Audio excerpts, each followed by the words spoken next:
Hi, like and subscribe for the more true stories. It's not on record as the drowning experiment. The official name is G4, but I've chosen to call it what it truly was. It was marketed as an opportunity for people with previous experience in aquatic settings to earn high positions for coastal work, aquamarine research, and other well-paying jobs. The premise was simple. Prove you can handle endurance tests in water, pass a physiological evaluation, and some tests for intelligence, and the jobs will open up.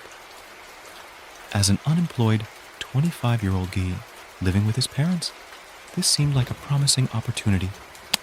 I grew up along the coast, where swimming, surfing, and scuba diving on occasion were pastimes I'd learned to love. I called the number on the listing and set up my appointment. The nearest facility was only 60 miles from my house, and an hour commute didn't bother me. The area was nice enough that I would have been more than happy to find a place to rent and start working there. I parked my rusted Jeep in the parking lot and took in a breath of the fresh ocean air. It was bitter, but even winters in California are still warm enough for me. I scanned the cars in the parking lot as if to measure up the competition.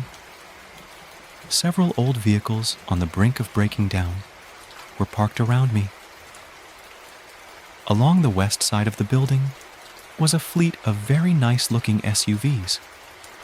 I peeked inside of the nearest one, thinking I might get a company vehicle like that if I landed a nice enough job. I walked into the front door and was greeted by metal detectors and a guard. I removed my cell phone and wallet and proceeded to a woman standing behind a rather sturdy sheet of glass, similar to what you'd see in a bank. She took my information and had me take a seat in the waiting area. I let my mind wander as I surveyed the group of people populating the area. People of all ages were waiting eagerly for the chance to make plenty of bank. I sat next to a 39-year-old guy named Eric. He told me about his wife and his 2 children. His oldest daughter was going to college next year, and he needed the money to put her through college.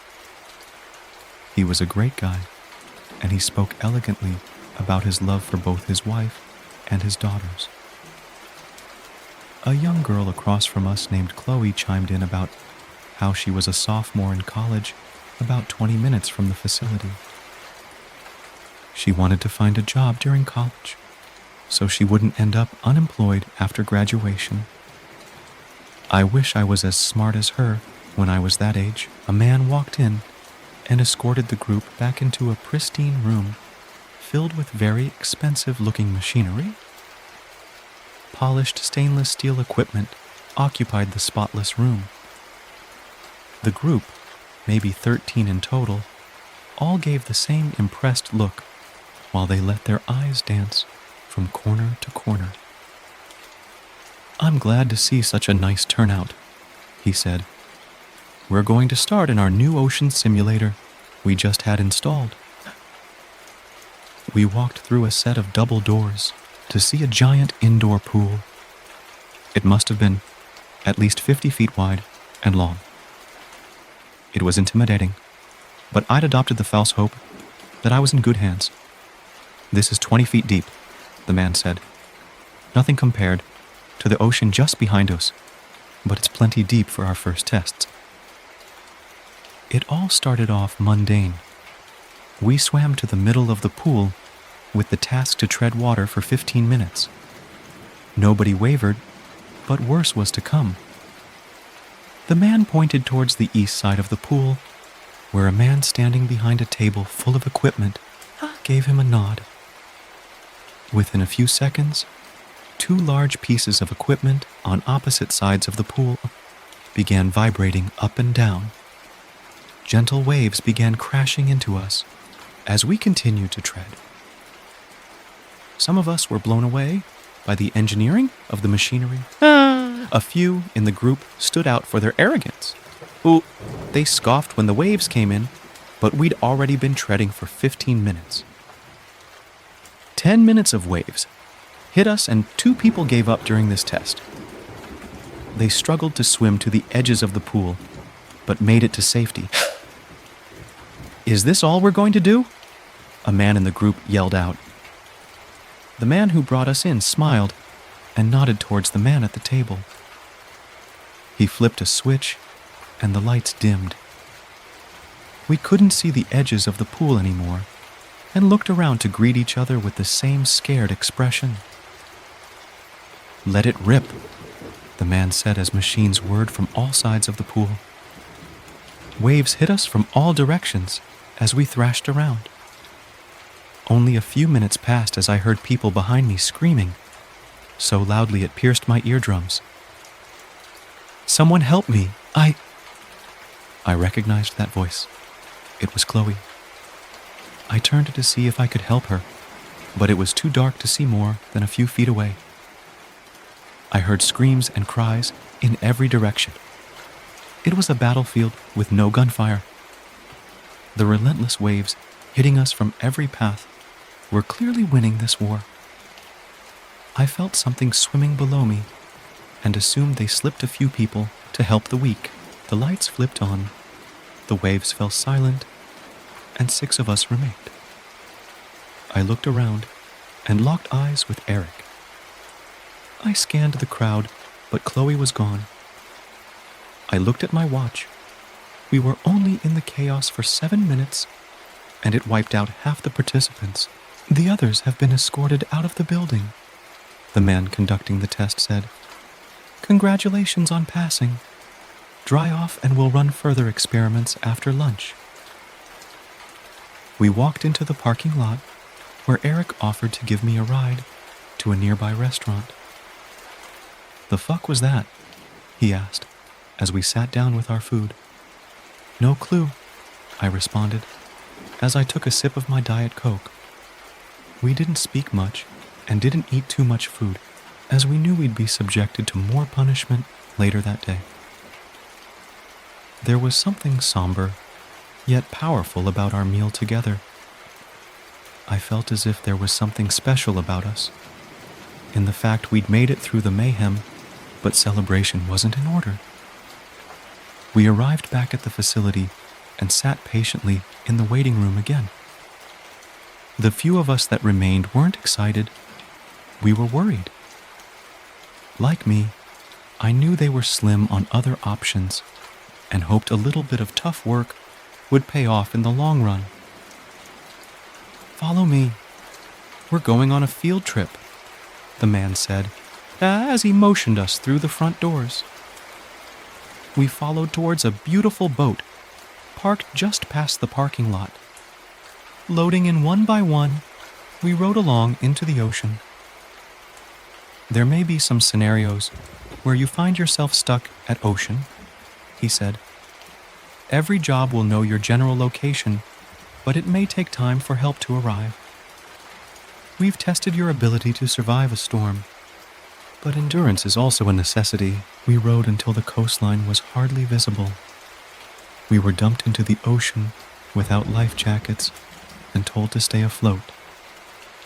Whether it be paddling our feet or lying on our backs, stay afloat. "We will have you out here for 1 hour," he said. "You've got food in your stomachs, and we know where you are. We will monitor you from a distance to make sure you're safe and can handle the task." "Make it 2, said a familiar voice. It was the same guy from the pool who wasn't impressed with the gentle waves. The man conducting the tests looked at him from the boat with a look of dissatisfaction. "If you would like a 2-hour test, go take the SAT," he responded. "We're sticking to 1 hour." The boat drove off and we were stuck in the ocean. You'd think there would be plenty of chatter to pass the time, but nobody was saying a word. Eric was lying on his back, while a few of the others elected to stay vertical and paddle their feet. The sun beat down on us while we shivered. Just because it's California doesn't mean the water is going to be warm. I lay on my back and floated for what felt like an eternity. I imagined what I'd be doing after the testing was over. The thought of having a secure future brought me the hope I needed to continue on. I checked my watch. 34 minutes had passed. I looked around to see how the others were doing, and I noticed someone was missing. I brought it up to everyone else, and we scanned the waters around us to see if they'd floated off. We didn't see anyone. "Fuck this," a woman said in the commotion. "I'm swimming back to shore. Who's coming with me?" I looked at Eric. We were both considering it, but when he said he was staying there, I agreed to stay with him. A man in the group joined her as they set off for the coast. It was me, Eric, and the asshole who thought he was too good for the tests. Eric and I talked to pass the time after the others left. We wondered if they'd be able to swim that far before they would succumb to fatigue. The thought of your body giving up with no escape for safety scared us. He also told me about how he'd been unemployed for about 6 months and needed this badly to support his family. I told him I just didn't know what else I was going to do if this didn't work out. I checked my watch. It had been an hour and 18 minutes since they dropped us off. "Well, you got your wish for a 2-hour test," I said to the guy stranded with us.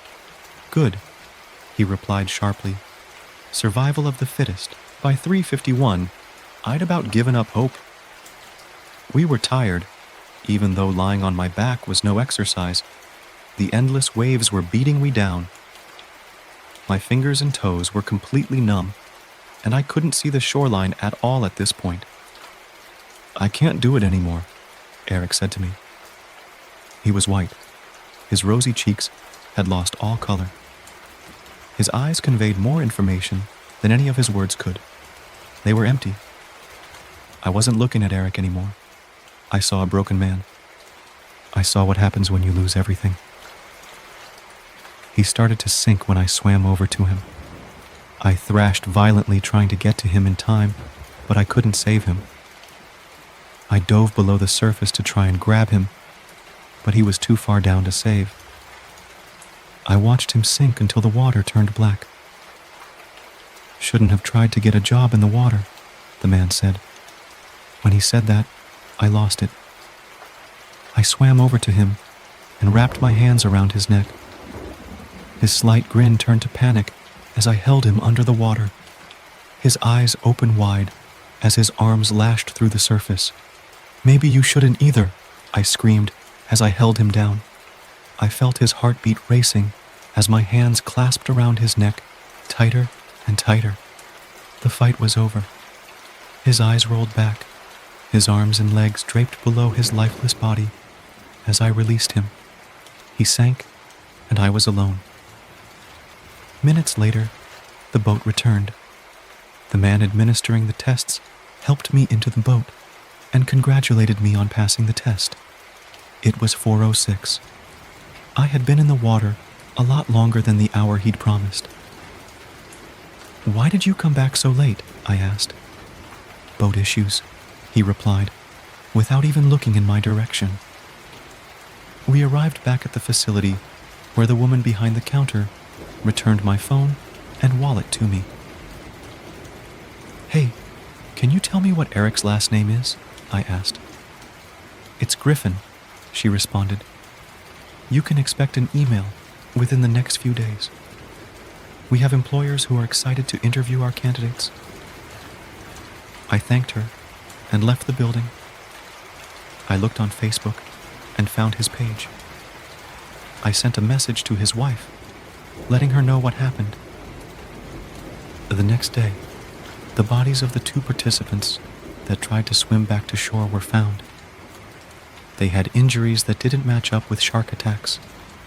The causes of death were unknown. I never got a single email offering me a job. Eric's wife messaged me back a few weeks later, telling me they settled on a lawsuit. She got $2 million. It wasn't worth it to her. She would have taken Eric back over the $2 million in a heartbeat. Money doesn't replace people, but people can be bought with a broken promise of hope.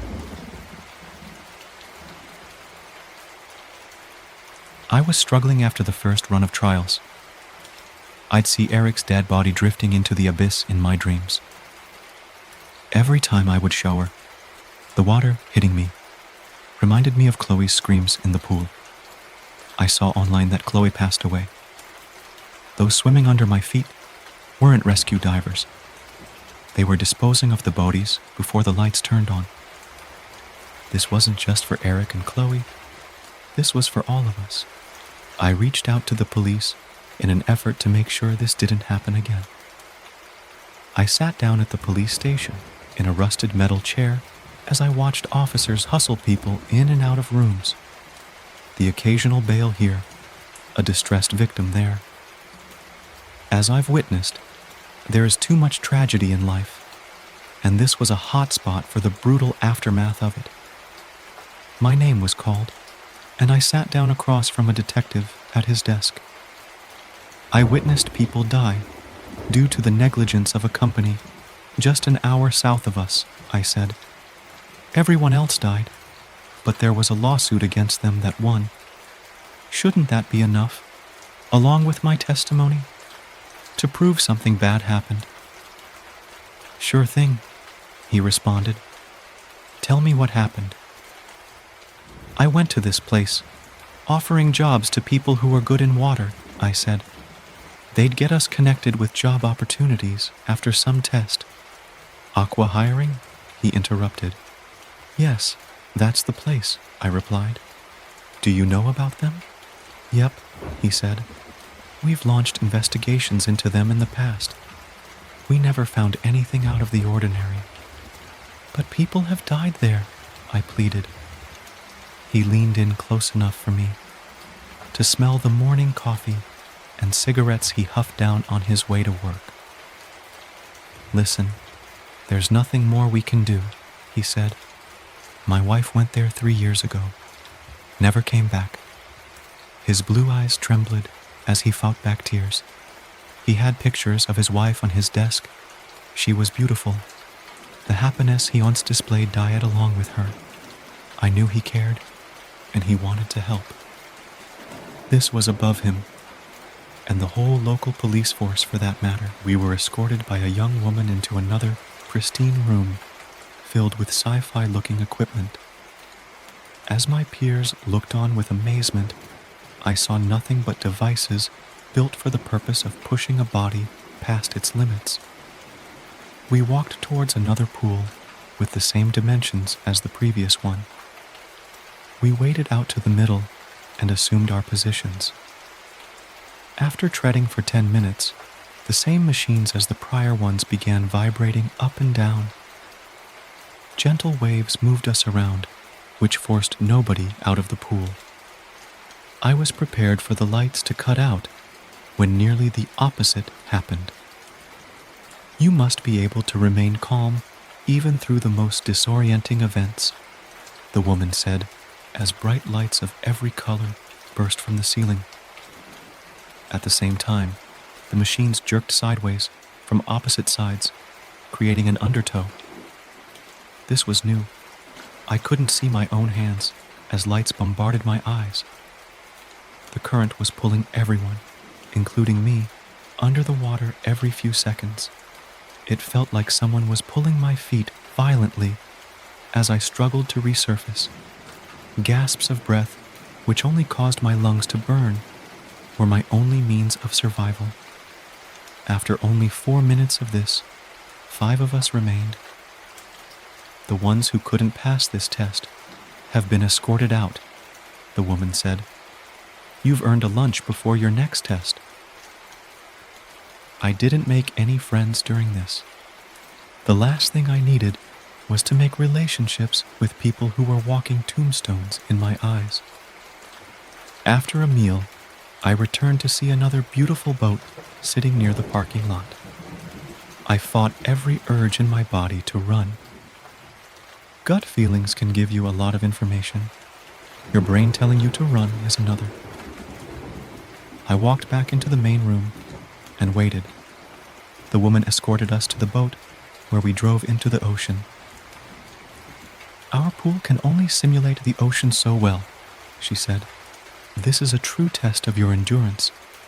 We'll be monitoring you guys from a safe distance, and we'll be back in 1 hour to retrieve you." We jumped out of the boat in a single file line, but as the last girl was preparing to leave, I saw the woman give her a pat on the back. The girl winced in pain as she fell out, and the boat drove off. After no more than 2 minutes in the water, we noticed streaks of red floating around us. I asked the girl to turn around, and I noticed a small cut on her back. "That bitch cut me," she said. Her wound was the least of my worries. We were in the middle of the ocean with blood in the water. "Okay, listen, we have to swim back as a unit," I said. "There is safety in numbers, and we have to make sure she's okay." "Hell no," a guy chimed in. "She can swim back to the shore and you can be her bodyguard. I'm landing a job." "You don't understand. They're not coming back," I yelled. But it didn't matter. Either I confessed everything to them, or I played along. "At least, not for an hour," I continued. "It's a small cut. I'll be fine," she said in an effort to calm down the situation. "Everyone just take a deep breath. We can pass the time with a few stories. Who wants to go first?" Before anyone spoke up, a man behind me was pulled underwater. We turned around, his forearm barely connected to a hand float to the surface. Veins stuck out. Fat and muscle clung to the shattered remains of the bones. Blood surrounded us as panic set in. She wasn't cut on accident.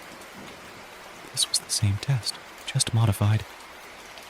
"Stop swimming and thrashing," I yelled in an effort to save the others. "It only attracts more sharks." I spun around looking everywhere I could to watch for sharks incoming. One of the men in the water began crying. He told us he wanted to tell his wife he loved her one last time. Every passing second felt like minutes in my head. This wasn't a test of endurance. We were playing Russian roulette with a chamber full of bullets, and it all depended on who was under the gun next. "I see one coming. Please help." The girl with a cut yelled as a shark jumped out of the water and grabbed her.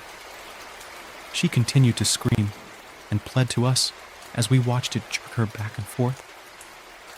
Her outstretched hands, reaching for hope, only grasped the air she'd never breathe again. She was being thrown around like a rag doll, showing just how helpless we were in comparison to the predators swarming us. Within 10 seconds, she was cut in half. There were only 3 of us left. "Fuck this, man. I'm going back to shore," said the man, who initially refused to leave. He swam about 20 feet before he met the same death the others had. I looked around me. I was greeted by an arm, half a woman, and one other man who was terrified. "If you swim back to shore on your back, you'll be fine," I said. "Just don't paddle and move around so much that it draws attention to us." I knew it was a lie, and I knew he'd be found dead. This was necessary. I had to make sure I got out alive with the evidence to finally end this horrible company. Before he began swimming, the boat returned, and the woman, along with a few other workers, swiftly dragged us back into the boat. "I'm so sorry that happened," she said. "We came in as soon as we could." I knew she was lying through her teeth. I could have said something, but everything I had been through from that point on would have been for nothing. We returned to the facility where, to my surprise, the testing wasn't over. "We just have one last test before you're all done," she said happily. 3 people were mauled to pieces, and she was acting as if nothing had happened. We were escorted back into the facility, where we entered a large room with 2 tanks filled with water. Hop into these tanks, where we're going to have you hold your breath, she said. Give us a wave when you can't go any longer, and we'll open them for you. Also, Mr. Johnson, can you give me your watch? Why, I like to have it on me, I asked. It monitors my heart rate, and I just feel naked without it on my wrist. Our tanks receive signals from our computers, and any kind of technology can interfere with it, she said. You'll get it back along with your phone and wallet afterward. I knew she was lying to me. Her brown bangs couldn't hide the malice in her eyes. I reluctantly handed over my watch, but left the microphone running, just in case she held on to it during the testing. These tanks were above ground, with steel beams holding them up. They were about 3 feet off the ground and roughly 7 feet tall. They were just wide enough to house a person in them. As I climbed a ladder on the side and descended into the tank, along with the guy who survived the ocean with me, the tops sealed shut. I felt the claustrophobia set in as the round glass entrapped me. I had a realization after being in there for only a few seconds. I couldn't move my arms. How was I supposed to wave to them if I needed to be released? I remained as still as I could as I watched the clock on the north wall. The second's hand danced slowly, as if mocking me. We were both trapped behind a wall of glass, but its battery would last longer than my lungs. I looked over at the man in the second tank as he began flinching. We had been holding our breath for over 2 minutes, and he didn't have much longer. His head jerked back and forth as his body slammed against the glass. He was pounding his fists against the walls, but couldn't break them as his arms were forced against his sides. His screams for help were imprisoned to the bubbles bursting from his mouth, swarming around his head. My own lungs were constricting, but I still had time. A fire burned in my chest as I watched him become motionless. The lid to my tank opened seconds later. We'll have medical professionals tend to him, she said to me. He'll be okay. I walked back into the waiting area to gather my belongings from the man behind the sheet of glass, where he handed me my phone, wallet, and watch. You have a great day now, Mr. Hicks, he said. I froze. They knew me. Nobody came after me, nor did they attempt to stop me from leaving. I quickly walked out of the building back to my car. I looked through my phone. They didn't touch it. I then inspected my watch. Hopelessness is the only word I can use to describe what came over me. Never in my life have I felt so defeated and filled with despair. I lost everything. They removed the memory card from my watch.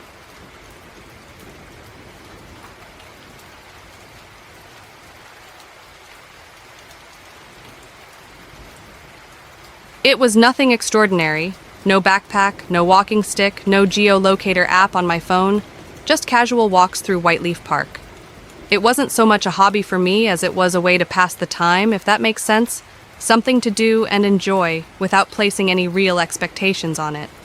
Sometimes I'd spend hours watching the new crop of butterflies migrating. Other afternoons I'd just take a brisk stroll to forget about a specific customer at work. I worked in sales, as a cashier, specifically. Good Books, the soulless chain store that changed its name to Books, ! Included, for a brief period in 2006. When I was a teenager, it seemed like an easy job with the added benefit of getting my hands on new releases before anyone else. In my 20s, however, the charm of reading the latest committee-scripted franchise novel was a lot less appealing. I started spending more time staring at the kiosk of adult calendars than anything else. If you ever want to know what it's like to feel alone in a public place, work in a bookstore. It has all the deathly quiet of a library, combined with the social ineptitude of every awkward introvert you avoided in high school. Lord help you if you start a conversation with anyone, at any time, because they're going to explain their favorite author or preferred genre of literature as if you haven't heard of it. All you can do is nod periodically. It was around sunset when I went to Whiteleaf that night. There was a spot where I liked to chill out, maybe work through a few pages of a tale I wasn't actually very interested in, and convince myself that the world was still a magical place beyond the beige walls of my self-made consumerist prison. I don't know if it was because of the waning light, but I think it took several minutes for me to realize I was on the wrong path. Instead of the normal gravel bed that had been laid out by the Park Service, I found myself on a foot-beaten rut of dark soil walled by knee-high weeds. Realizing I must have let my mind wander enough to get moderately lost, I turned around and headed back. Still, the path progressed deeper into the trees. Even after completely turning the way I'd just come from, I still seemed to be going the wrong way. As the setting sun dropped below the leaves and night started to creep in, I found mild relief in a small clearing. From there, I could check for landmarks and get a better idea of where I was. At the end of the day, which was now literally approaching, I could always just swallow my pride and phone someone for help. I hadn't been in that specific clearing before. That much was immediately clear. A large blue-green pond lay at the center of the area, ringed with cattails and milkweed. Dragonflies skimmed the water, leaving a labyrinthine pattern in their tiny wakes. I had stumbled onto a nature painting, but all I cared about at the moment was getting back on track. I had just given up on figuring out where I was when I heard the bubbles. A burst of air swelled up from the otherwise still body of water, breaking the silence with a wet belch so raucous that left my feet for a moment. Turning from the glow of my phone to the dimly moonlit pond, I quickly prepared to run from whatever primordial animal had made its home there. I hadn't seen an alligator in the park, and wasn't even sure if they lived there. But the thought had crossed my mind every time I passed any hidden body of water. Instead, I watched a fluttering expanse of pure white float to the surface. Cloth, clothing. Shrouded in the white, I could see a human form. Someone had fallen in, and the air that had escaped must have been their last breath before drowning.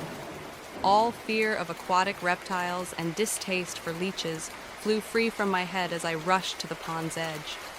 My haste was dampened as the slog through muck and pushback of water against my legs turned a heroic dash into an awkward waddle. As I came out, dragging the limp body as best I could, my eyes searched frantically for the path back out of the area. There would be no way I could call 911 and give accurate directions at that point. In the heat of the moment, it seemed like there was no longer any path at all.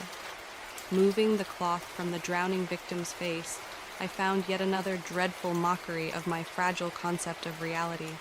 The body was long dead, emaciated, beyond any sort of identification, eyes rotted out into dark pits, stringy hair clumped and matted. There was absolutely no way this was a recent cadaver. My grip loosened from sheer shock and disgust, and in a final act of defiance against the laws of nature, the thing grasped onto me instead. Never return to this place. Its rasping voice croaked, water spilling from its fetid mouth. I jumped to my feet and, turning away from the horrifying thing, took one of the many paths that now lead into the thick brush around me. I screamed, called for help, yelled unintelligible, cowardly things. All the while, the voice called out from the shore of that cursed pond, "Never, ever, ever, ever, ever." I stopped an attendant at the park exist and gave him a more conservative rundown of what I had found. He seemed more interested in getting back to picking up trash. I let it go easily, convinced that saying anything at all was more than should be expected of me in that situation. It was their problem now. Fair warning. I stayed out of the park after that. I had no interest in going back, and it wasn't just because of the warning that Sopping Abomination had uttered. No one needed to tell me to stay away after that. I was distant after that. lost in my own repetitive thoughts and trapped in a spiral of internal dread that I couldn't express to another living soul. I phoned it in at work, even more so than before, and I went straight home afterward to wrap myself up in bed and, what else, read. That glassy-eyed malaise made it all the more confusing when, out of the blue, my boss made a confusing offer. The company, Good Books, was looking for a new regional buyer, someone to oversee the largely automated system of selecting and purchasing products to be shelved in various outlets across the country. As I was told, it was a position that should have been phased out long ago, but didn't seem to get enough attention to be dealt with. Basically, I would be getting paid a much larger salary with benefits in return for clicking an approved button as needed. I could do it from my damned phone if I wanted to. The boss wanted to recommend me for the position. He was close to retirement and didn't have the desire to learn computer, otherwise he would have taken the position himself. When I asked why he wanted me, of all people, he said, "Something won't forget. You're a smart guy, and you don't belong stuck here. A little voice told me to pick you." Suddenly, there was a newer and much more pleasant event in my life to focus on. I won't say I forgot all about the horrific encounter. No, that's definitely going to stick with me forever, and even then, I knew it. However, if I concentrated on it enough, the job opportunity was exciting enough to consume my thoughts. That same night, I broke a personal rule. I accepted a party invitation from one of my fellow wage slaves. He congratulated me on the possible promotion, then dropped mention that he was going to a sick college party that night. I don't know if he meant we should celebrate, or if he just wanted to bring up that he too was going to have a good night. Either way, he asked if I'd be interested and agreed to attend. I could always be a prick and decide not to go later on anyway. When he said, a little voice, said I might like to go, I considered the idea. He had overheard the conversation I had earlier. I feel like I've always stuck out at parties, but it might just be in my own head. It's entirely possible that the awkwardness goes unnoticed by everyone else, especially if they're trying to hide their own shortcomings as well. Still, every conversation that night was on some pop culture topic I knew nothing about, and I wasn't even sure how anyone could hold a conversation above the host's horrible, blaring soundtrack. Before I knew it, I found myself naturally retreating to the rooms with the smallest amounts of partygoers, furthest away from the noise. I ended up in someone's bedroom, a place I wouldn't have dared invade if not for the fact that a few others had already hidden there. I mean, I know other people were in the room, but for the life of me, I couldn't tell you who they were or anything about them. Except for her, of course. A leggy, cool-as-ice girl with glossy black hair and tortoise-shell glasses. She was reclining on the bed as if she owned the place and was leafing through an old Lovecraft collection she must have found on a dusty shelf. "Hey!" I gave a quick, out-of-place nod. "Great party, huh?" I tried to sound sarcastic since both of us were obviously hiding from it, but I think it came across as tragically sincere. "Thrilling," she replied, eyes still on the book. Her sarcastic tone was on point, but I was just happy to get a response. "Lovecraft, huh?" I choked back a sudden tickle in my throat that nearly set off an unattractive coughing fit. Old gods are the best gods, am I right?" She slowly lowered the book and looked up at me with wide eyes. She arched a brow, tilting her head to the side. "You're a fan of H.P. Lovecraft, too?" I nodded enthusiastically as she turned her attention back away from me. "Woo!" The sarcasm struck out again like a serpent that had lain coiled in her throat. "This must be fate." I felt my face turn red. I knew I'd make an ass of myself that night, but that was a new level of gut-wrenching. I was about to turn and clumsily push my way out the door when she looked up at me again. She scooted over, dropped the book onto the other side of the bed, and patted for me to sit next to her. "Read to me. My eyes are tired." Fittingly enough, her name was Paige. It would be a year and a half later, after we were engaged, when I finally asked exactly why she decided to humor me that night. There was this little voice that told me to give you a second chance. I want to say my life was perfect, but that wouldn't do it justice. No one really wants a perfect life. The flaws are what make everything work, you know. The job paid well and allowed me the freedom to start planning my own business. But reading through lists of orders and okaying each one was boring as hell. Paige was a goddamn dream, but we had our disagreements from time to time, mostly over what to name our cat. The house we moved into was beautiful, with a spacious lawn and great neighbors who didn't bother us. However, the pipes needed work, and the seller had neglected to tell us the attic was a popular home for yellow jackets. It was perfect, but not too perfect to enjoy. That little voice had done well for me. The realtor heard it when he decided to show us that property, which he was thinking of saving for a friend. The lady at the animal shelter heard the voice when she pulled our kitty off of death row and decided we would be the one family that might actually keep him. It didn't take too many examples of the voice before I connected it back to that night in the pond. I didn't understand it, not entirely, but I had read enough to recognize the general premise. It was possible, just barely possible, that I had made some kind of contract with whatever eldritch being I had encountered. By finding it or trying to save it, or freeing it from its watery grave in some way, I unknowingly entered into a deal that changed my life. My mind swapped things around a bit, and in order to make sense of it all, I started thinking of the thing as a genie or guardian angel. The dread and panic I felt in that moment, why not just sort of push those feelings to the back of my mind and enjoy the idea that it was less horrifying than I was making it out to be? Sometimes your brain avoids bad thoughts or memories on its own, but I was more than willing to just let it happen. In my spare time, I watched a lot of do-it-yourself videos online. I turned a spare room into a small library for Paige and pretended it was a surprise, even though I'm sure she would sneak in there when I wasn't home and check on the progress. She was way too inquisitive to let anything lie and had zero tolerance for being told what to do. I fucking loved it. It confused me when she'd cry at night. Everything was perfectly imperfect. I had everything I wanted. I was happy. Why wasn't she? I woke up a few times to hear her weeping softly in the adjacent bathroom.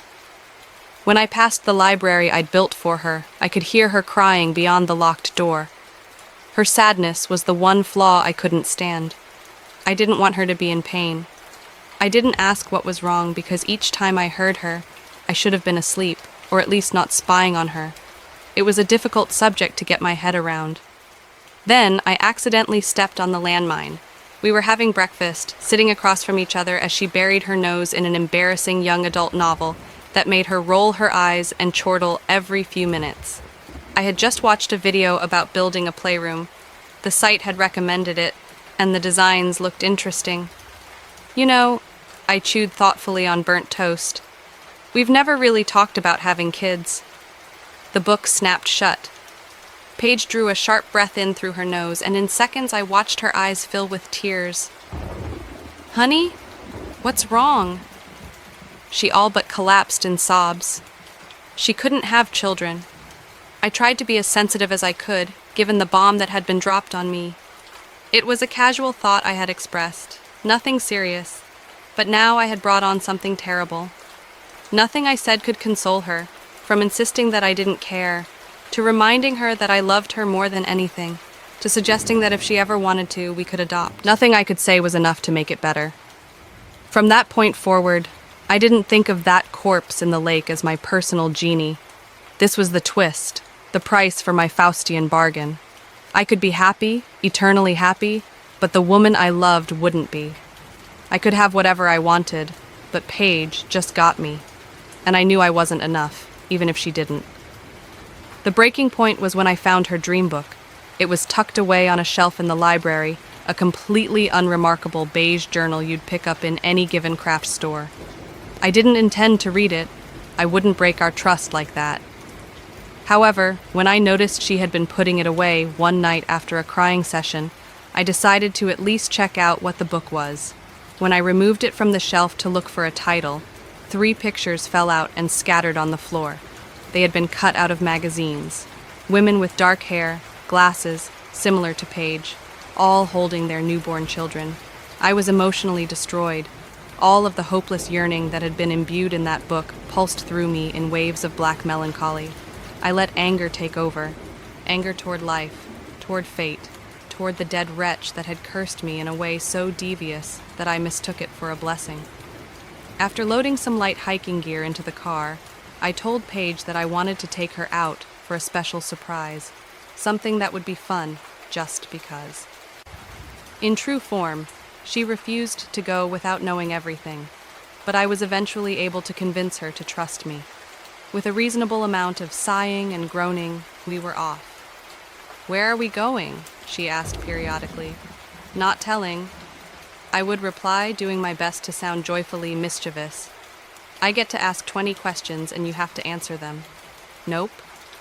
"Let me hold your phone for a second. I need to check something." "I don't have the destination marked on it." "Nice try, though." As we got closer to the park, she grew quiet. I could tell that her mind was working. I could almost hear the gears grinding. Not knowing something drove her crazy, but if I told her where we were headed or why, then I'd be the crazy one. The glare she gave me when we drove into the parking lot at Whiteleaf could have frozen magma. "You're not serious." She folded her arms. "Trust me." I knew there was a 99% chance I wouldn't find that clearing again. In that case, I was prepared to explain that I wanted to show her my favorite reading spot from the days before we'd met. I'd come up with some romantic words about nature and time and spending our lives together, and I'd mean every word of it. The real goal of that trip could easily be hidden away if it didn't work out. The sun was setting again by the time I noticed we had gotten off the established trails. "I don't think we should keep going," Paige noted, and in any other circumstance, I would have completely agreed. "I want to show you something. It's just a bit further." The clearing opened up in front of us. The pond was as calm and foreboding as I had remembered. A chill ran through my body, and it wasn't due to the crisp night air. I heard Paige crunching the leaves behind me as I led her to the edge of the water. "Okay, so," I started, unsure of what to actually say. "Just bear with me on this for a bit." I looked into the water, but couldn't see past its inky surface. The moonlight wasn't helping. "Hey!" I called out. "Look, I know what you did, okay? I know what you've done for me, and I think I get what's going on. Every gift has its price and all that. Standard folktale stuff. You need to stop," Paige chided. I ignored her. I knew what I was doing. "Just give that same gift to my fiancé, Paige, okay? Like, set her up with the deal. A perfect life, little voices, all that. Can't you let her have what she wants more than anything?" Nothing stirred in the pond. In the distance, a frog croaked its unnecessary reply. I stood at the water's edge for as long as I could stand the icy silence. Reluctantly, I shut my eyes tight, grimaced at my own ignorant failure, and turned to explain away what must have looked like sheer insanity. "I said never," Paige moaned. The sorrow in her voice was heavy. When I looked back at her, I stumbled backward, landing in the murky water. It was her, but it wasn't her. Paige stood with her head hung low, a blurred, fading smudge on the face of the universe. All at once, I was looking at the decaying body that had haunted my subconscious for so long. "Never," she repeated, water cascading over exposed, yellowed teeth. "Never, ever, ever, ever, ever, ever, ever." I felt myself sink backward into the muck as the pond enveloped me and blocked out my senses. Choking and gasping for air, I dragged myself up from the water and pulled on fistfuls of rugged weeds until I managed to drag myself out. It was gone. She was gone. Forever. I still have the job, the house, the cat. Nothing disappeared or anything like that. The lack of magic in my life is shockingly evident, even though I didn't fully recognize it when it was there. It's obvious that something very rare and special is absent. I haven't been able to find the clearing again. I went to Whiteleaf every day for the following 3 months, and I mean it when I say every day.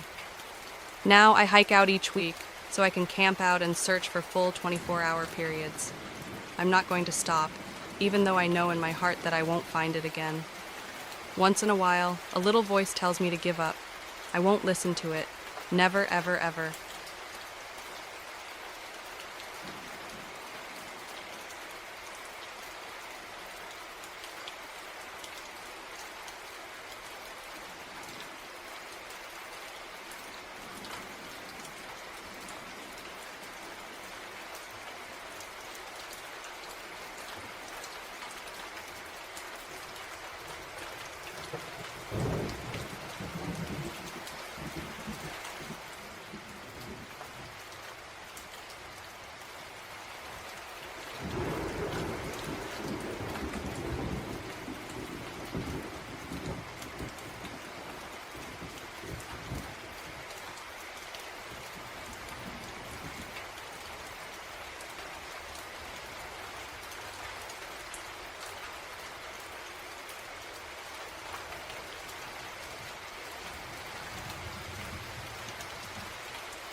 Hi, like and subscribe for the more horror stories.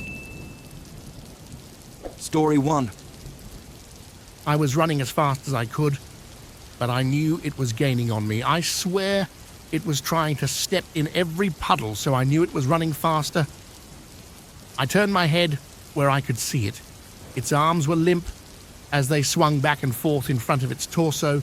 Its disjointed jaw bounced up and down, making an uneasy chattering sound, and its plastic-like face was splattered mud. How could I have ever let this happen? It all started when my dad came home from work, an hour late. Being the realist that I was, I figured he stopped for groceries or something.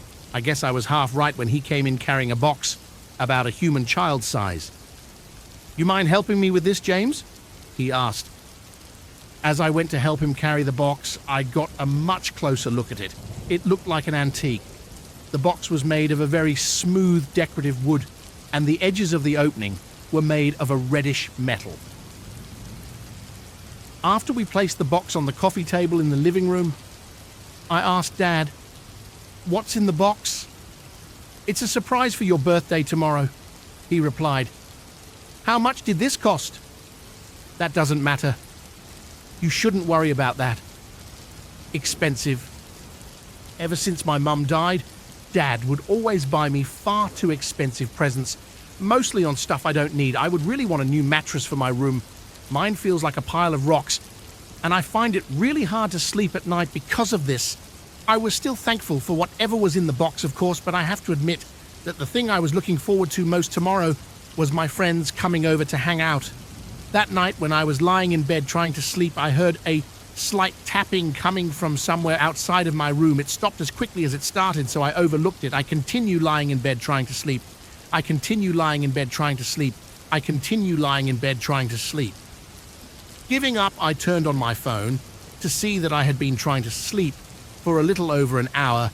In about 45 minutes, it would be my birthday. I began to hear the tapping again. It wasn't loud enough to wake anyone up, but it was certainly annoying. Unlike the first time I heard it, this time it didn't stop. A continuous tap that felt like it was digging into my brain. Eventually, enough was enough, and I crawled out of bed and left my bedroom. I followed the tapping around the house, soon being led to the box sitting on the coffee table.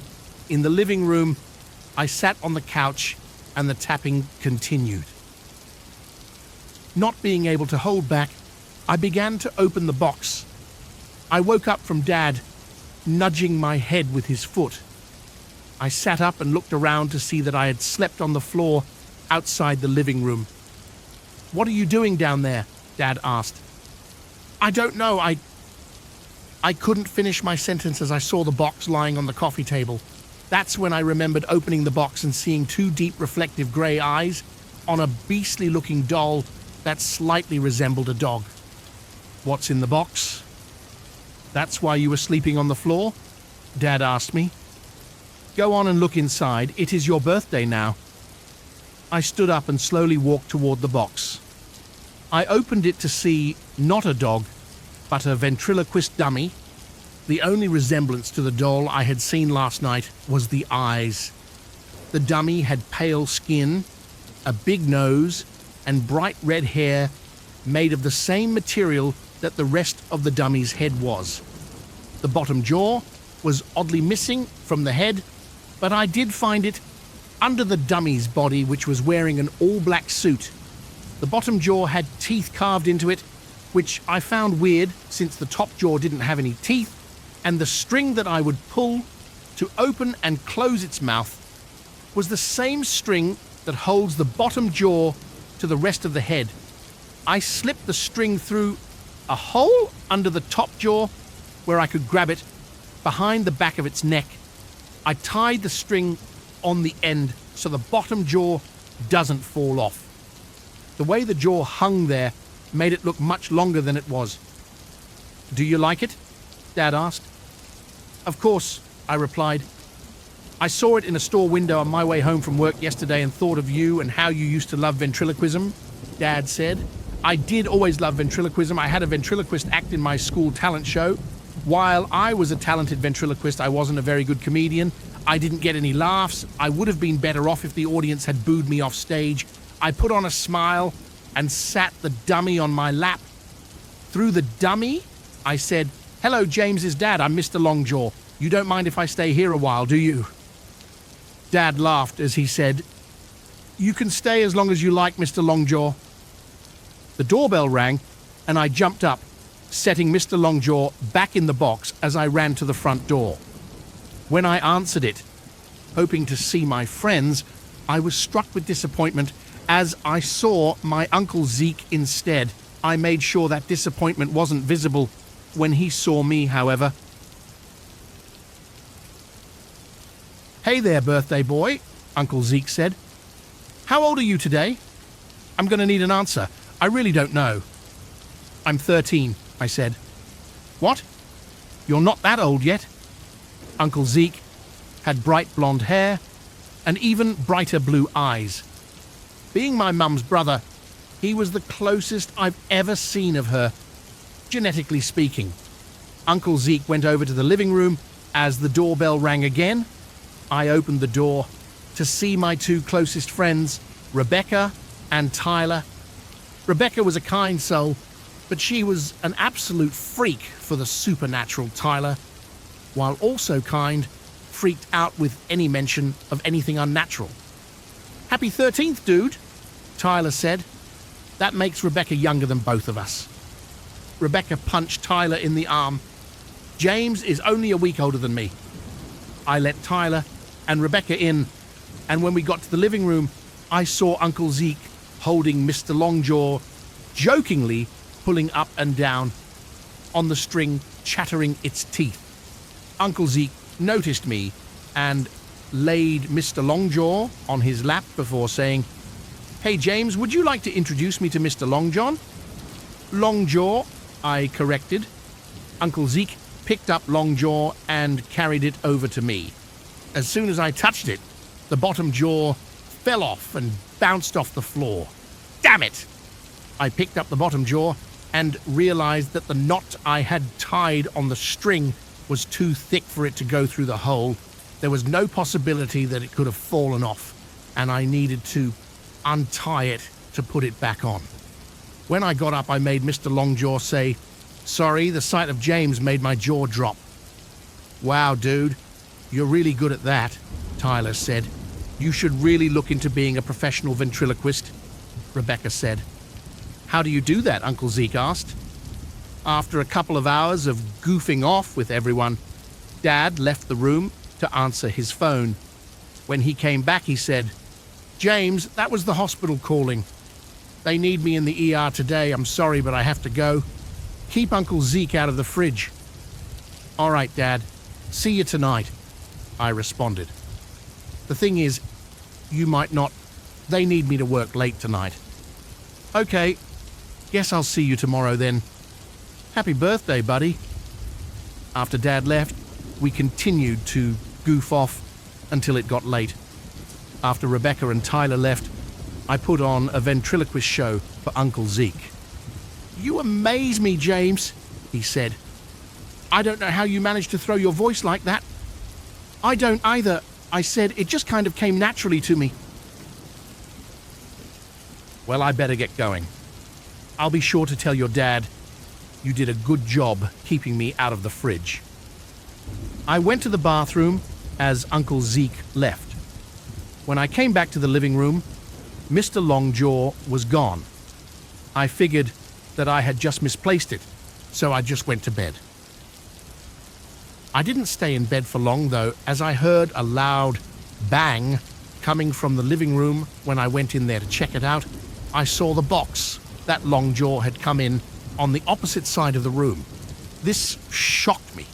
There was no possible way for it to get there. I was too tired to worry, so I picked up the box and locked it in my closet. Once again, I wasn't quite able to sleep on my current mattress, and eventually I began to hear the tapping.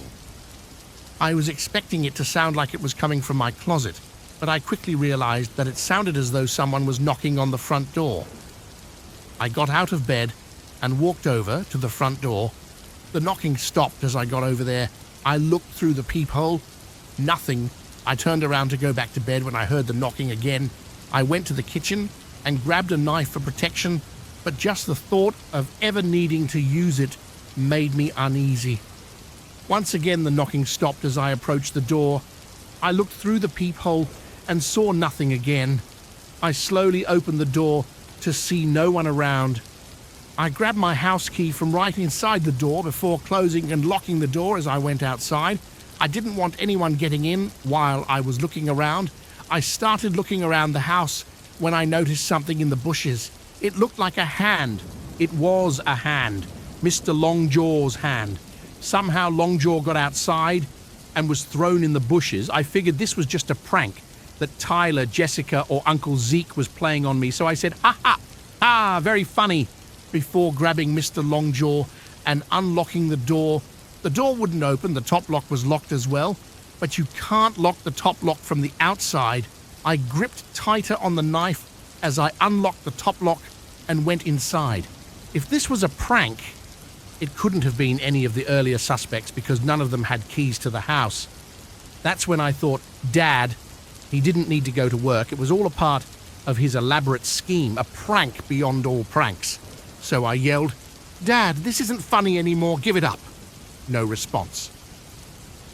I began to hear my phone ringing, so I put Longjaw down on the couch as I went to my room and checked who it was. It's Dad. Of course it is. He hears me yelling and calls me to avoid suspicion. I answer by saying, "Dad, stop. This isn't funny." With which he responds, "What are you talking about?" "Listen, we need to talk." My heart skipped a beat. He was talking pretty loudly into the phone, but I didn't hear his voice around the house. "About what?" I asked. "Uncle Zeke," Dad replied. "Did you see anyone around when he left?" "No, I went to the bathroom as he left. What happened?" "Someone was in the back seat of his car and stabbed him in the back of his neck, causing him to crash. He arrived here a few minutes ago. We don't know if he's going to make it." I dropped my knife before dropping to my knees. I looked around my room to see that my closet door was slightly open. I grabbed my knife again and stood up, walking toward my closet door. I opened my closet the rest of the way. Nothing was in there that was the problem. I ran to the living room to see Mr. Longjaw sitting upright in its box, with its bottom jaw lying on his lap. "What are you?" I asked. All realist thoughts fled from my head as Longjaw lay down on its back and the box closed around it. That's when I told myself, enough of this shit, as I walked over to the box, knife in hand, and opened it. The dog creature I had seen before jumped out at me, pushing me onto the couch. I tried grabbing it, but it wasn't showing any signs of stopping, so I sliced at it with my knife, causing it to let out a loud whimper and fall back onto the coffee table. That's when I looked into its reflective grey eyes. I woke up by my dad, shaking me on the couch. "James? James, are you okay?" Dad screamed. "What happened?" I asked. "That's what I should ask you," Dad replied. "I came in here and you were passed out on the couch with cuts all over your face." "Mr. Longjaw, the dummy, it's alive," I said. "It did this to me." "James, I'm going to need you to tell me the truth," Dad said. Why was I stupid enough to expect him to believe that? I had to tell him a lie instead. "We went outside yesterday and I fell into some bushes. That's why my face is cut up and my mattress is uncomfortable, so I chose to sleep on the couch." "Why didn't you tell me your mattress was uncomfortable? I would have gotten you a new one," Dad said. "Here, I'll get you one tomorrow." "Why not today?" "Because it's 11 o'clock at night today. You didn't think it was morning, did you? Well, you're going to have to spend one more night on that mattress. I need the couch so I can watch my shows." "All right," I said as I stood up. That's when I remembered something. The knife that I was holding had disappeared. However, it wasn't long before I found it, since the blade was sticking out of my bed, right where I would be sleeping, like my mattress could get any less comfortable. That night, I had a dream. You'd expect it to be a nightmare, but instead, I dreamt up a plan to get rid of Longjaw pretty much chaining up the box while it was still inside and lighting the box on fire. The problem was, Dad wouldn't appreciate it if I lit my birthday present on fire, and it's not like I could tell him that I didn't like it so he'd take it back. I clearly enjoyed playing with it. That's not the problem, though. The problem is that Longjaw is threatening me, and I'm pretty sure it was the one who attacked Uncle Zeke, who I regrettably discovered had died from his injuries. That morning, I called Rebecca and Tyler and told them everything. Tyler responded, "We have to kill that thing. Damn, this kind of thing isn't supposed to happen in real life." While Rebecca responded, "Cool, it's about time. I get to slay a demon." I told them to come over as I put Longjaw's bottom jaw back on. I then walked over to Dad's room to see if I could get him in the mix, but was instead met with a note that read, "James, I'm out getting a new mattress for your room. Love, Dad." I guess Dad's never going to find out what happened today. When Rebecca and Tyler arrived, I picked up Longjaw and showed it to them. "He looks like a dummy," Tyler said, "and I'm not talking about the doll." "Hang on, Tyler," Rebecca protested. "Maybe it's just hiding its true self." "Forget this," Tyler said. "I should have realized that a living ventriloquist dummy was stupid. I'm going to the ice cream place down the street. If either of you wants to join me, you're welcome." Tyler leaves, and Rebecca gives me a pitiful expression. "Oh, go on, I know you like him," I said. "Thank you, James," Rebecca said, just before she left. "Tyler was right. You are stupid," I said, before throwing Longjaw across the room. I sat down on the couch and began to cry. I then turned my head to see Longjaw sitting up, staring at me. That's when I thought of something. "You're just a stupid piece of shit," I said. Longjaw then stood up. The only part of it still limp was its bottom jaw hanging by the string. I smiled as I opened the front door. "You're just a shitty little bitch and you should piss off." I darted out the front door and past Dad's car as it began to chase me. I stupidly ran into the woods. The puddles splashing behind me made me realize it was running faster than I could. I looked behind me to see that its arms were limp again, swinging back and forth, and the mud from the puddles had splattered all over its face. I then took out my phone and video called Rebecca and Tyler. When they answered, I showed them Longjaw behind me. "Shit! Don't stop running, dude," Tyler yelled. "I'm going to stop running," I yelled back. I put my phone in my pocket before stopping. I grabbed a stick that seemed pretty thick. As soon as Longjaw caught up with me, I swung the stick at it, breaking off the bottom jaw, causing Longjaw to stop running. "Take this, Mr. Longjaw," I yelled as I swung the stick once more, knocking its head off into the mud. Longjaw's body falls limp as I pull out my phone to show my friends on the video call. "You went for the head, that's so cool," Rebecca said. I then hung up the call and walked back home. When I got home, I saw that Dad's car was in the driveway. I went inside to look for him, and all I found was the same note on his door. Then I remembered I saw Dad's car when I left. I opened the door slowly to see Dad's dead body hanging over the side of his bed. On his back was a note that read, "Don't you recognize your dad's handwriting?" Then I heard a faint tapping sound coming from behind me. Story 2.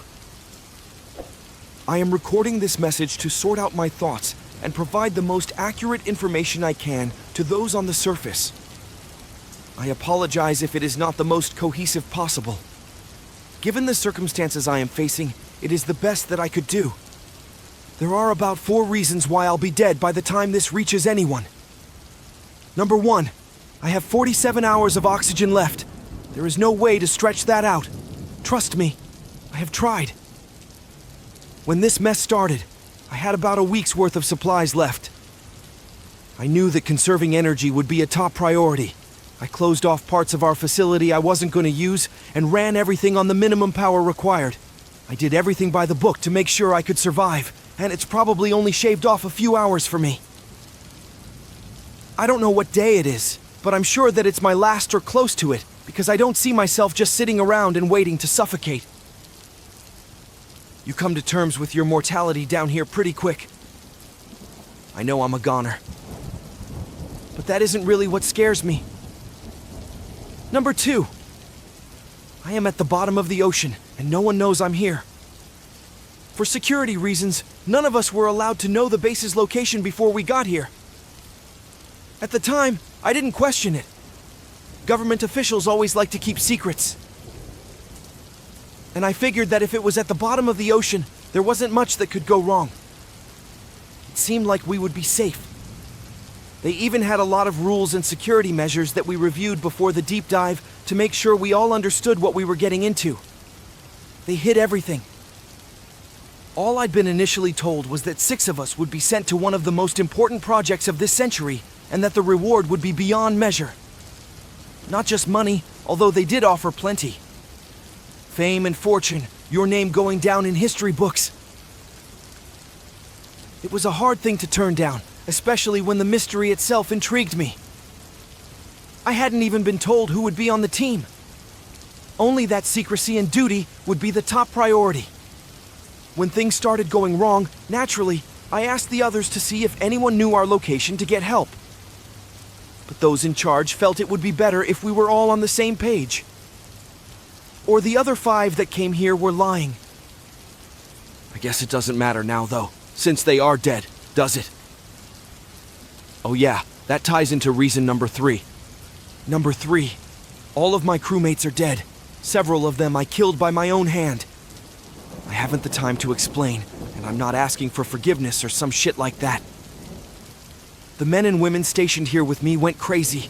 They turned on one another like vicious animals, and everything I did was purely for survival reasons only. I don't want to go into the details of what I did. I still can't come to terms with those choices myself. These people were all good, smart, resourceful, from every corner of the globe. None of them needed to be locked down here with this madness. When I ended their life, it was a mercy. At least that's what I tell myself. You see, we found something we weren't meant to, here in the depths of the ocean. It was the entire reason that we came here. I remember thinking that our instruments weren't working properly during the dive. The oceanographer, Paul Stratton, commented that the electromagnetism of the region was off the charts. What did that mean? I asked. He winked at me and told me that it meant this was something big. Given the lack of light and life, the abyssal zone, one of the darker regions of the deep ocean, is where I figured we must be stationed. But I soon found out the reason for the void was far more serious than that.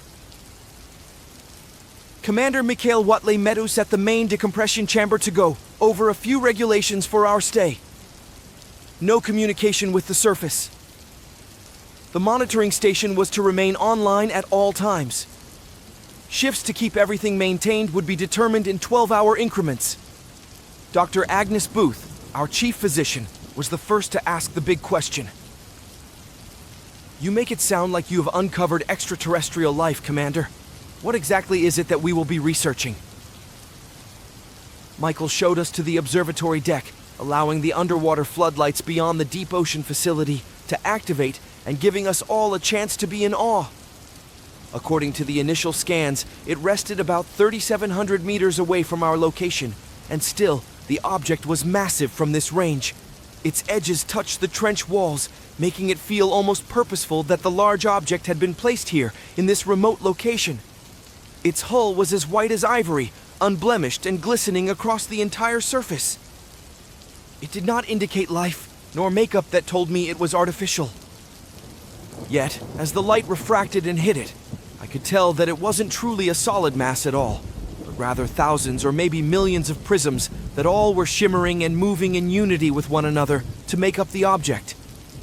It was at least the size of a 40-foot skyscraper. This is what all of you are here to find out.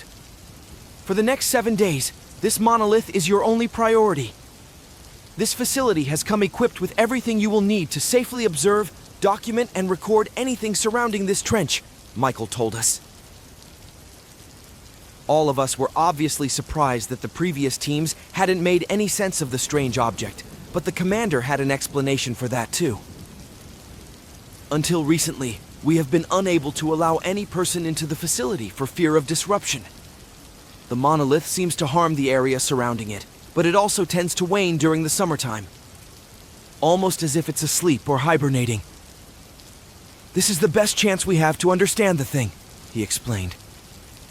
He paused for a moment to see if there were any interjections, and then explained how our mission would conclude.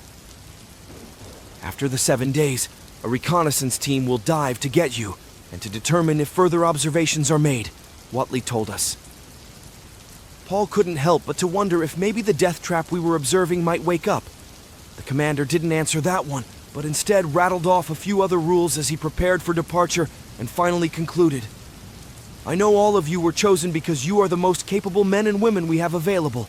I have full confidence you can crack this. And we never saw him again. Number 4. There is a force at work here that could destroy all life as we know it. It doesn't take all of us to recognize that this thing cannot possibly be from this world, I stated once the commander had left and the reality of our bizarre assignment sunk in. We began reviewing what little data the last team had managed to scrounge so far. The monolith was composed of literally hundreds of different geological sources as far as we could tell. None of us understood at first how that could be possible.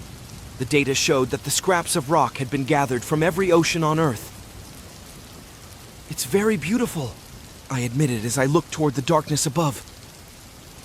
We couldn't even truly see the top of the monolith because of how far down we were. The doctor said it was an abomination. It was no wonder why they kept this quiet, I thought. This thing was changing everything we ever thought we knew. And it could cause disruptions in space and time too from the data we expunged. Whatever the hell that meant. Watley told us that we would be fine. So that's what we are going to rely on, I repeated. He seemed fine, didn't he? Paul asked nervously. None of us knew the man that well, so it wasn't ours to decide. But soon enough, we found out just how safe we really were. A few days passed with few incidents. We did our best to work under the circumstances we had been given and slowly became comfortable around the monolith. It was this sense of familiarity. I think that led to the first mistake. Mason attempted to send a drone out to get a closer view of the prisms and had the camera feed on live so everyone on the facility could get a better look. But the closer the tiny submarine got to the object, the more erratic our feed became. We tried to write it off as faulty tech, but there was a growing unease amid the free. But something was beginning to change in my coworkers at that moment. Strange noises were emitting from the drone's feed, and I could already tell it irritated Paul and Dr. Booth. Paul claimed it was so bad he wanted to rip his ears off. Liza ignored it and pushed forward. We soon found what seemed to be writings on the prisms, different languages. Alien? I had guessed. Instead, the answer was actually what turned out to be the most curious. The scan detected over 400 spoken dialects from our planet. All of these languages appeared to be human. Some were ancient, Mesopotamian, Enochian, but some appeared to be far more modern. Like the rocks, it had gathered pieces of our culture for as long as it had been down here. That seemed like the logical conclusion. But I wasn't so sure. Something about the stone seemed to have adapted since we got here. It was altering its makeup to show us things that hadn't been seen before. It made me worry about why that was.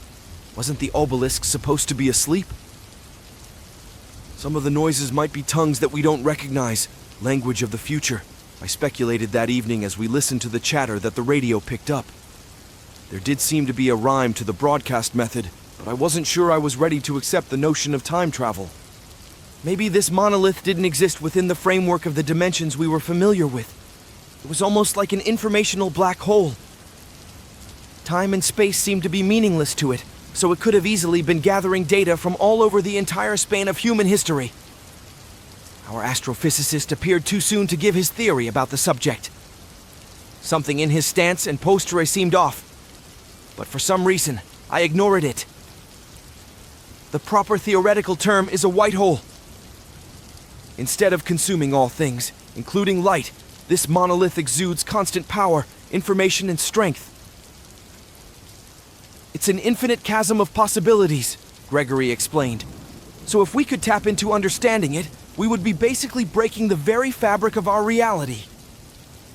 That didn't sound good to me. He took a sip of his coffee, a strange glint in his eyes as he peered toward the monolith. Its very existence is the rip between our world and one beyond. It has pushed the limits. Now, we are just teetering the scales further toward oblivion. All right, maybe we shouldn't be all doom and gloom, I suggested. You don't understand, do you? This thing can see the future, the past, and the endless possibilities of the universe. It is everything. It's a god. And yet, we stand here trying to comprehend it. That's like looking at the sun, he sneered. None of us have been affected yet, I said. No. But I knew that wasn't entirely true. Paul had been staying up to attempt to communicate with the noises, and Liza hadn't gotten much sleep. I tried to tell Greg that it was fine. We weren't losing sanity. No, you idiot! It's worse than that. The monolith is going to exert power over us. It's only a matter of time before we turn on each other, Greg said. The next day, he locked himself in his room. And I had to kill my closest colleague on this wreck. I felt my breath hitting my face as I ran down the corridor from her. She had lost her mind because of a singular excursion using a pressurized suit to the monolith, gone for a few hours. When she returned to the main air chamber, she began speaking nonsense in tongues that we couldn't understand. Paul refused to let her on board. She used her own suit as a weapon, banging the helmet against the glass until it shattered. Blood and pain and endless walls. They rise, walk, scream, and crawl. Into the abyss they scurry. She shrieked as she came toward us like an animal. I found a nook to hide in as she clawed at Paul's face. His screams prompted me to try and stop this, using the nearby fire extinguisher as a weapon to bash her head on the metallic floor. When she was dead, Booth performed an autopsy, trying to comprehend what had happened. This is the answer that the doctor gave us. Her brain and body were accelerating through different quantum states. Almost as if she couldn't exist in our dimension anymore. Paul mumbled an excuse of how he had warned all of us not to go near the thing. Speaking of the monolith, since Liza's untimely death, it seems to have gotten larger, Greg told us. We decided to try and communicate with the surface after that, but it proved to be a pointless effort even with our skills. Time wasn't on our side, and we were too far down. Paul seemed determined to make it work, locking himself in the communication tray. The next day, I started to learn that I was not immune to the grip of the monolith. I was having hallucinations. It would often be Liza, her skin rippling and transforming on the edge of my mind even as I walked down the corridor and tried to perform the simplest task. She was always in constant pain, screaming about her suffering. It was those same hallucinations that made me kill Branch next, the illusions mixing with the facility around me when I bashed his head in. Then I went to the forward command center and glared at the monolith. It was a reminder to me that I was being watched. The chances of escape without being caught were less than nil. Agnes met me there with an unusual request. She said she wanted me to kill her. What? I whispered in shock. I know you've been struggling with your mental health. We all have. And I want to end it on my terms. If I die, it will be easier for the rest of you to survive longer. It's simple math. I don't have anyone on the outside to wait for. Nobody will miss me, she insisted. This is how it has to be. I think most people believe death is easy. For her, it wasn't. She choked on her blood for maybe 15 minutes when I cut her throat. As I watched her die, gag, and struggle to breathe, I wondered if she changed her mind about this, about all of the sacrifices that led her here. I should have told her I never intended to cannibalize her body. The truth is, I will kill the others and then commit suicide. I know that I can't let the research we have found come to light. The monolith is too dangerous. 7 days have passed since then. Paul wound up starving in the communications room. On day 5, Branch and I found his body and saw that he had carved more strange archaic symbols in his own blood on every surface. The monolith was trying to tell him something, Gregory whispered. What could it be? I asked. He turned to me and whispered the final reason why I knew I would die down here. We aren't alone. Greg's body began to break apart, the way a cocoon splinters the moment of metamorphosis. But this was not a beautiful, godly creature emerging. Long black skeletal claws that crushed apart his skin and muscle revealed rows of endless teeth and eyes as the hellish abomination screamed in a million tongues. I locked myself in the next room, the creature smashing its body to reach me over and over as I frantically worked to cause an implosion in the room. When it succeeded, I saw the creature tear apart into another 1,000 pieces, joining the ocean's vacuum as it was forced into the monolith. The object is all-encompassing now. I see it everywhere I look. I know that the forces from beyond are closing in. They taunt me with their screams as I struggle to finish these notes. I have discovered the horrible truth. This monolith did not come from the Earth, but from what came before our world. An entire dimension of chaos and destruction is what it harbors. Our days as the dominant species in this world have come to an end. The truth is that this was never our world to begin with. All this time, the monsters and the hell that rests beyond the gates of reality have only been hibernating. The monolith is the key to their world, and something is about to unlock it. I am thankful I am about to die now. I can't even imagine the apocalypse that will rain down when this thing finally chooses to stir the world above. Story 3. Growing up with asthma was always a little challenging, but having a dad that smoked 2 packs a day made it even harder.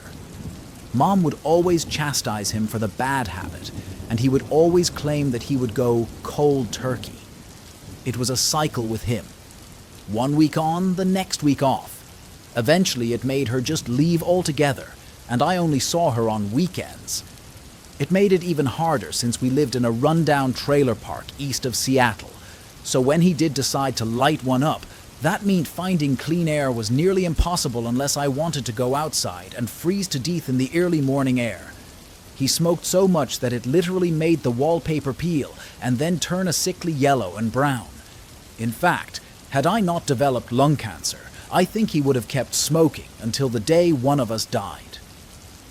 But when I got the diagnosis and the doctor asked me if anyone in the family smoked, I saw his face go white as a sheet. I hate to say it, but for me, cancer was a golden ticket to a better life with Dad. His guilt drove him to buy me whatever I wanted, and I took full advantage of it. New phone, new shoes, new iPod. You name it, I got it. I didn't care what he had to go through. I figured my pain was reason enough for my selfishness. It went on like that for 5 months as I took my rounds of chemo and plugged him for every penny he had left. Even after the cancer was mostly gone, he still wanted to make up for all the mistakes he had made along the way. That all changed in August, though, when he filed for bankruptcy, and I found myself on a bus to stay with Mom. As much as I hated my dad, I also didn't want to leave him.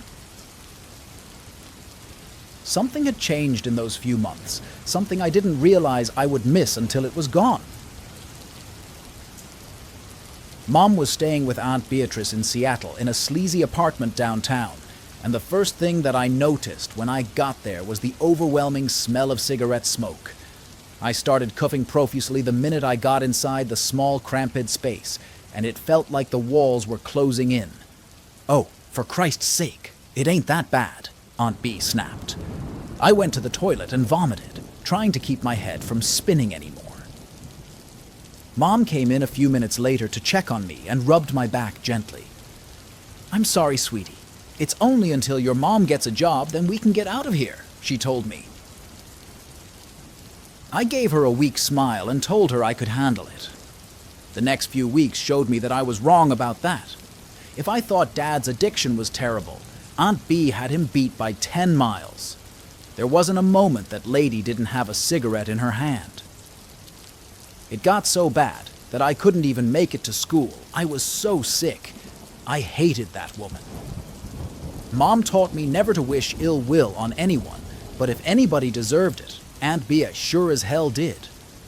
One particularly humid day, I tried to get up early and cook Mom some pancakes, and Bea was standing on the balcony on her 5th cigarette.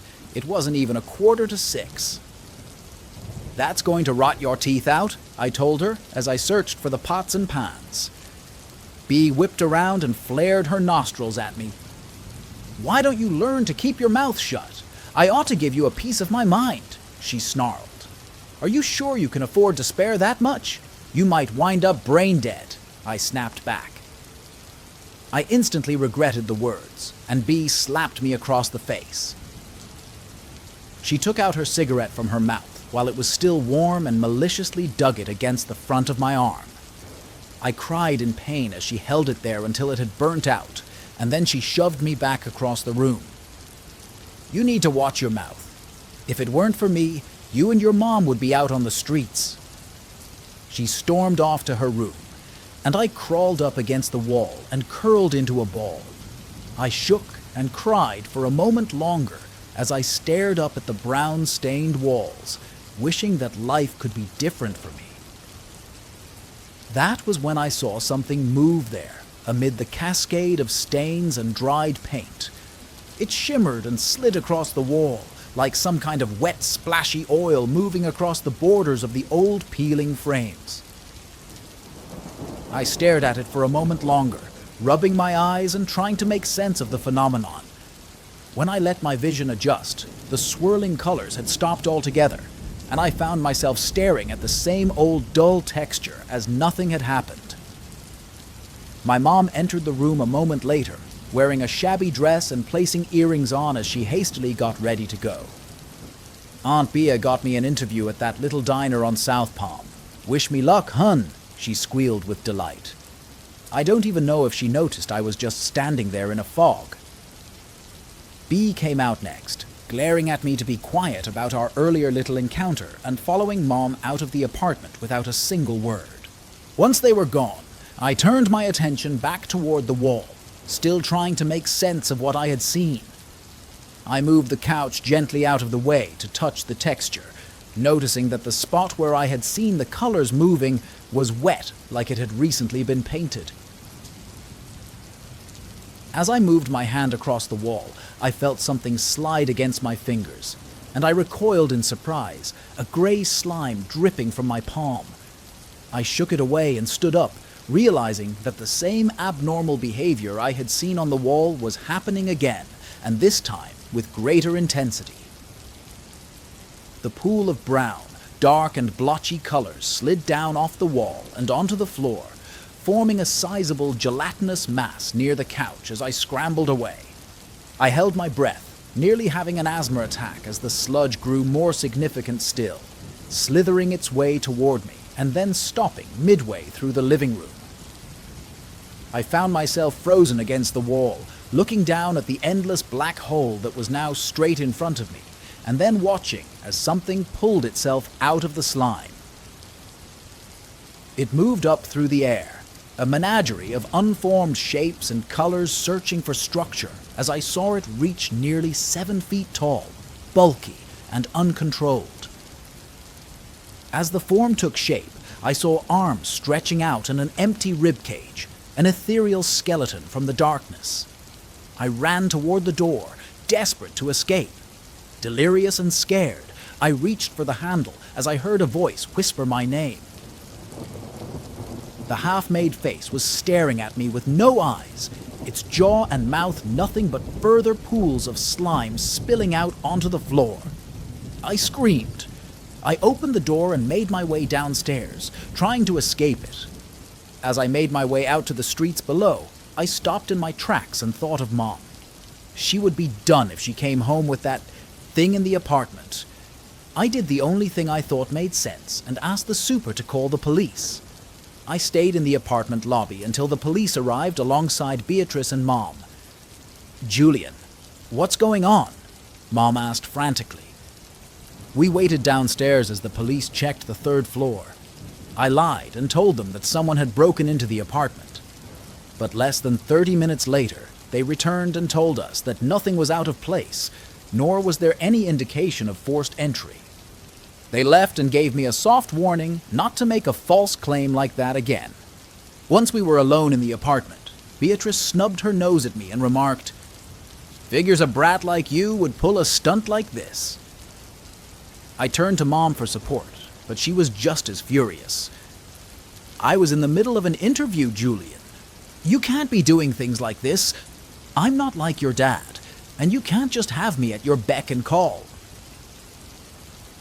That stung more than the cigarette burn had. I went to my room and slumped on my bed. I wanted to cry, but I was so out of breath that I was sure I would have to have a breathing treatment if I did. Instead, I just stayed in bed and stared at the walls, trying to decide if I was going crazy or not. That night, I found out. I didn't even bother to try to go to sleep. I just stared at the walls, trying to determine what this monster wanted with me. Once it was so dark that I could hardly see the hand in front of my face, I decided to muster up the courage to confront the demon. "Show yourself," I whispered cautiously to the wall. This time, it wasted no effort to step out from the dark stains near my closet. It had the shape and structure of a tall, sickly man, but in the darkness, I couldn't see anything else, only that it was filled with shimmering holes in its body, and when it spoke, it sounded like a rasp. "You have something that does not belong to you." It answered as it lurched forward toward me. I tried not to shiver as I pulled my blankets over my trembling body. I don't have anything," I told the being. "But whatever it is, you can have it." "Are you certain?" it asked as its mouth opened wider than I thought possible. Sometimes the things we do not want are the things that are most valuable to us. I looked at its strange, unformed body, its peculiar stance and deadly eyes, and realized that there was something familiar about it. It reminded me of the sickness I had carried for half a year. Whatever this being was, I knew that its reason for being here was more than to frighten. Are you asking me what I want?" I mouthed, trying to make sense of the riddles it spoke. "Your body was once racked with disease. Now, all that fills it is hate." I couldn't argue with that, but what did this bizarre monster know of such things? "You don't scare me. I've laughed death in the face, and I don't care if I die," I told it bravely. Its laugh was ragged and hoarse. "If you are so brave, then speak your heart's desire. I can make it true." I considered its offer for a long moment. This had to be a dream, a lack of sleep and sickness taking its toll on my body. Convinced I was talking to an illusion, I said, "I want to be free.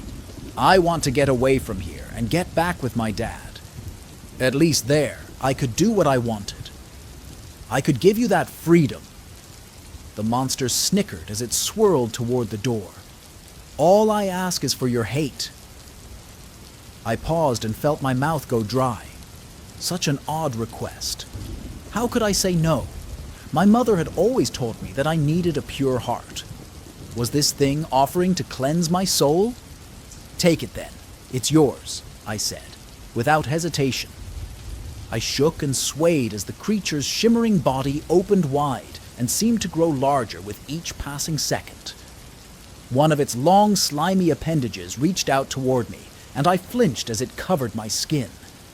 It felt like a vacuum was slowly sucking away at the edge of my nerves. I thought for sure I would pass out, or that the dream would end soon. At last, it released its grip on me, and I lay down on the bed like a limp doll, exhausted from whatever it had done to me, as it seemed to ebb and flow across the room with extreme pleasure over the meal I had apparently offered up to it. The creature moved toward the wall again, pushing its body against the tapestry as it whispered a final goodbye. "You may find freedom, the heaviest burden of all to carry." At last it disappeared from sight. I stood in confusion for a moment longer, confident it would return to terrorize me again. As I settled down on my bed, though, I did feel different. Something was gone inside my heart. I didn't feel, well, anything anymore. I smiled and relaxed in bed and closed my eyes, confident that the paranormal encounter would somehow make for an exciting conversation at breakfast in the morning.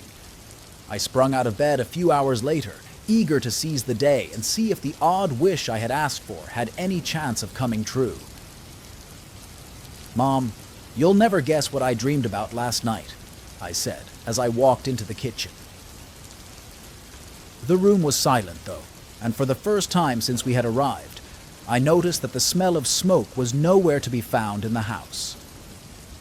I moved toward Aunt Bee's room to wake her door slightly ajar, and shouted, "Hey, rise and shine.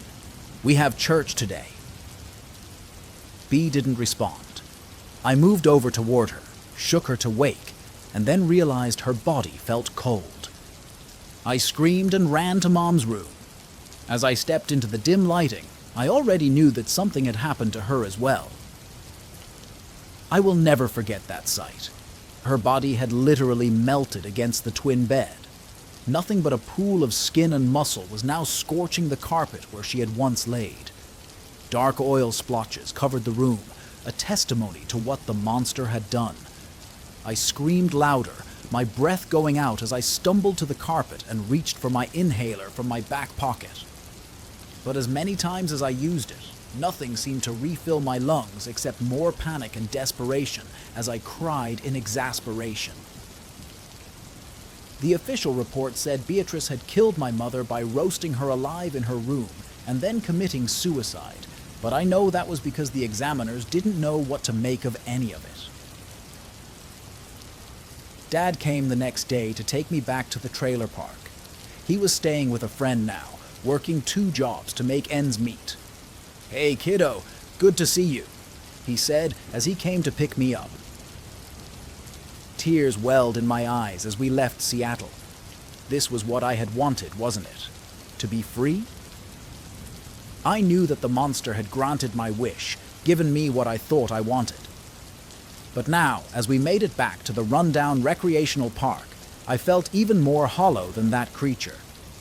We made it inside, and I told him I would go wash up for supper. My nerves still rattled from everything that had happened.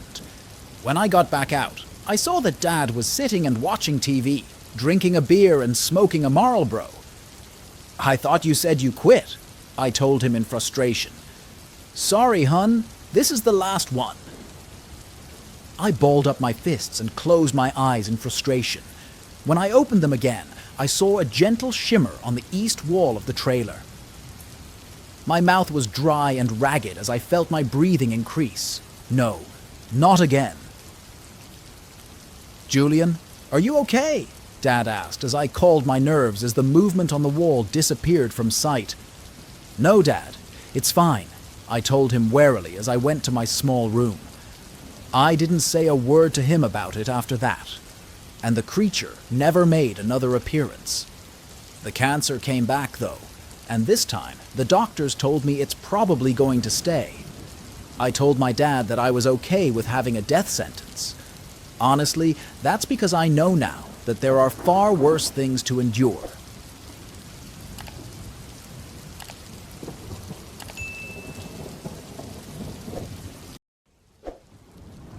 Hi, like and subscribe for the more horror stories. Story 1. It was a late July night, and I once again found myself basking in the glow of my TV screen, a controller in one hand and a beer in the other. Empty pizza boxes, chip bags, and various other discarded remnants surrounded me as I fought battle after battle in the latest RPG I had picked up a few days prior. As a depressed loner with no friends, most of my nights were spent this way. To be blunt, I hated myself. I hated my shitty convenience store cashier job, and I hated my sad excuse for a life. My whole existence revolved around working at a job I despised and coming home to vigorously escape my reality. It was a tragic routine, but one that allowed me the luxury of not having to face the realization that my life was going nowhere. After a few hours had passed, and I was good and intoxicated, I headed outside to the landing to smoke a cigarette. It was a bad habit, I know, but when you don't have much to live for, the dangers of cigarettes seem frivolous and unimportant. I had just finished lighting up when I instantly noticed something strange. The stop sign usually posted at the intersection next to my apartment building had moved. I've lived in this apartment complex for over 5 years. And I tell you, the same red octagonal stop sign that had always been next to the intersection now sat on the sidewalk adjacent to the building.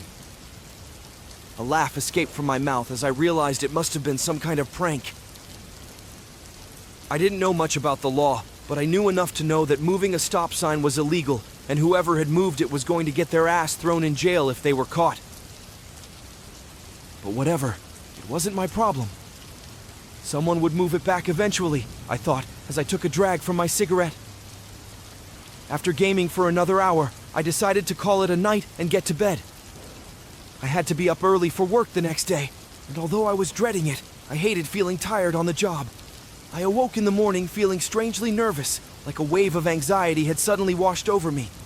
I laid on my air mattress, staring up at the water stains on the ceiling as I thought about how my life wasn't going the way I wanted it to go. I remembered how I used to have goals and ambition. At one time in my life, I wanted to be a veterinarian because of my love for animals. I even went to college for it, but a few missed classes here and a few bad grades there, and all of a sudden, I found myself dropping out. Now I'm a single, 39-year-old college dropout who spends his free time trying to escape reality through video games and alcohol. Was I ever going to get my shit together and pursue something meaningful in my life? Or was I doomed to slowly wither into oblivion, having never come close to my true potential as a human being? I could feel my air mattress deflate a bit as I laid there, deciding if I should even bother going into work. I thought about just getting into my car and driving somewhere far away. Somewhere where I could start over and reignite the passion I once felt for life. With a defeated sigh, I got up to get ready for work. I was on the patio having a smoke before heading off when I noticed that the stop sign I had seen on the sidewalk the night before was gone. Figuring someone had moved it back to its rightful place, I put out my cigarette and began descending the stairs to my car. I was just about at the bottom of the stairs when I looked up and was suddenly taken aback. The stop sign was now posted at the bottom of the stairs. Slowly walking over to it, I saw that it stood firmly in the concrete. The signpost didn't even budge when I shook it, as if whoever put it there had used some impressively fast-drying cement. If this was a prank, then someone had gone to great lengths to pull it off. A smile formed on my face as I contemplated the absolute absurdity of it. Whoever was going to have to chisel this out of the concrete was probably going to be super pissed. But, again, it wasn't my problem. I walked to my car, smiling and shaking my head. Maybe whoever did it was caught on camera. Or maybe not. At any rate, I was sure it would be in a different spot by the time I got back. Work was incredibly shitty that day. There seemed to be an unusually high amount of irate customers that would yell at me for stupid reasons, like how we didn't carry a specific brand of potato chips, or how we were out of their favorite scratcher. The day dragged on painfully. By the end of my shift, I was so ready to get back to my apartment to roam through the hills and forests of my game while drinking myself into a coma. The dim light in the sky was quickly fading tonight as I pulled up to my apartment building. I sat for a few minutes, finishing a cigarette, before exiting my car and making my way over to the stairs leading up to my apartment. Immediately, I noticed that the stop sign that had been there earlier was gone. I looked to see if it had left a hole in the concrete in the spot where it last stood, but to my surprise, it hadn't. The concrete was completely smooth, leaving no trace that the stop sign had ever been there. I looked over to see if it was back in its rightful place next to the intersection, but it wasn't. Something about this situation was beginning to make me feel uneasy. That feeling intensified 100-fold when I made my way to the top of the stairs to see the stop sign posted directly in front of my unit's door. Why the fuck was it there? I thought as I walked slowly over to it. As before, I tried to pick it up, and once again, I couldn't. It was stuck firmly into the concrete as if it had been there since the building's construction. I stood staring at the stop sign as questions began flooding my mind. Why did someone put it in front of my door? Was it put there at random, or was someone deliberately targeting me? If so, why? I didn't know enough people to have enemies. Did I inadvertently anger one of my neighbors? Why would someone do something this petty as revenge? The more I thought about it, the more the whole situation started to piss me off. After a bad day at work, I didn't want to deal with this shit. Nevertheless, whoever put it there had made it my problem, and it was now my responsibility to do something about it. Determined not to let it ruin my night, I decided to tell the apartment manager about it in the morning before work. I spent the rest of the night getting drunk on cheap beer and giving my thumbs an intense workout. All the while, I couldn't stop thinking about the stop sign. I kept catching myself glancing at the door as if I could sense the stop sign taunting me on the other side of it. I'd bet whoever had put it there was having a good time at my expense. There was probably more than one of them, maybe even a whole group of them, mocking me and talking about what a fucking loser I was. I could imagine their sinister grins as they laughed at how I was so lowly and pathetic that they could do something as ridiculous as put a stop sign in front of my door, and there was nothing I could do about it. Oh, how they must have been delighting in my helplessness, I thought as I gritted my teeth. These thoughts festered in my brain, fueled by an ever-increasing flow of alcohol. Eventually, my inebriation reached an intensity so great that the thoughts began to boil over until they spilled into action. Before I knew it, I'd reached into my closet to retrieve the baseball bat I kept for protection and marched with purpose towards the door. I stopped and took a long swig of beer before reaching for the door handle, ready to smash the stop sign and anybody that got in my way into a pulp. I would show them that they couldn't mess with me so quickly and that I was willing to do something about it. With my bat raised high into the air, I flung the door open ready to strike when my heart suddenly plummeted into my stomach. The stop sign was gone. I spent the next few hours gaming until my eyes glazed over and drinking until the events of the day became a hazy, muddled blur in my mind. I didn't want to think about anything more that night. Not about the stop sign, not about anything. I would surely pay for it the next day at work when I had to nurse a hangover the size of an elephant, but I didn't care. I just wanted to forget all about that night's events.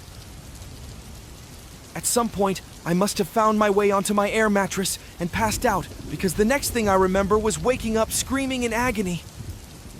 I looked in horror to see something metal jutting out from my lower abdomen. The Hole pattern on the long metal beam looked familiar, and before my eyes gazed upwards to confirm what it was, I already knew. It was the stop sign. Its post had impaled my body completely through like a shish kebab. I tried desperately to pull it out, but I couldn't move it. It had gone straight through my now deflated mattress and was stuck firmly into the floor. Blood poured from the wound, and I knew that if I didn't get help quickly, I would bleed to death. Luckily, my phone was within arm's reach, so I grabbed it and frantically dialed 911. The last thing I remember before blacking out was the sound of the operator as I quickly rattled off my address. I awoke in a hospital bed with a doctor standing at my side. After asking me a few routine questions, he told me how lucky I was to have survived.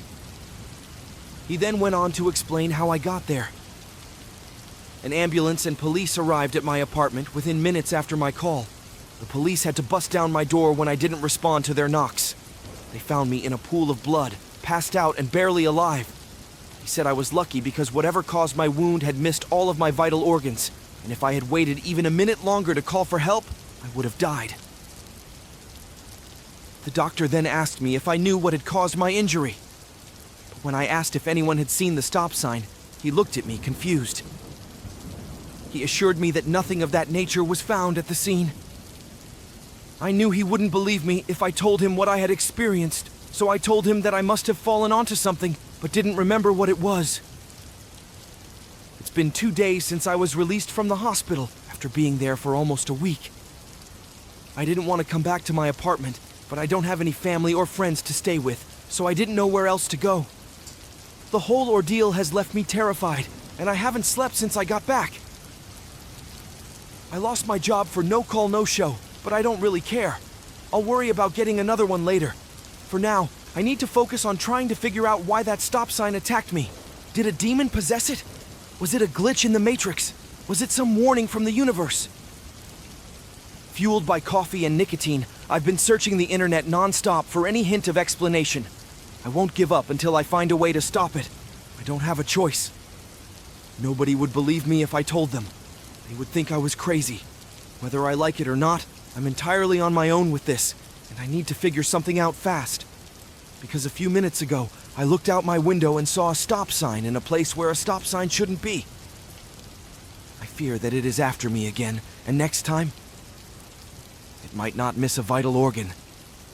Story 2. I could smell the stench of death before I even stepped out of my truck.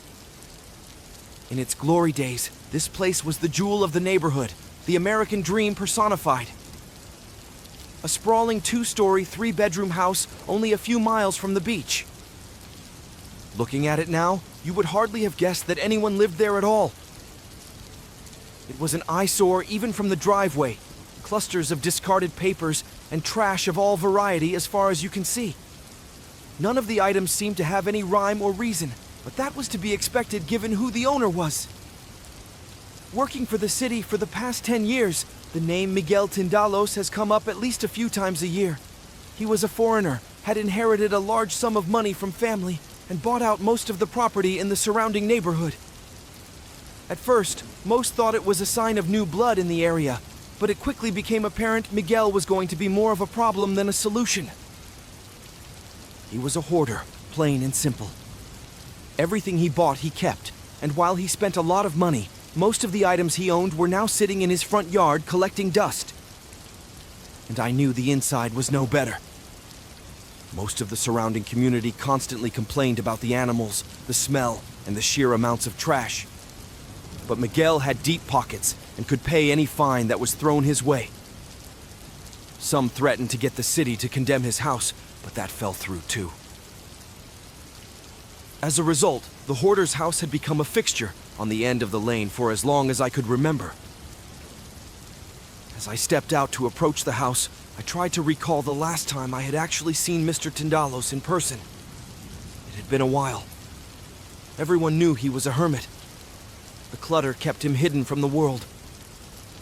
I always wondered what it was he felt he was hiding from, and I guess now that I was here to assess the mess and find his body, it was time I found out. How long had he been dead in this filth before anyone thought to check on him? I knew he had no family, no friends save maybe a few debt collectors. His mailbox was stuffed full, possibly with months of suspension notices and other bills.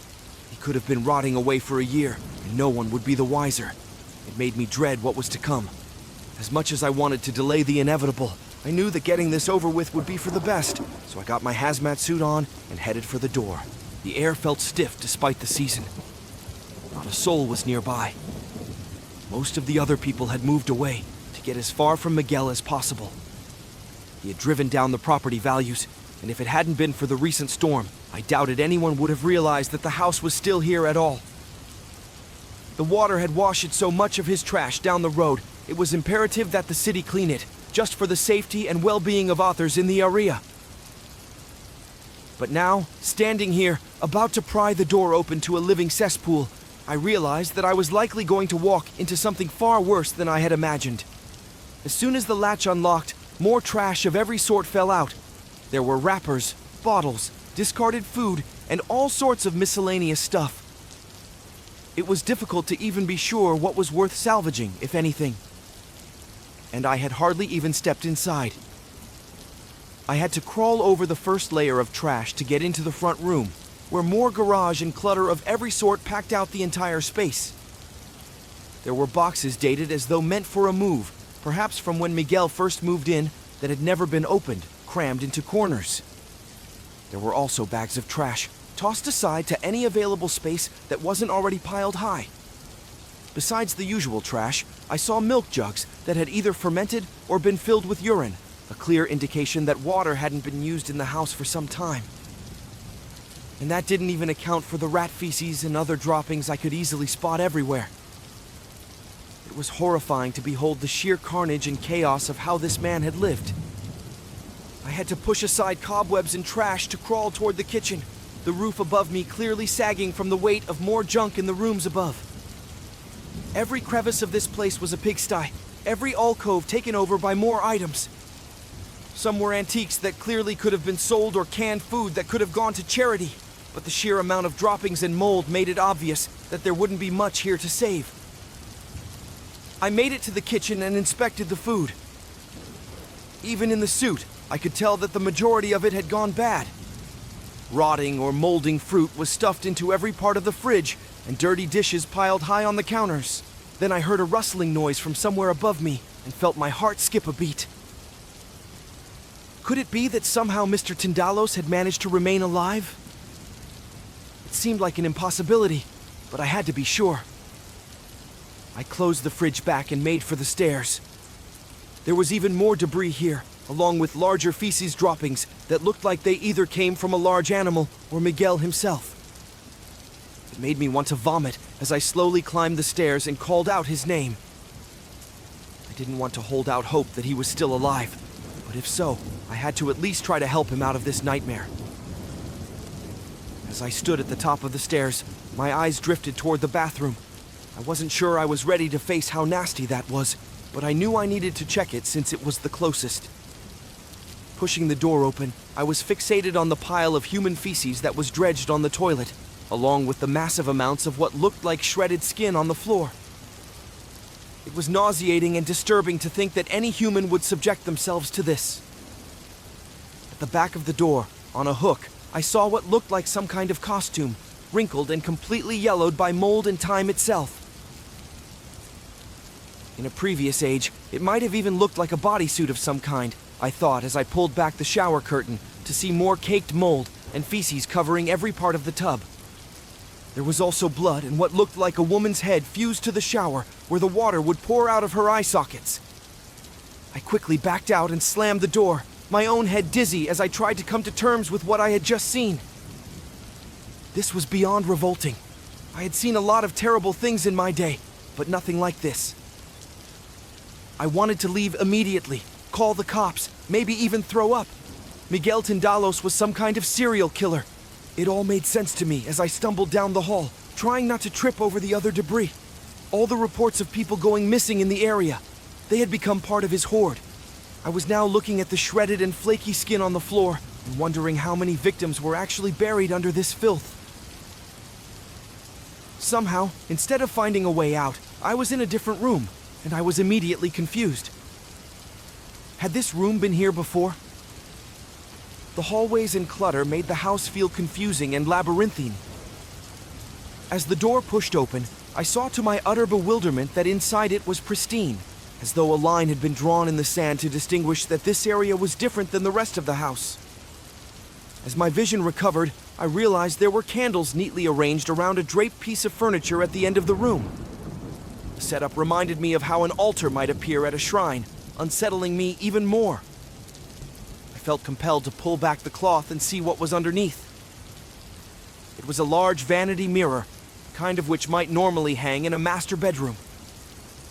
Yet instead of being made of normal clear glass, the material of the mirror was the darkest shade I had ever seen.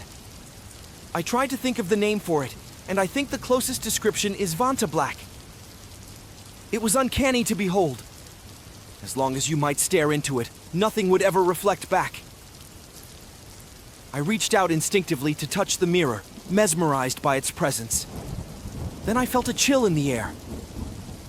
Had the candles been lit when I entered the room? The mirror seemed to move of its own accord, and then I realized it was the glass sliding out of the frame the way that sludge might from a broken pipe. It was a living slime that was moving toward me, and from that sludge, I saw what looked like fingers protruding. I fell backward, out of the room and toward the hallway, pushing clutter aside. I think I literally shouted out, "Fuck this shit," as I began to run. But the horde was all around me. I knew that a creature with no bones would find it far easier to traverse the area than me. I could hardly catch my breath. And then, in my shattered brain, I thought of the window in the bathroom. I could climb out. I pushed open the door, climbing atop the feces-covered toilet as my heart pounded faster. The slime was right behind me. It swirled and moved toward the tub, as though attracted by the body parts. I couldn't help but be paralyzed in fear as I pushed the window latch to the roof open and watched the slime consume the costume on the wall. As it took the form of the bodysuit, I realized that the entire thing was, in fact, made of peeled and wrinkled human skin, worn out from age and extensive wear and tear. It was mortifying to watch, but I couldn't look away as it picked up the severed head, pulsing and oozing in and out of the empty sockets and holes as it seemed to take it as a mask on its misshapen body. Then I heard this ghastly scream. It sounded like it was trying to imitate the woman that it had taken as a body as I pushed onto the roof. I'm not quite sure. I couldn't stop from running as I fell out onto the hard tiling and looked toward the backyard. There looked to be literally hundreds of bags of trash filled with leftover food, discarded items, and possibly even more disgusting stuff. But I didn't care. My life depended on the fact that I needed to keep moving. I leaped into the trash below and swam through the putrid clutter, pushing my way to safety to avoid the ungodly creature that followed. I made it to my truck and drove away as fast as I could, not even bothering to stop and unzip my hazmat suit. I stopped and took a few breaths to clear my head. The house needed to be demolished immediately, destroyed before any other poor souls became a part of that clusterfuck. I had a few spare packs of cigarettes in the truck and a gallon of gas. Turning around, I forced myself to return, hands gripping the wheel of my vehicle as I came up to the house. I got out and started to douse the trash with the gasoline, determined to end this nightmare before anyone else had to come across it. I could hear the creature scream as I lit a cigarette and tossed it into the pile, shielding my eyes as the inferno began to rise. I felt the heat swarm around my body as I stepped away, my feet feeling heavy as I felt the flames lick my skin. Something sparked from the trash heap, colliding with my eye, and I screamed, desperate to see again. I ran from the house and called 911 as the fire kept consuming the horde. Later that day, I had to have emergency surgery, my eye removed due to retinal scarring. I returned to the hoarder house the day I was discharged, to be sure the inferno had done its job. But it felt like the trash heap had doubled in size and spread even farther. As I looked at the desolate structure, I wondered to myself if part of me was now left behind in this place, to become part of the horde. I have recommended to the city that we simply leave the property alone. Story 3. In 1989, we detected a faint call coming from the depths of the ocean. A strange cry from a massive creature traveling alone in the vast blue waters below. At first, it sounded like an oddity, a malfunctioning hydrophone, but then we heard it again in 1990 and 1991. With only 5% of the ocean explored, it baffled us. To any untrained ear, it sounded like a whale, but its pitch was too high.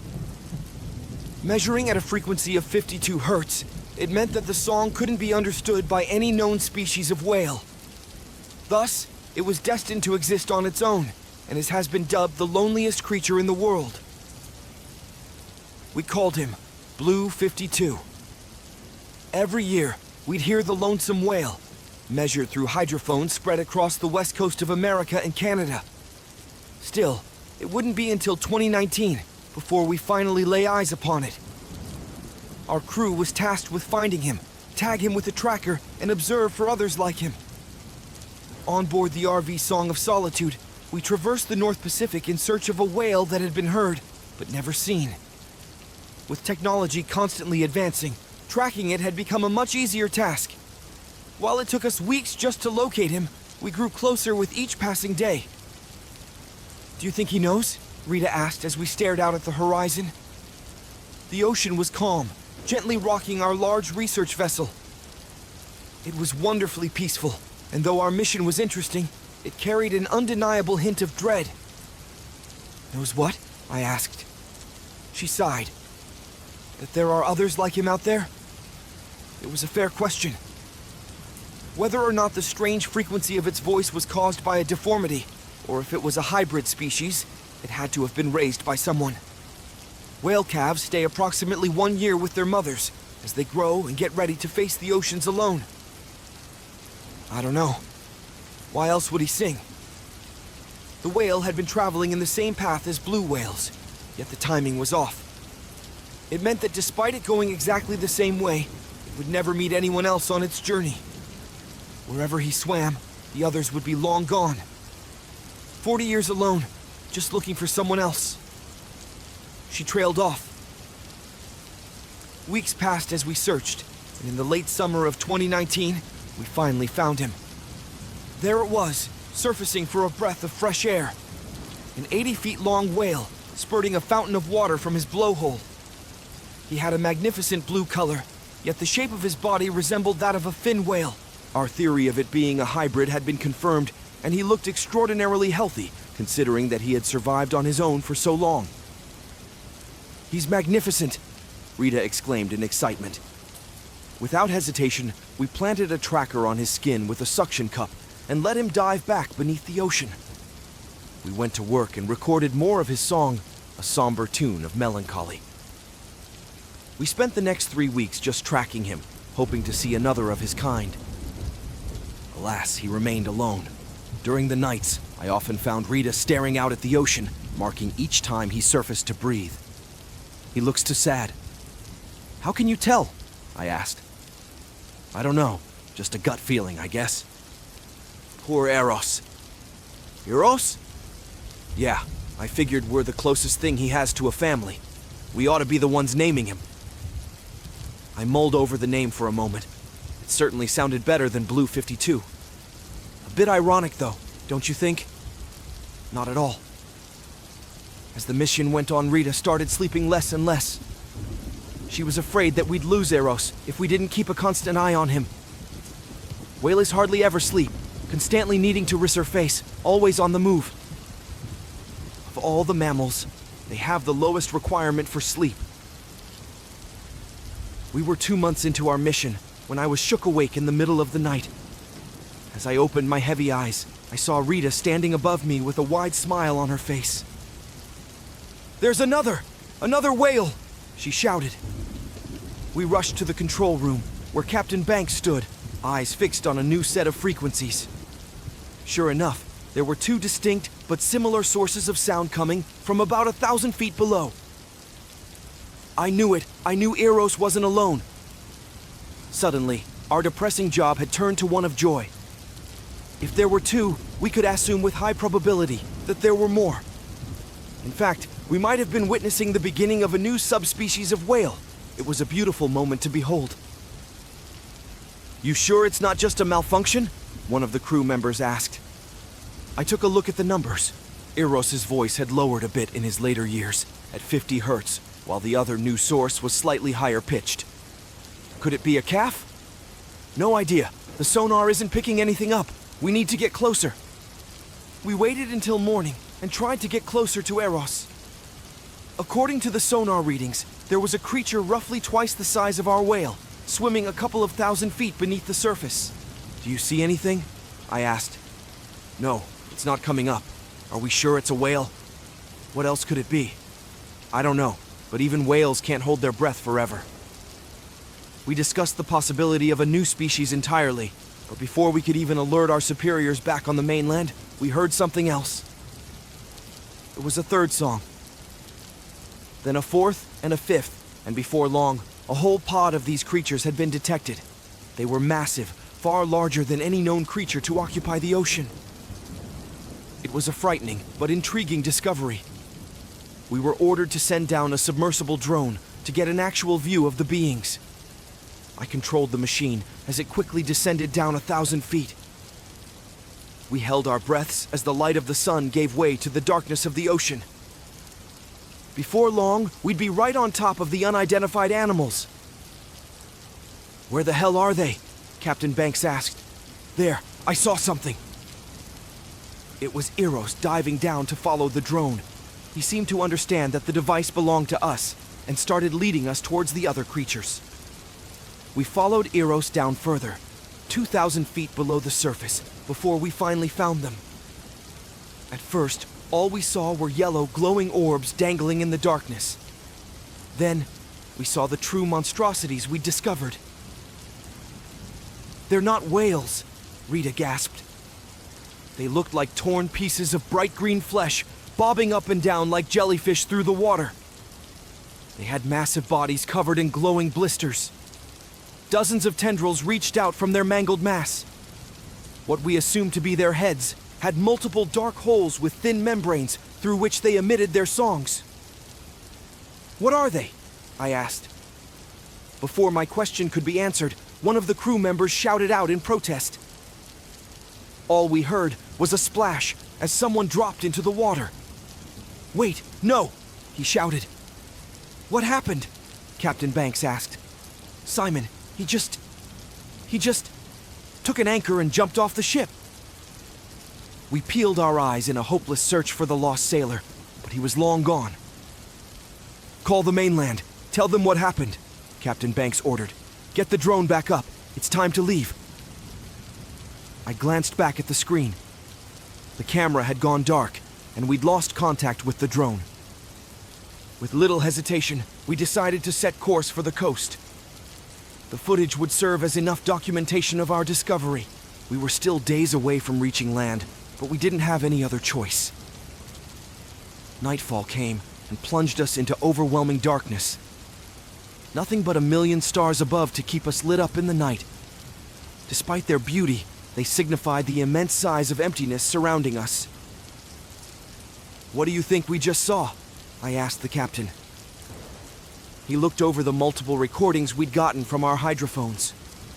They all matched the voice of Eros in terms of frequency, yet the rhythm seemed completely off. "Whale songs can travel 100 miles, no problem. Based on the composition of these things, I'd say they were airless creatures. It would suggest that they come from the very depths of the ocean beneath us, but I can't say for sure." "You think Eros alerted them with his voice?" He nodded. "Why else would they venture this far up?" Our conversation was interrupted by the sound of an anchor moving on deck. We rushed outside to find Rita standing by the edge, staring longingly into the ocean below. "Rita, what are you doing?" "They're calling for me." "Who?" "The dancers of the sea. Their songs are so beautiful. Don't you hear them?" "Rita, please step away from the edge," Captain Banks begged. I took a slow step towards her, ready to snatch her away from the edge. Before I could even get close, she just stepped over and fell into the water. "Rita!" I shouted in despair as she sank out of sight. By the time we could even turn around to search for her, she'd be too far gone to rescue. Anyone that willingly jumped into the depths could never be rescued. Captain Banks jumped on the radio, getting ready to demand an airlift back to the mainland. Yet the only sound that greeted us on the other end was the damn song from the depths.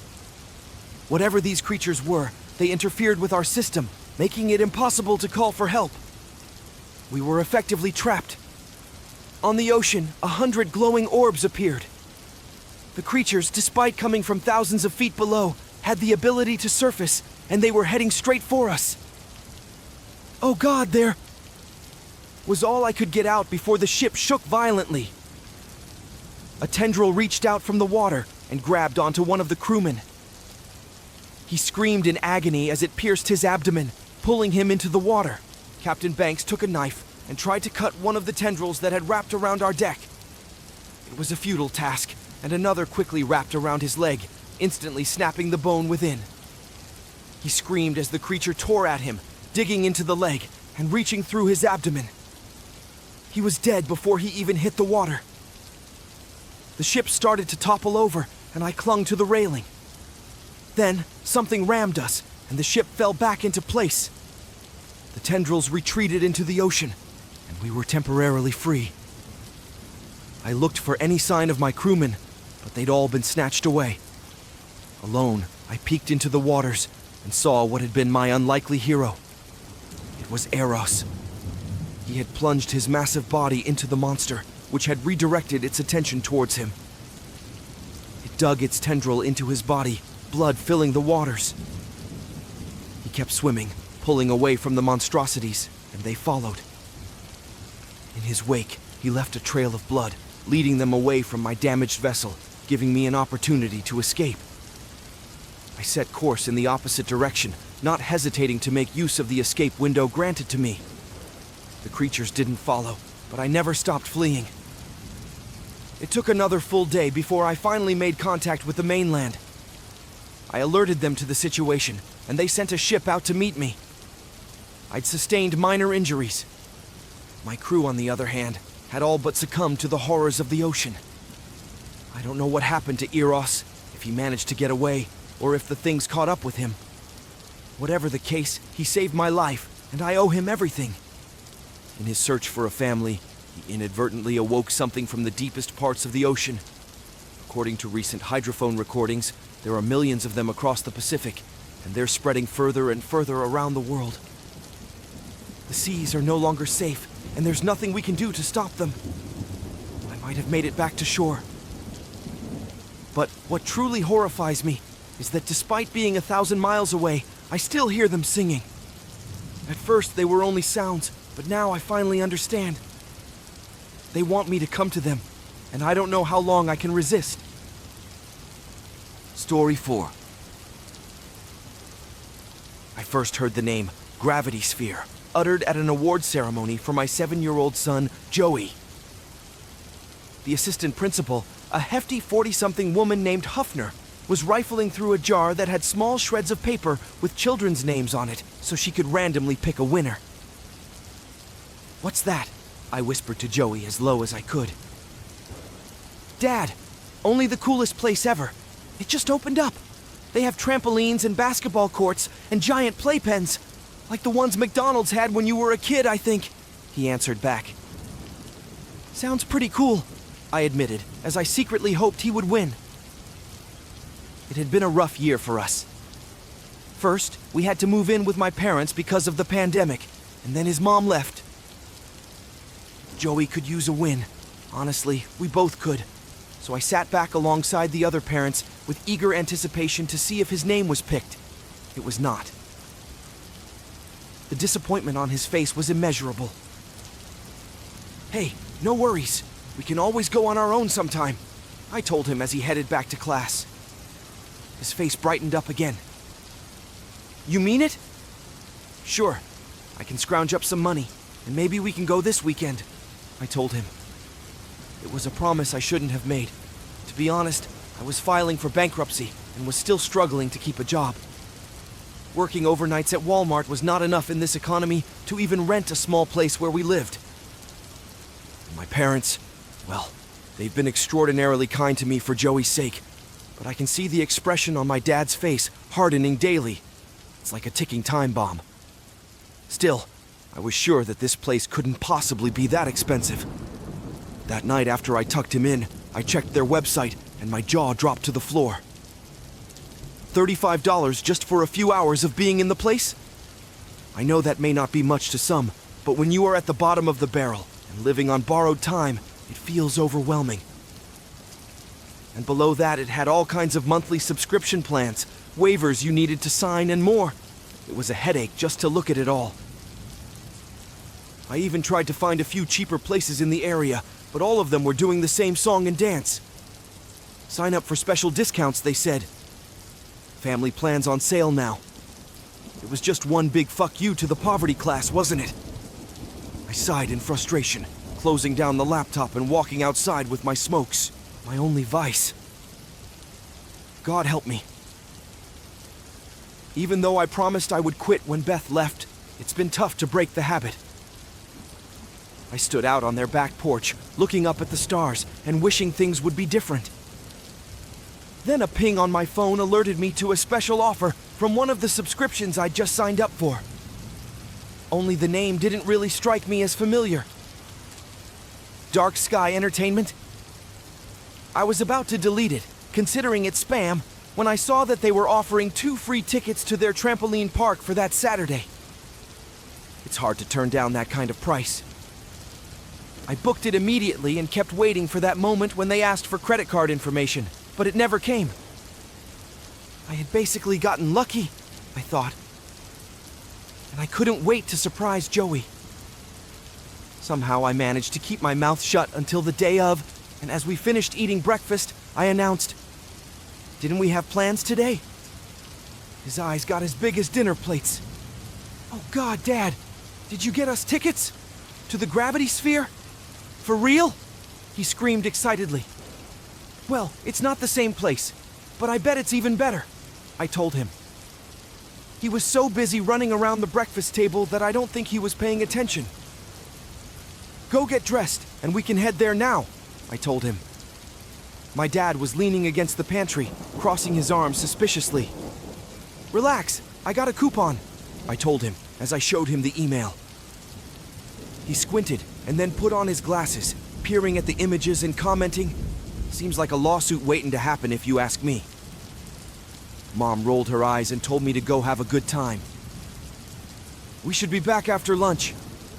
I got a little change to grab us ice cream from Sonic," I told them both. According to GPS, the trampoline park was only 17 minutes away in the downtown area. Not exactly the best spot for it since there was so much construction, so I opted to drive about 3 blocks away and park near the riverfront.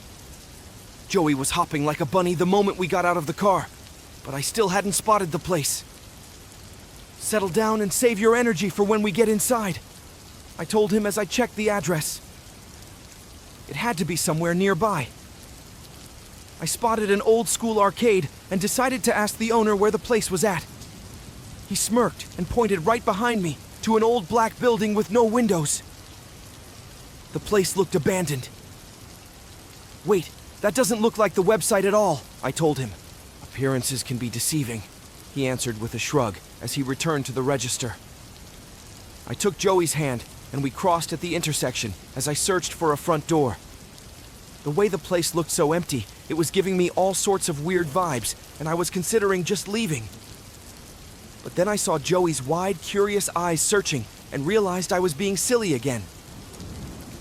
"This place is harmless," I told myself. "Just need to give it a chance." We finally found the entrance, and I pushed the glass door open to let him run in first, my eyes adjusting to the dim lighting. "Certainly going for the secret hideout look, aren't you?" I asked the old woman behind the counter. She looked like she was on oxygen and hated her job. "Can I help you?" she rasped. I showed her the email, and she gave me a faint nod, telling us to wear wristbands inside. They reminded me of Fitbit bracelets. "Blue is the color you want to see. Red means you need to come see me. Got it," she said. "Do they monitor heart rate or something?" I asked even as she buzzed us in, and Joey was already running to check out all of the attractions. "Hold up, buddy," I shouted as I followed through the double doors, immediately finding myself in complete and total darkness. "Joey, just wait a second so I can see where we are going," I said. There was actually some light, I realized. Several places on the wall, I saw iridescent disco balls that dazzled around aimlessly and gave off this eerie pall to the entire structure. The entire place was huge, with obstacle courses, a ball pit, a roller rink, and of course the bouncy mats that Joey had fantasized about. I caught sight of his silhouette over there already and squealed for me to join him. All right, hold on. Let me get my shoes off," I told him. It was beginning to look like my reservations about the place were wrong, I thought, as I sat down and slipped off my shoes. Then I heard a little girl crying. Parental panic mode set in, and I zeroed in on her. She had just fallen off the obstacle course, it looked like, and her parent was rushing to help her. The only way I saw them at all was the wristband. Hers was red, and the parent's blue. So it was like the old woman had warned. The bracelets could detect if their customers had hurt themselves, I realized as I looked down at mine. Pretty fancy, I decided as the parent quickly escorted their injured child to the front desk. Finally getting ready, I ran over to join Joey and immediately did a cannonball onto the first trampoline. For the next 10 minutes or so, it was pure adrenaline and fun. I did my best to keep up with him, laughing excitedly and jumping back and forth. But it was quickly becoming apparent that my age was catching up with me, and I had to sit out. "Dad, it's no fun without you," he complained. "It's fine. We only have about an hour left anyway."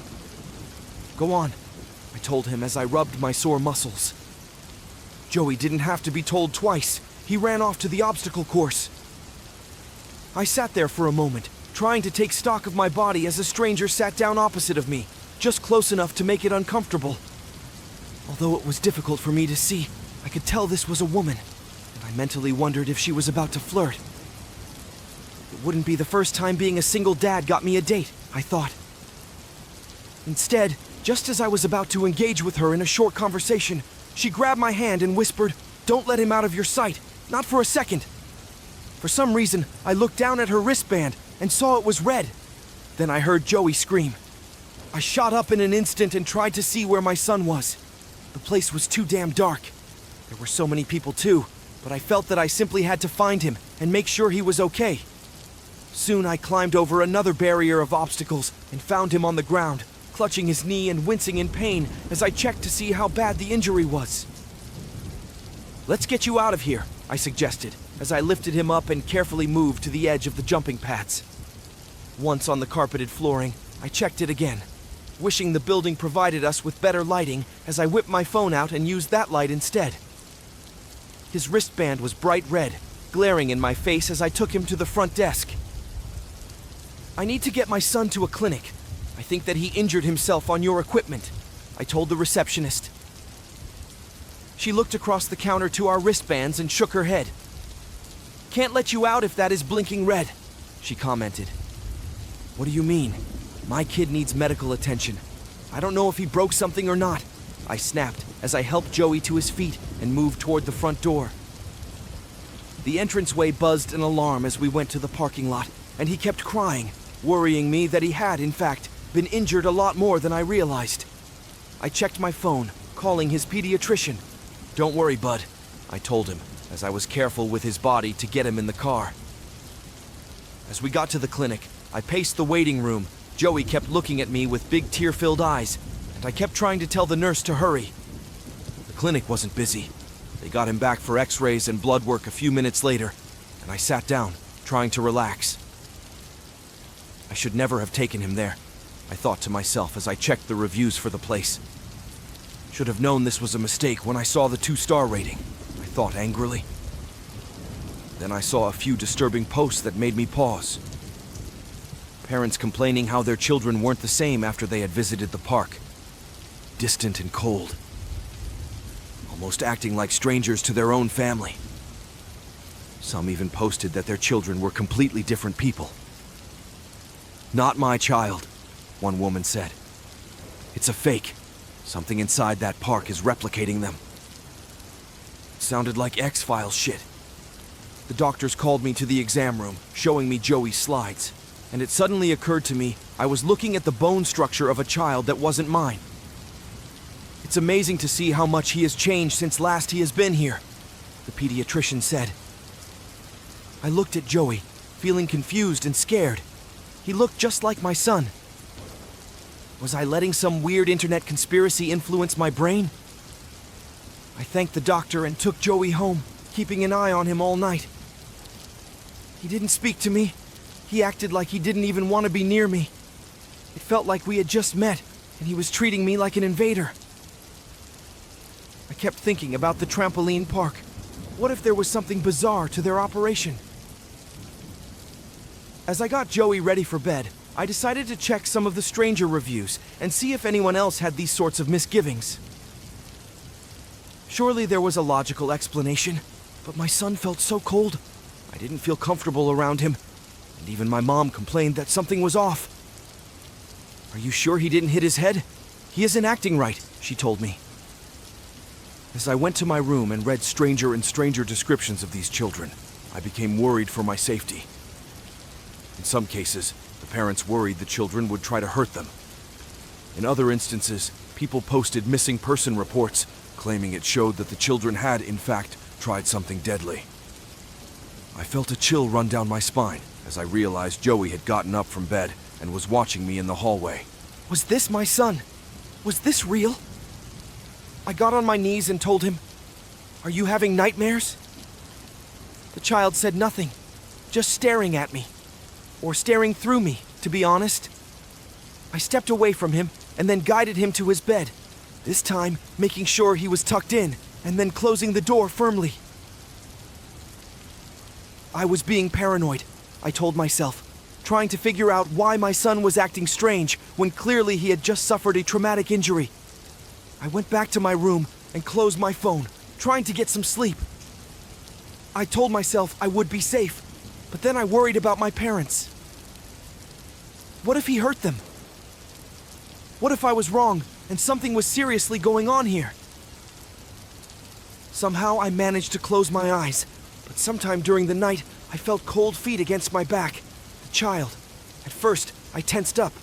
It had been years since he slept here. As a toddler, he often had nightmares. Did the incident at the trampoline park frighten him? I slowly put my arm on him to comfort, trying not to overreact. This was how it was supposed to be. Then I heard a noise at the door. "Need to go back," a voice said. I felt sudden dread cover my body as I tried to get a look at whatever was in my bed. Then I rushed to the wall to flip the lights on. The room was empty, except for Joey. He was lying there, looking cold and confused and as distant as he had the past day. A cold sweat dripped off my neck as I looked in the mirror of my bathroom. Joey was staring at his reflection like it was a predator. I closed the bathroom door and held his hands. "Please, please talk to me. I can help you." He reached for my hand and mimicked the motion of jumping as though my palm were a springboard. "The park? You want to go back?" I asked. He nodded silently. He looked like he was about to crack. I didn't know what else to do. I couldn't sleep. I had to get this resolved, and I figured maybe going back there would be the answer. I got my keys, and we left right after 2 a.m. I was telling myself the building wouldn't be open, but to my surprise, it was. It seemed more foreboding than it had the first time. More unfriendly and dangerous. It gave a supernatural vibe.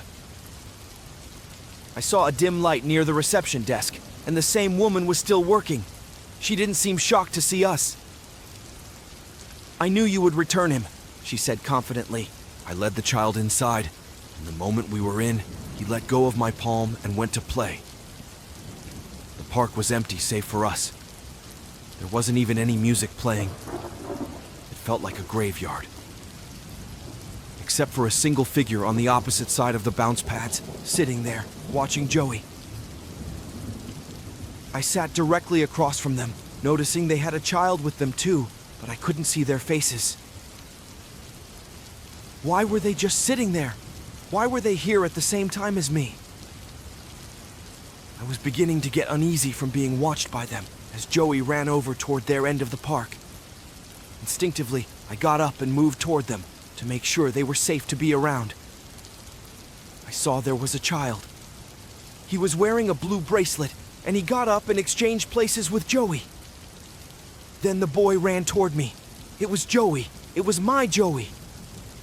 I can't explain how I knew, but I did. As he clung to me, I looked at the shadowy silhouettes in confusion, realizing that both wore the red bracelets. I couldn't see if they looked like me and my son anymore. But they disappeared into the shadows a moment later. Joey was just clinging to me, afraid to let go. I comforted him and went to the front desk, staring at the woman that ran the show. "What was that?" I asked, too frightened to believe any of this actually happened. "People say they see different things, so you tell me. What was that?" she asked. I looked back inside, this time seeing shadows dancing and playing across the trampolines, waiting to replace more eager souls. Realizing that Joey and I were very lucky, I took his hand and left. "Dad, I don't want to ever go there again," he said anxiously as we got in the car. I couldn't agree more.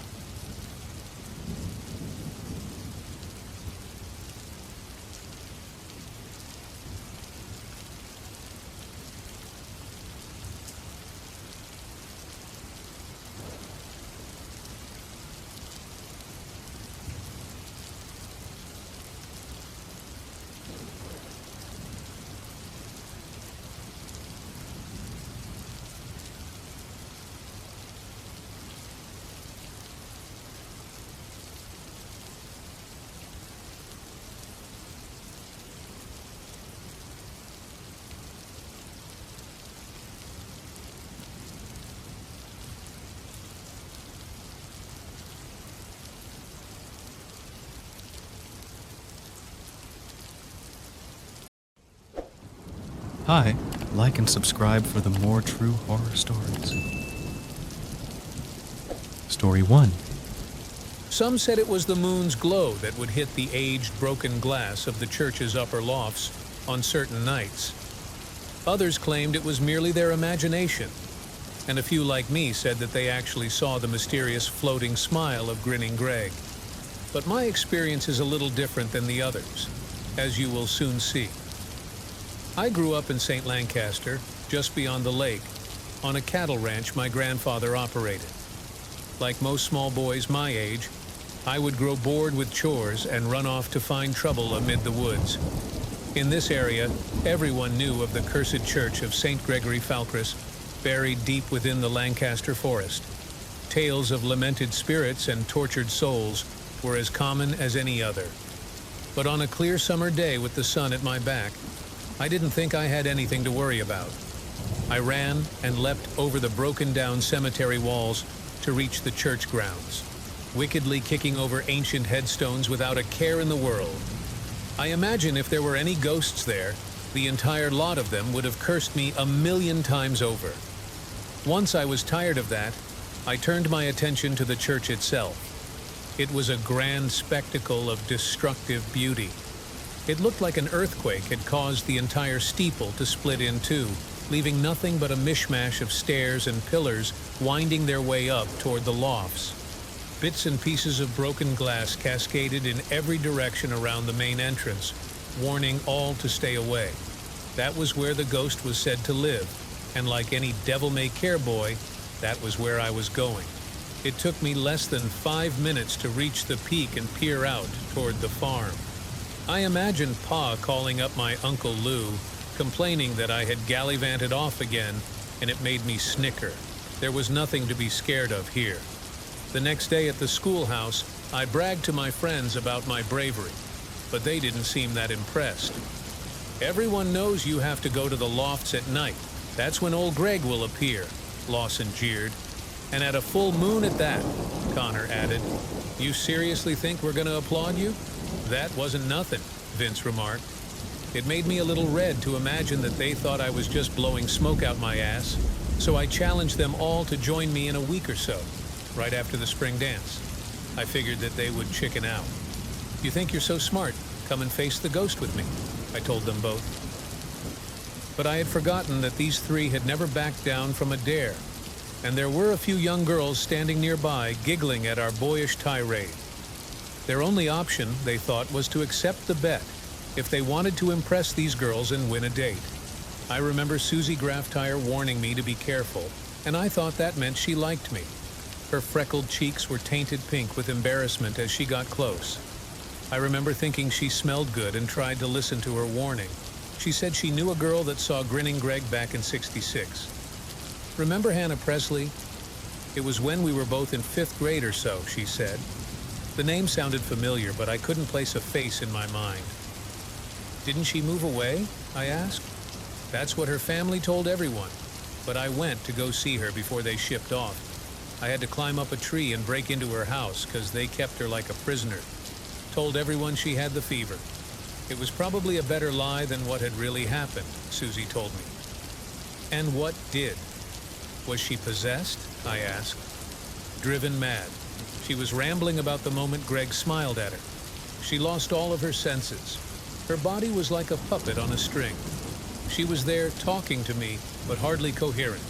It was like nothing I ever seen, that's for sure," my friend told me. I could tell that she was scared when she retold this story, and that she meant well by telling me.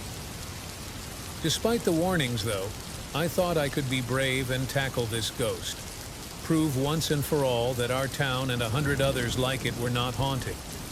My grandpa always taught me the only thing to be scared of in this world was what stood on 2 feet and spoke to one another as if they were civil. So when the full moon did rise, I kept my word and met up with Connor, Vince, and Lawson just beyond my grandfather's property line. "You three ready to go shit your pants?" I teased.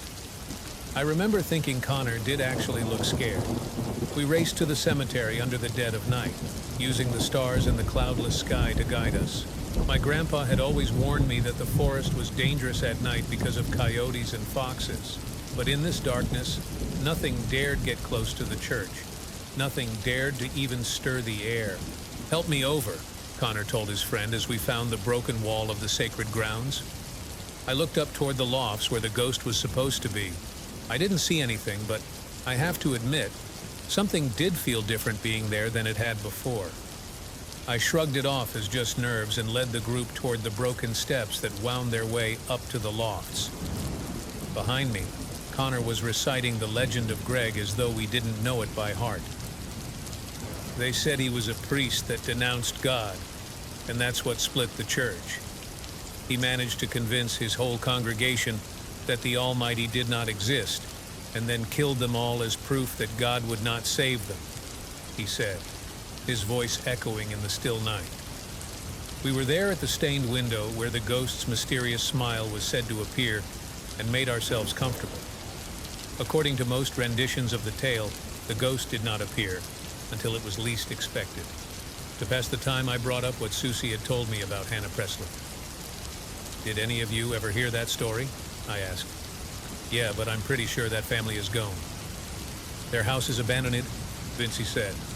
"I don't think so. Sometimes I'm walking my dog at night and I see a light go on. Upstairs, there's at least one person that still lives there," Connor answered. "Maybe she became a ghost too," Lawson chuckled, but the rest of us were too nervous to make a retort back. Everything felt very wrong up there in that loft, and I swear to you that we did not feel alone even though there was no smile appearing. It was just this awkward sense of being watched. "So if the preacher killed them all, did the bodies get buried when the steeple fell apart?" Lawson asked, looking down at the empty congregation below us. "It was ages ago. They're probably dust and bones by now," I suggested. "Would be cool if we found something, though," he replied. Since it seemed like the ghost we were expecting wasn't coming, we distracted ourselves by coming down to the pews below. Suddenly, all inhibition went out the window when we thought we were safe and we were feeling rambunctious again. As we got to the floor below, Lawson and Vince started to kick at the flimsy termite-riddled floors to search for pockets of space beneath us. There was this low groan throughout the church, which made me pause in concern.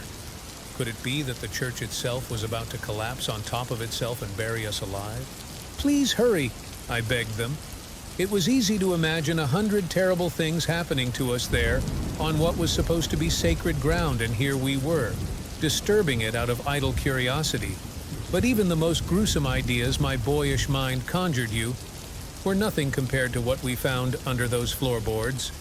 Vince pushed them all aside to give us a clearer view, and my mouth literally dropped open. There, almost 6 feet under us, was what appeared to be half a dozen coffins. "We need to get out of here," Lawson said, quickly climbing out of the pit. "It's true, this place is haunted," Connor squealed as he started to hightail it out of there, nearly stumbling over his own feet. None of us had to be prompted to follow him. In fact, I don't think any of us have ever run faster than we did that day. We got back to my grandfather's in record time and stayed up all night in the barn, watching the church, imagining ghouls would come to chase us. None of us really knew what to do about the coffins we found. "We should call the cops," Connor suggested, "and get our asses in trouble for trespassing?" "No thanks," Vince muttered. "We have to tell someone, though," I agreed, my mind struggling to calm down and access the situation. Then I remembered Susie's warning and realized that maybe the answers could come from Hannah Presley. If anyone knew more about that creepy place, it was her. I didn't tell my friends this, though. Instead, the chill in the air and the adrenaline died down, and we all got to sleep there in the hay bales. They were more than happy to let the whole thing go and forget about the church, about Greg, and the coffins as well. It was best to be left alone, they said. I waited a few days, of course, to wait and see if maybe some curious, cruel curse might settle upon me, and once I was sure that I was safe, I found an afternoon to sneak over to Hannah's. Hannah lived over in the rich part of town, a place that a country boy like me felt more awkward in than a haunted graveyard. Even this late in the day, our little town was still bustling with people going about their daily lives, unaware of the burden that I carried. The townhouse was just across from the east side of the river, looking as empty and abandoned as it had a year ago, and I truly wondered if the story Susie had told was true. No one paid attention to it because everyone thought that they were gone, so getting in seemed like a simple task. Steeling my nerves, I found some loose vines to climb up the side of the house and found out for myself. I pressed my hand against the dirty glass, trying to peer inside and see Hannah, only to have the window abruptly slide open, and I fell in.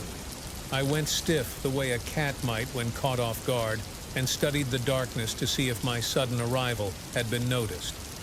There were shapes and figures that covered the walls, and it took me a moment to recognize that these were mannequins and dolls. Had Hannah's mother been a seamstress? I never had paid attention. Slowly getting to my feet, I dared to take a step closer to the models and searched for Hannah, curious as to the locked-up life she now led. Why were her parents telling lies if the urban legend meant no harm? What had happened to my friend that had driven her insane, like Susie had said? Outside the room, I heard the shuffling of feet and it made me freeze up. The voices were older, and I recognized one as Hannah's mother. I brought some more cosmetics for the scarring. I'm sorry it's taken a long time. Things are hectic at work, she said softly. It's fine. Hannah is a patient girl. She knows we are doing what is best for her to fully recover, a man's voice said. It didn't remind me of the way her father had spoken, but I had never really known him that well. Then I realized they were about to come into the room I was hiding in, so I rushed to the nearest closet and shut myself inside. My mind was racing to understand what her parents were discussing. What did the man mean by a recovery? Was Hannah sick? I saw the answer a moment later as the light came into the room, and I realized that one of the mannequins I had stumbled past was actually Presley herself. She had lost nearly all of her pigmentation, looking like a living doll, a hollow shell of her former self. She was sitting on the edge of her bed looking toward the man and her mother with dead eyes, as though what they were doing her had been done 100 times before. The white coat and tie the man wore told me he was some kind of medical doctor, and a moment later, he took out a syringe from his supplies and administered it to Hannah without even batting an eye. Nothing we do is working. How long will she be this way? Her mom lamented. I'm afraid we still don't know what is afflicting her. We are trying different methods, but until then, you must be patient. Isn't that right, Hannah? The doctor asked. My friend nodded, too weak for words. Was it cancer? Starvation? Some kind of tuberculosis? I was scared for her now, more so than I ever was. Had the ghost cursed her? But I hate that we can't even leave our homes. This isn't a life for her, her mom said. We've been through this before. The risk of infection is too great. We need to be cautious here. It's been a whole year, I know, but we can't let others get hurt because of Hannah's mistakes, the doctor told her. What did that mean? I had so much I wanted to ask, but still I waited until the adults had left and turned the lights off before sneaking out to visit Hannah. Hannah, it's me, Dylan from school, I whispered. At first, she didn't say anything, and I thought perhaps the experiences she had gone through had traumatized her to the point of being mute. Then, at last, she opened her mouth and said, "Did you come to look at the freak?" Her voice was raspy, as though she were only allowed to speak on certain occasions. Whatever affliction she had, it was ridiculous to see her parents treating her this badly. No, it's not like that at all, I told her. Then why? Are you here? Hannah asked. I looked down at my feet sheepishly. I felt ashamed to think that I had come here for selfish reasons, but maybe what I needed to find out could also help her too. I went to the church, the one in the woods, I said. I know the one. That's where this whole mess started for me, she said. Was it because of the coffins? I whispered. Her eyes widened, and she got her off her bed to get closer to me. You saw them? Did you open them? No, I got out of there as fast as... Don't. Whatever you do, don't open those coffins, Hannah said, her voice pleading. What was in there? What did you find? I asked. It's not what I found. It's who put it there. For your own safety, you need to stay away, Hannah demanded. Who? What do you mean? Outside her room, I heard noises as if someone was coming back to check on her again. She went to her window and pushed it open, turning to me and adding, "You should leave before you're found. If you stay, you could wind up like me, even faster." "The doctor will see to that," Hannah told me. I hesitated for a moment, thinking that I should take her with me. She deserved a life better than this. But I knew that what I was planning could save us both, so I needed to listen to her warning, and I left. "I'm sorry. I will come back when I have a solution for you," I whispered to her as I hastily climbed down. I heard the doctor explaining that they would be trying a new treatment soon for her, something that would require Hannah to be taken away. I held onto the edge of her windowsill for a moment to try and get details. Then I heard a few passing townsfolk muttering about what I might have been up to. And then the doctor leaned out the window and shouted down at me. "What do you think you're doing, pervert?" he shouted. I started to run, grabbing my raggedy pants up and not looking back. I felt guilty for likely getting Hannah in more trouble, but the questions burning in my mind about the church had led me this far, so I refused to just let it go. That night I ate supper with my grandparents and got a tongue lashing for sneaking into a neighbor's house. I was told I would be grounded for a week. I worried that with what the doctor might have planned for Hannah, waiting a week would be too late for her. So I made a compromise and offered to do chores instead for a full day. Everything that they normally did was thrust into my hands. It was hard work, exhausting and humiliating, but worth it when my grandparents agreed to let me have the next day off. At last, I was going to see for myself what these coffins held. As I ran through the fields to that abandoned church, a new purpose filled my heart and soul. I wasn't just doing this for myself anymore. I wanted to free Hannah from her prison, and whatever was below had to hold the answers. I was sure of it. A gentle mist fell upon me as I approached the same broken stones that helped me and my friends get in only a few days before. This time, more than any others, I felt there was evil here. Carefully, I climbed and peered toward the chapel, the storm suddenly raging harder as though the good Lord himself didn't want me to be there. I disregarded all of this and went to the panels we had pried apart to look at the coffins below. Even in this twilight, I could see that some of them were now open, and I wondered if they had always been that way. I did not have to wonder for long. Something grabbed at my feet and hoisted me up into the air. I tried in vain to jostle with the unseen foe, but their deep laugh only made me feel more concerned. Had I been followed? "What have we here? Another curious youth from the village?" a voice said. It sounded familiar somehow, but in the darkness I couldn't make out much except the outlines of this man's face. He did not have the face of a friend.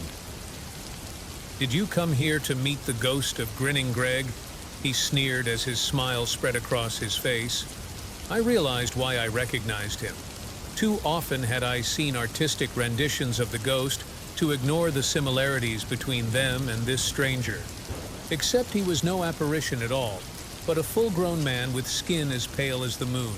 It reminded me of Hannah somehow, and the mysterious stranger explained to me what it all meant. For years I was ridiculed and cursed in that God-forsaken place you call home, treated differently for a condition I had no control over. They cast me out, thinking I was a walking curse.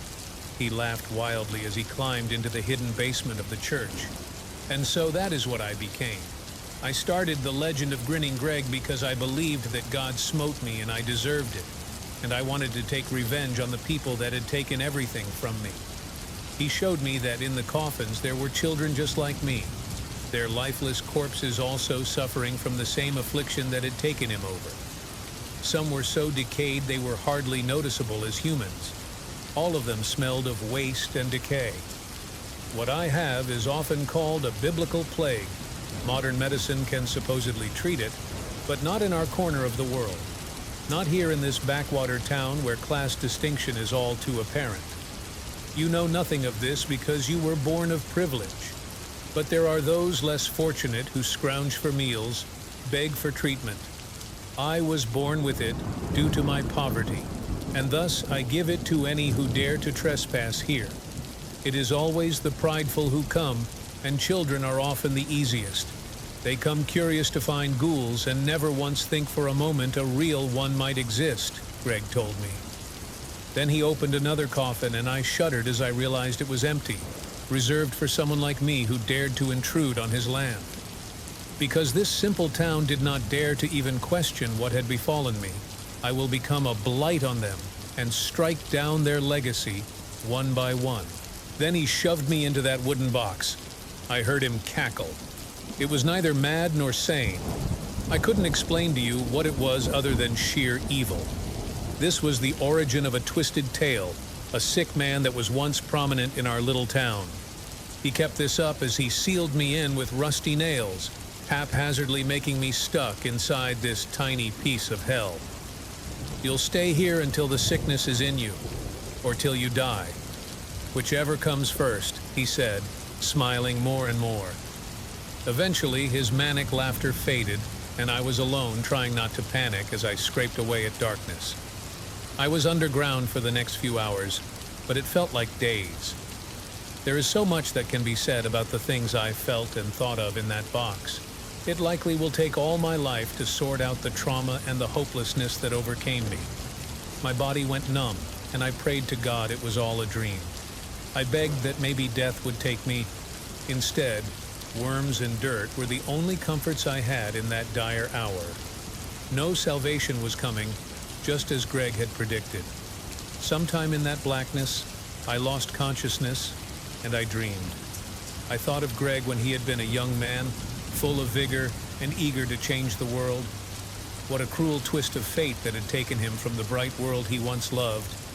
I understood his anger toward others, and all the while I wondered if when he was cast out, had this man turned into a savage without a soul? If the other coffins around me were any indication, I knew he had lost all decency. To slaughter children simply for the crimes of their parents was inhuman. The dream seemed to answer the other question I had about who would come to save me. I saw the rain flood the church, and I saw myself still buried inside. It was this portent that inspired me to dig for my life once more. I awoke with a thunderclap and used every last bit of my energy to kick and scrape the coffin apart. I do not know how long it took, but at last, the frail material of the wooden box gave way, and I took a gasp of fresh air. I used what little energy I had left to climb from the depths of hell back to the solid earth. And then, a burst of adrenaline shot through my veins, and I ran to my grandparents. By this time, they had already informed the police I was missing, and 2 squad cars from town were at my front porch. Explaining to these uniformed officers the harrowing experience I had just gone through was almost as bad as the living nightmare itself. Somehow, Grandma managed to convince them that they should listen. I remember Gregory before the legends circulated. He was a good man, a brilliant theologian. His family came from the New Hampshire area, I believe, she said softly. Always felt there was some thin evil about that church, I must admit. Whether it was a ghost or not, though, I can't say. Left that to more experienced minds than I. Just wanted to raise a family, she told me. The police went to the church grounds that same night with a warrant and dig up the coffins. There were 26 of them all together, with bodies spanning an entire decade. This son of a bitch has been killing and dumping them here for ages, one sergeant shouted.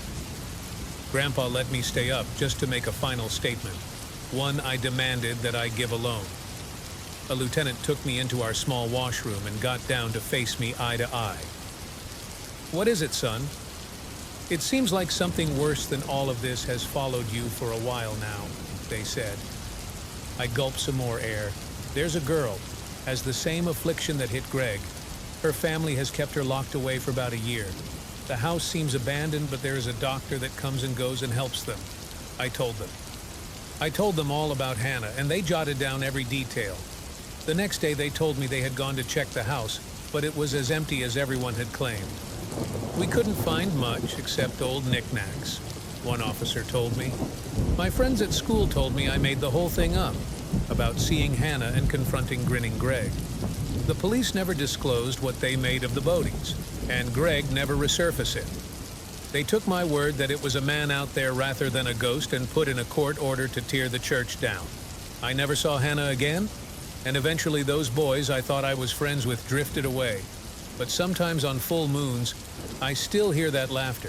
I see his smile painted on the shadows, and I hear of children that still go missing, daring to find out the truth of the ghost, like I did. And I know that makes grinning Greg smile even wider.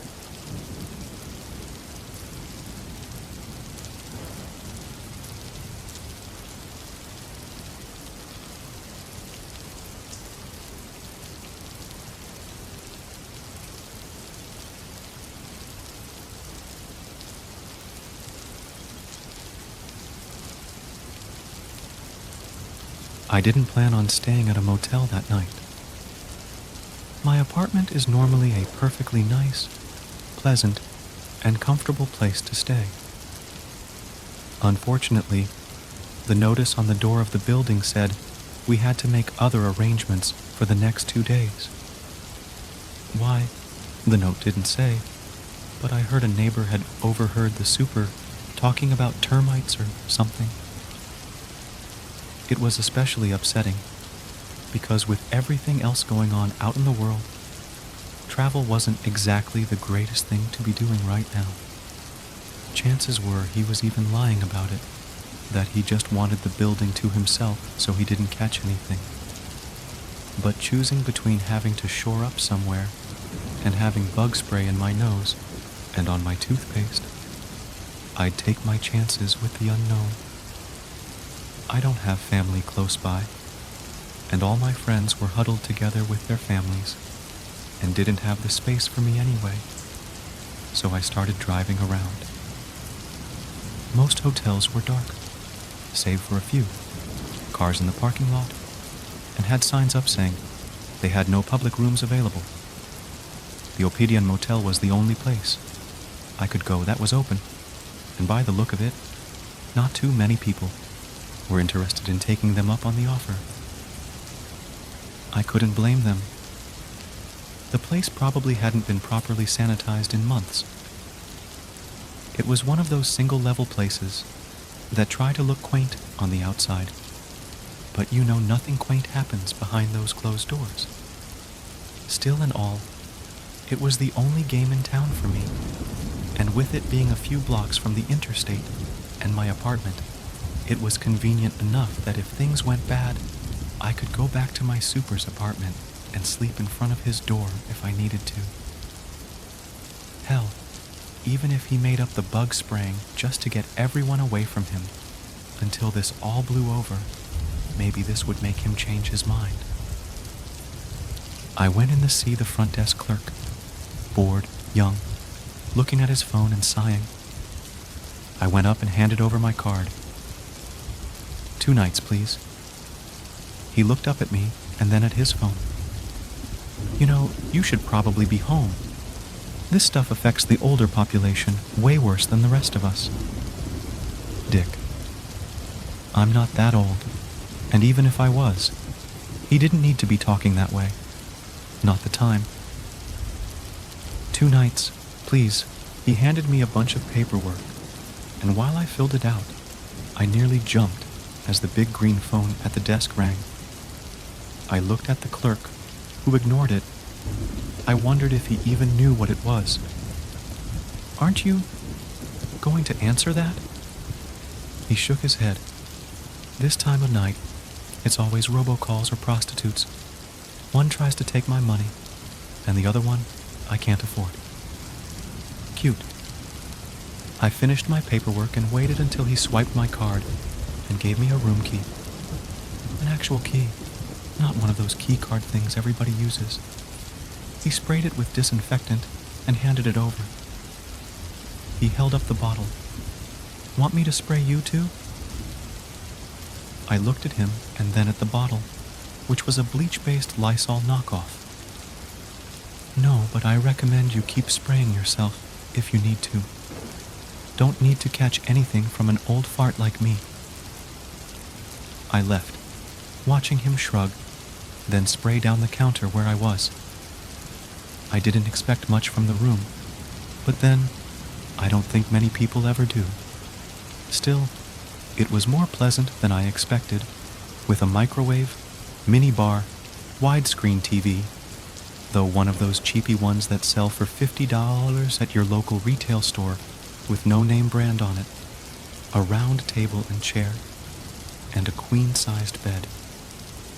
I was surprised it didn't have a quarter-operated magic fingers machine attached to the bed, though some bolt holes in the frame and headboard suggested it might have had one years ago. There were only 2 doors in the room besides the entry door. The one to the bathroom, big enough to fit half a person comfortably, and the door to the adjoining room, next to the head of the bed. Not even space for a closet.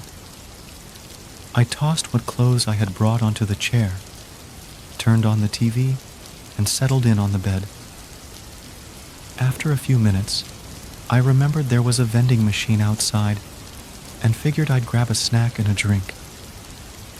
When I left the room, I could hear the TV set almost clear as day, even as far as 10 feet away from the room. Paper-thin walls. Figured. I was at least glad there didn't seem to be anyone else here. Not only so I wasn't bothering anybody, but hopefully I wouldn't be hearing anyone. Well, enjoying the company of each other would be a nice way of putting it. I went to the vending machine, situated on the wall next to the office, and was about to put in my dollar when I heard the desk phone ring again. Geez, even in the office the walls were thin. But I heard the clerk pick up. Funny, I thought he said it was all robocalls this time of night. I held off putting in my dollar for a moment. If I could hear him, chances are he could hear me, and I kind of wanted to hear what kind of call he was getting. Might be worth a chuckle, if anything. Hello? Yeah, sorry, couldn't answer earlier. Taking a reservation? No, wait. I know. But trust me, you'll be fine. Look, you know me. I wouldn't let it bother you. It's just one guy. It'll be fine. Okay, see you in a bit. The phone clicked. I began to wonder who that was on the other end of the line, but then it clicked. He said robocalls and prostitutes. Even if they weren't for him, he probably had some kind of side arrangement with people who did. Who knows? Maybe I'd catch sight of a local celebrity. TV anchor, city council, my super. Anybody was possible. Guess I would be hearing loud, obnoxious noises through the wall tonight, after all. Even if they took a room all the way at the other end of the motel, I'd probably still hear it. I waited a minute or two before I bought my stuff, acting like I hadn't been standing outside, listening the whole time, then went back to my room, climbed into bed, left the TV running, and called it a night. Even with the infomercials playing, I was still woken up by the sound of a car door slamming and footsteps. Now, I expected to hear 2, maybe 3 pairs, but the scuffling I heard outside was a lot more than that. It had to have been a group of 6, 7 people. Easy, but definitely not the sounds of a John and his lady going off to spend the night. I also heard more than that. It was muffled, but I could hear someone sobbing, moaning, like they had a gag in their mouth. I almost rushed to the window to look out when I heard voices in the parking lot. It was the front desk clerk and another. A deeper voice, but hoarse, like he had done a lot of coughing or yelling lately. The room is ready? Just like always, man. I'm telling you, there's no better time than tonight. And just the one guest. Haven't seen anyone else, and it's just been his car in the parking lot. Then take care of it in the usual way and keep it quiet. And this is yours. I heard something change hands, and as one set of feet shuffled away, the other stayed in place, and I could hear something flicking, like someone digging through a roll of money. This was not some typical sex-related side business going on. I was wondering what I had gotten myself into when I heard keys jingling and my doorknob started to unlock. I pretended to be asleep. It may not have been the best thing for me to do, but it was all I could think of. I think part of me was just scared of what was happening, and the other part wanted to see what was going on. With one eye squinted, I watched in the hazy light of the TV as the door opened and the clerk came in. He kept an eye on the bed while moving to the table, where he took my car keys and put them in his pocket. If it had stopped at stealing my car, probably with the intent to chop shop it, I could have lived with that, just gone on my merry way and ignored the weirdness going on here. But after he pulled out the switchblade and popped it open, I knew no matter what, I wasn't going to be killed over it. Not without a fight. I snored slightly and shifted a little. Those made him hesitate and take a step back. I took the opportunity to flop my arm over the bed. He waited a minute or so longer and then moved closer, holding the knife low. It looked like he planned to hold my mouth and plunge the knife in underhand, stabbing me as much as possible before I could react. Had I actually been asleep, he may very well have succeeded. He'd done this before, I could tell. He came in close, ready to cover my mouth. He leaned up against the bed. With my free arm, I grabbed the back of his jeans, finding his hamstring, and squeezed. He was so surprised that he yelped for a moment, loosening his grip on the knife, and he tried to drop to one knee.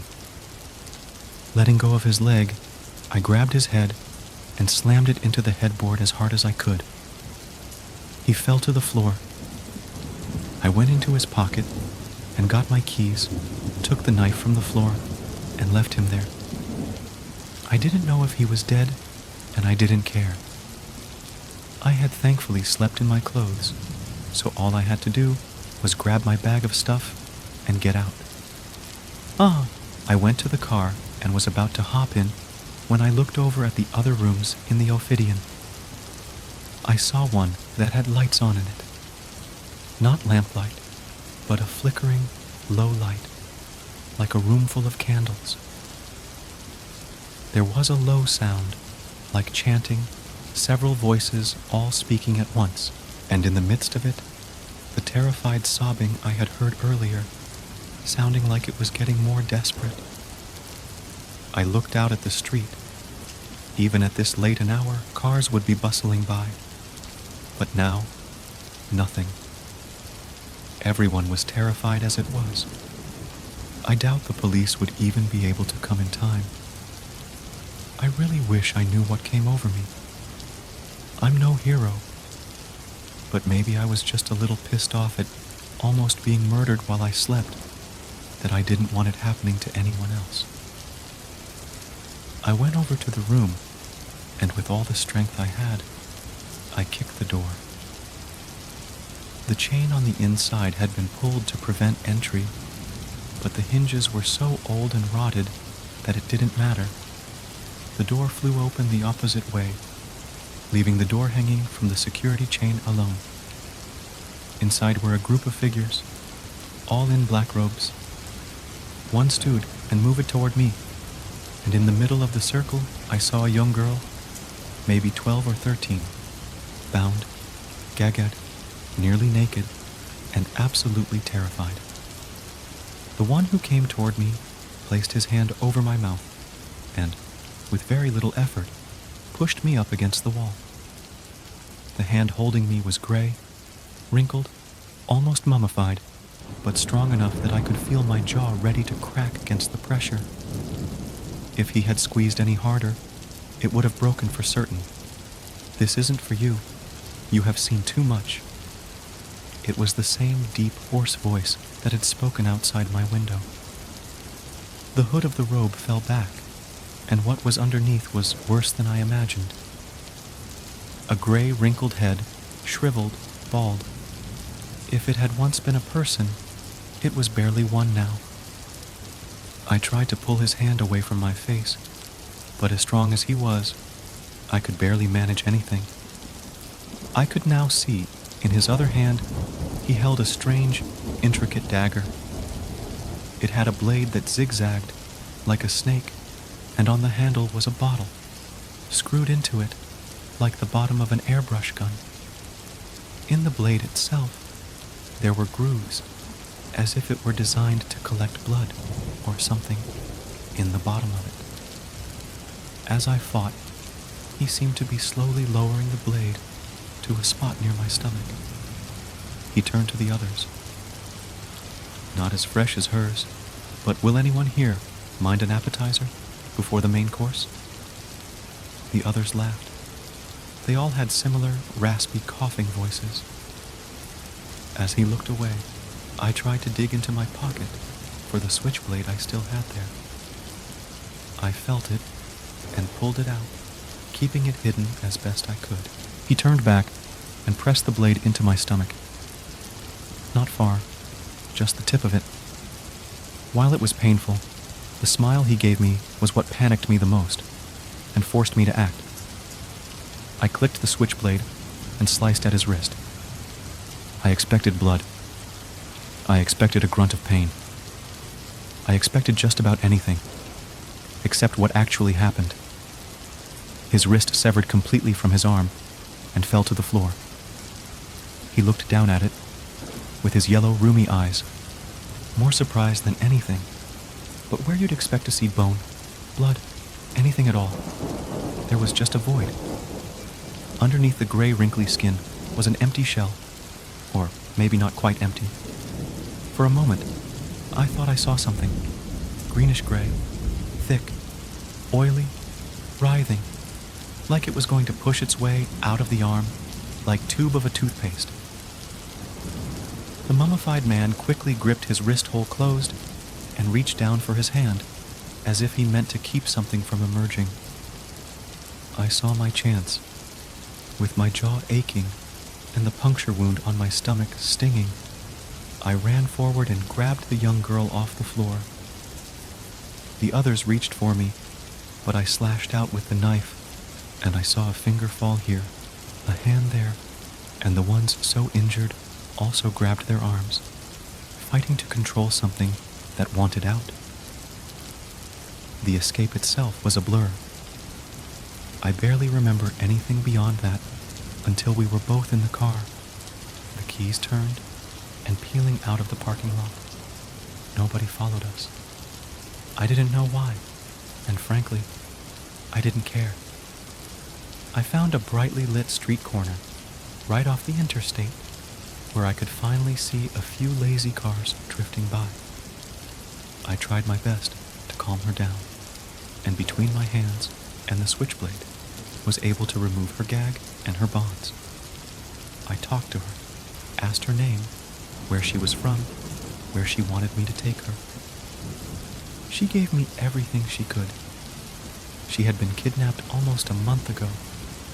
She had no idea what was going on in the outside world. She'd been locked in a room by herself after somebody had grabbed her while waiting at the bus stop for school, with only occasional bits of food shoved into her cell.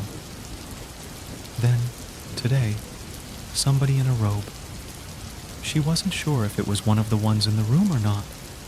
Gagged her, bound her, and put a bag over her head and threw her into a car. I wouldn't have believed she didn't go without a fight. But after a month of little food and the strength of the man who attacked me, I didn't doubt one person could have done it. I asked her if she knew anything about the people who had taken her. All I know is they wanted me scared. Fear makes it stronger, they said.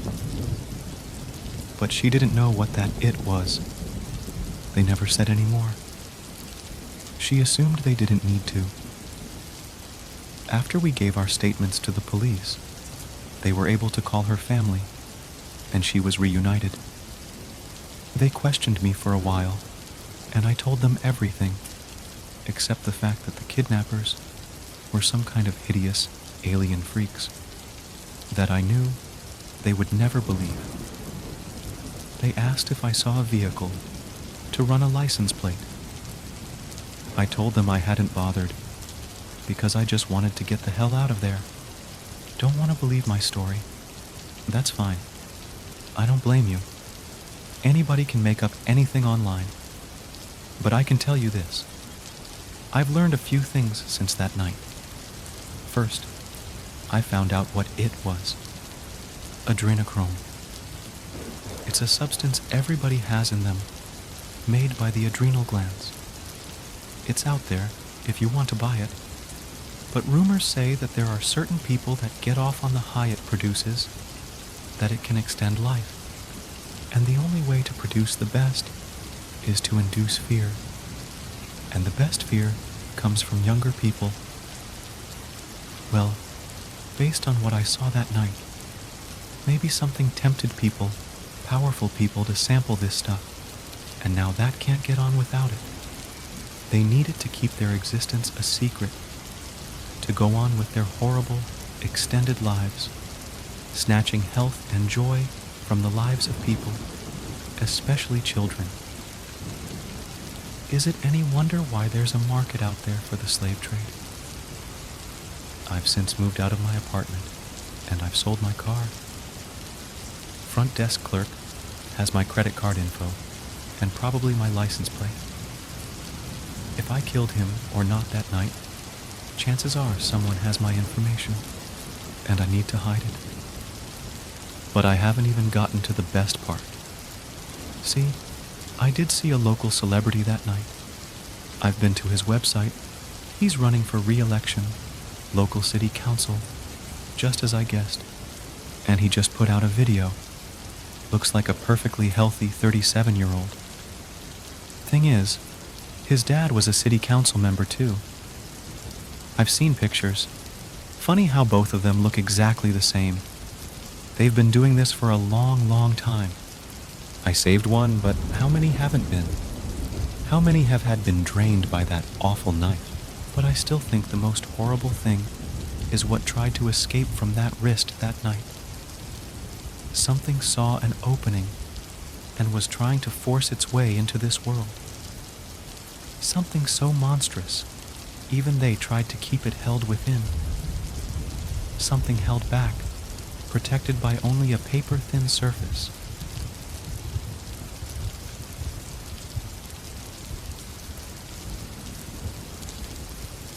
Being the divorced father of a kid can be a challenging and rewarding job all on its own, especially when you're running your own major business. I'll be honest, I never wanted to have kids in the first place, and the whole married thing was originally just to better appeal to future and current business associates. But as you probably pieced together by now, that didn't quite work out.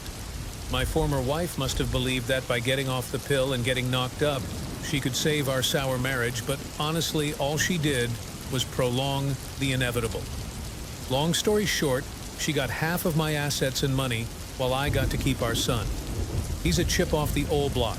According to his nanny, he has the biggest collection of trading cards than any of the other kids in his friends group. He's incredibly competitive when it comes to games and competitions, and he's well liked by the majority of the staff. His private tutors tells me that he's quite intelligent and is at least a year ahead of any student they have ever met. His music teacher seems to believe they found a natural musical prodigy with the talent to learn just about any instrument he can get his hands on. Yes, sir. My little Sammy boy is quite the kid indeed, but a man such as myself doesn't always have the time to play catch with his son. I can't make it to parent-teacher meetings when I have important overseas meetings to get to. I can't watch him play with other kids when he goes to the local public park when I'm having lunch with potential new investors. And I can't attend his musical recitals when I need to entertain guests in order to continue mutually beneficial partnerships. On top of all this, the boy's mother has been a constant thorn in my side as well. If she knew how very little time I actually spend with the boy, she would probably have a much better case to try and take him away from me. However, courts don't always look at that sort of thing. All they see is a rich and dedicated father that has afforded his son every opportunity to flourish into the best person he can possibly be. I've given my son the absolute best life and opportunities money can buy, and it helps to have a few judges in your pocket to make that point abundantly clear. But I have to admit that this sort of thing does wear on me after several years of fighting with my ex-wife. It really is true what they say about the love of a mother and her child. That woman will not give me any peace. And it really does get tiresome to keep up appearances as the caring father of a gifted child. Not to mention expensive. Her lawyers are constantly looking for new avenues of approach to try and gain any sliver of custody of Samuel. He just turned 12 last month, and he's also begun to ask more and more about his mother as well. If there's one thing I've learned in business, it's that the nagging and consistent little problems can be the ones to bring you down. Anyone with eyes can see that my son is the real chink in my armor, and that point was well illustrated the day Samuel was kidnapped from the local park he enjoys frequenting. Naturally, the bodyguards did all they could to keep him out of harm's way. They are the best money can buy, after all. But there's only so much they can do without causing harm to the surrounding innocent children in the area. Authorities were called immediately, and federal agents soon got involved. Eventually, I received the ransom note and a package in the mail with instructions to hand over $10 million in cash. In the package, we found my son's ear and a thumb drive, with the digital video of the masked assailants cutting it from his head. Naturally, as a concerned and eager father, I complied with their demands and immediately got the money together. My ex-wife was informed of the emergency but strictly asked not to interfere. The money was going to be delivered to a waiting vehicle in the warehouse district of the city. Really? A haven for the worst of the worst. Threats to torture or even kill my son were issued if police showed up. Fortunately, the FBI was using a bag with a built-in tracking device that would help find the kidnappers after we recovered my son. The day of the trade-off, everything went like clockwork. I arrived to deliver the money. A black SUV was parked between two warehouses. A masked man pointed a gun at me and had me drop the money bag 50 feet from him before I was instructed to back off. He took the bag and left a note.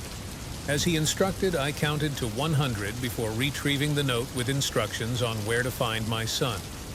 Immediately, FBI agents were already tracking the money.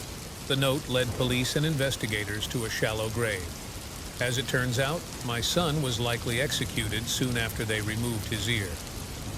Later that night, the money was tracked down and located at the local post office. Someone had boxed it up and intended to mail it to a very specific address out of state. A property under my ex-wife's name. Her fingerprints and DNA were found all over that package. That woman had done everything she could to cause me grief during the past decade of my life. Not surprising, the authorities found a planner with my son's schedule in it. She knew the exact times he would be in the local park. Police further found journals where she expressed very specific and gruesome things she wished to do to me. Very Lorena Bobbitt stuff. There was no shortage of disdain and hate when it came to the subject of her ex-husband. She pleaded ignorance and innocence to all the charges being brought against her. But with all the evidence and motive found at her home and on the package, the odds were stacked against her. Hell hath no fury and all that jazz after all. Her guilt was only further confirmed when she was found hanging by her bunk in her cozy little prison cell. She had ripped strips of her own mattress fabric to fasten a noose. Really quite clever if you think about it. I have to admit, it did cost me a small fortune to orchestrate the whole thing. When the divorce went through, despite me having the better team of lawyers, she somehow still managed to take half of what I own. My response was to take full custody of our, at the time, 2-year-old brat. The one thing I knew she truly seemed to care about, and ensure she never got to see him again. The drawback to this is the fact that the little shit serves no other purpose. The nanny I hired to watch over him is truly an unneeded expense. The private tutors are a small fortune all on their own. The music instructors charge more than some investments I make. The private bodyguards have made enough to retire early because of me. And the constant letters and phone calls from an angry ex-wife that refuses to adhere to the rules of a restraining order have caused me more stress than a failed major investment. But this $10 million investment, though costly, is very much worth it. It wasn't hard to pin all this on Evelyn. I already knew she would have proof that she hated me. That much is obvious. The security detail that watched over Sam reported seeing her at the park, watching Sam from a distance. All I had to do was spend $1 million on a few low-level thugs with BB guns to take the kid on the day she usually doesn't show. The rest of the money went into the bodyguard's retirement funds. If there's a second thing business has taught me, it's that silence is not golden, it's money green. You see, not only did I remove that annoying bitch and useless rugrat from my life, but I also improved my image. There's no better means of attracting business and improving your public image than assuming the part of a grieving single parent. Oh, and in case you're wondering, yes, my wife did indeed hang herself. I didn't pay for an assassin. It wasn't hard to get her to do that when I paid one of the prison guards show her the full video of Sam's execution. You see, the feds only saw the shortened and heavily edited version that I wanted them to see.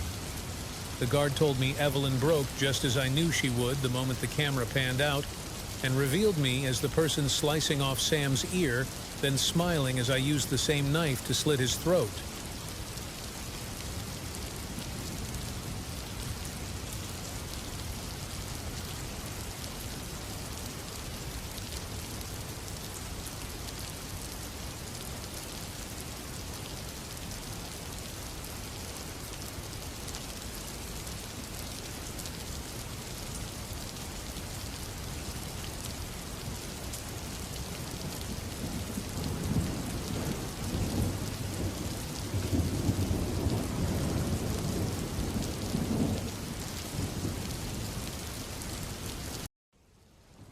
Hi, like and subscribe for the more true horror stories.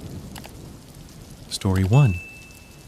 Her parents watched her as she sat in the corner and played with her friend.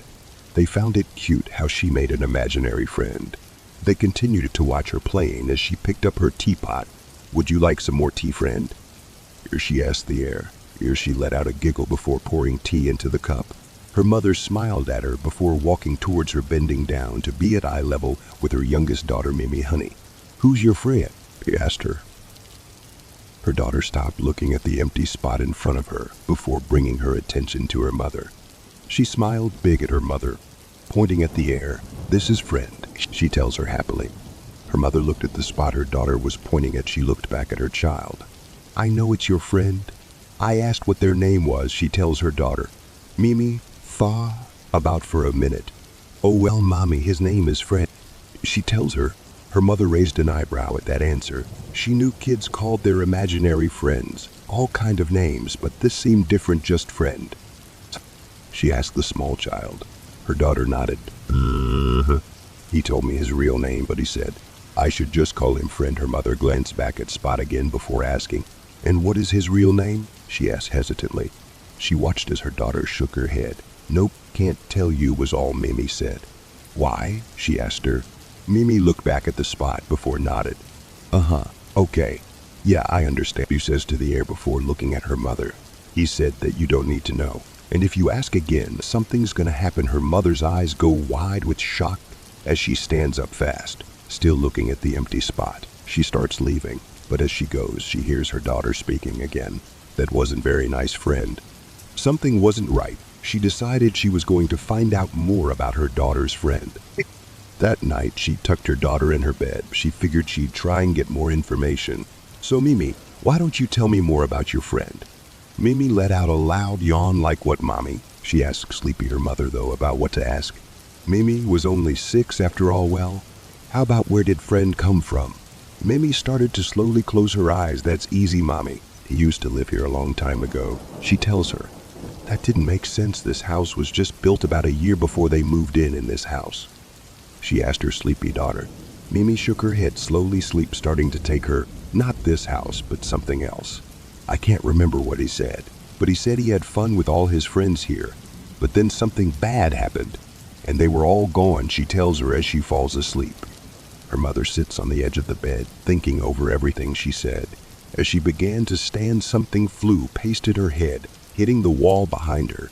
She looks down to see one of Mimi's dolls without its head. She turned around slowly, worried what was behind her, but when she looked, nothing was there. Whoever or whatever friend was, he sure didn't want her to know anything about him, and that thought alone scared her more than she thought it would. She left her daughter's room and went to her own room. She crawled into bed next to her husband. She could hear him quietly snoring. She closed her eyes and drifted off to sleep. In the middle of the night, she felt something on top of her and began to wake up. When she opened her eyes, she seen a man staring back at her. She tried to scream, but he covered her mouth. The moonlight light up the room and she could see the man better. Her eyes went wide in fear. This, whatever it was not a man. Its eyes were black. Its hair was also black, and it was long. She could see it went down. Its back, its face wore a twisted expression. Its nails were long and sharp. She could feel them cutting into her cheek as it covered her mouth. It smiled sinisterly at her before bringing a finger to its lips, telling her to be quiet. She nodded at it, hoping that it would let go of her. She was relieved when it did. In fact, let go now. Stop asking questions, it hissed at her. She let out a gasp. This was Friend. She whispers. Friend tilted his head to the side before smiling big, showing her sharp-looking teeth. He pointed a long nail at her. No more. He hissed angrily before disappearing. She let out a loud gasp before sitting up in her bed, breathing heavily. She looked around frantically, looking for Friend. It was just a dream, she says to herself quietly. She lays back down as she runs her hands down her face. She freezes when she feels the cut on her cheek. She lays there thinking, if that wasn't a dream, and that thing was Friend, if he can do that, what else was he capable of doing? She couldn't go back to sleep after her encounter with Friend. Every time she closed her eyes, his twisted expression would appear. The next morning when her husband woke up, he noticed something was off with her. You okay, honey? He asked her. She could hear the worry in his voice. She gave him a small smile. Yes, I'm fine. Just didn't sleep very well, she replies. She didn't know if it would be a good idea to mention Friend to him or not, but she figured it would be best till she found out more herself before telling him. It was Monday morning, so she had to drop her oldest two children to school. Then it was of the store for some shopping. Once they were at the store, she decided to try and ask Mimi some more about Friend. She just hopes he wouldn't do anything in the store. He doesn't want people to know about him, so he shouldn't. But there's no tell what he'd do when they were alone. As she pushed Mimi in the cart, she walked down a crowded aisle. She just hopes this works. She looks down at her daughter before putting on a smile. So, Mimi, does Friend go everywhere with you? She asked. First, she figured if it was an innocent question, he wouldn't get suspicious. Mimi looked up from her doll and shook her head. No, Mommy, Friend can't leave the house. Well, he can go in the yard, but that's it. She let out a sigh of relief. So Friend wasn't with them now, she thought. So Mimi, how did you meet Friend? She asked carefully. Mimi was still very young, and she has no idea that her imaginary friend is something else entirely. She watched as Mimi thought about it for a moment before she shrugged her shoulders at the question. And I don't know. One night he was just there at the end of my bed, and he told me he was my friend now. The mother thought for a moment before decided she'd push for just a little more information. What does Friend look like, Mimi? She asked. The image from last night popping into her head, that truly is what Friend looks like. She doesn't know how Mimi could handle it. Now held up her doll, running her fingers through its long black hair. He has long black hair like Polly does. His eyes are all black and his nails are long and very sharp. He told me not to touch them or I could get cut. Mimi tells her still messing with her doll's hair. She couldn't believe Mimi could handle seeing something like that. That sounds kind of scary to me. She tells her she tried to keep her voice calm. Mimi nodded her head at her mother. I was scared at first, but he told me he looks like that to keep the bad thing away. Frustrated, her mother looked down at her. Bad thing, there's something worse than Friend. She thought they grabbed what all they needed and headed out to pay. Once they had all their groceries in the car, Mimi was all buckled up. They headed home. When they got halfway there, she glanced in the mirror. Mimi, before speaking to her, Mimi, honey, let's not tell Friend about our little talk, okay? Mimi gave her a confused look, but why, Mommy, she asked. Why was a good question. She just couldn't tell her daughter that Friend was something bad and that she was scared of him, so the mother came up with a better idea. When they pulled up to a red light, she turned and looked at Mimi. She put on a fake smile because I want him to be my friend too, but I don't want him to know yet. Okay, honey. She tells her, of course, Mimi couldn't tell her mother was lying to her. Mimi let out a laugh and shook her head. That won't work, Mommy. She tells her, still laughing. She raised an eyebrow at this. It won't work, honey, she asked, hesitant. Mimi smiled big at her. It almost reminded her of Friend's smile. Friend doesn't like grown-ups, Mommy. He said they always interfere, whatever that means, she tells her, still smiling. Her mother felt her blood run cold. She was pulled from her thoughts when the car behind her honked his horn, telling her to go. She shook her head and started to move again. Once they made it home, she looked up at the house. One thought went through her mind as she watched Mimi run inside, calling for Friend as she did so. And if she got in Friend's way, what would he really do to her? Once she got all the groceries in the house, she headed towards the kitchen to put them away. She opened the fridge and began putting the food away. Once she was done, she closed the fridge door and jumped back. Right behind the door was Friend, smiling down at her. He was much more terrifying than he seemed the other night. He stood over 6 foot, his long black hair covered half his face, making his already creepy, sharp smile more terrifying. His black eyes held something in them that she couldn't place. He was holding his hand up, wiggling his long claw like nails at her. It reminded her of what a child would do if they were trying to be cute and say hello. She wonders why he's showing himself to her. Did Mimi tell him what they talked about? Is he here to scare her to stop asking questions? So many thoughts were going through her mind when all of a sudden Mimi came running in and grabbed Friend's leg, wrapping her little arms around it. Giggle here, your friend. Come on, let's go play. She says to an excited Friend, looked down at her before nodded and started to leave. When he got to the entrance of the kitchen, he stopped. Does Mommy want to play too? He asked, tilting his head to the side to look at her. Were you... Her mother shook slightly with fear before she slowly shook her head. Friend tilted his head to the other side. Are you sure? He asked slowly, his twisted smile never leaving his face when she didn't answer or move. Friend straightened his head before waving the same way at her again. Bye-bye, Mommy. He tells her, making her blood run cold. She watched as both Friend and Mimi headed into the living room. Here, the way Friend said bye made chills run down her spine. The way he said it seemed more sinister than it should have been. Was that a simple bye, or did that mean he was going to do something to her or Mimi? She thought.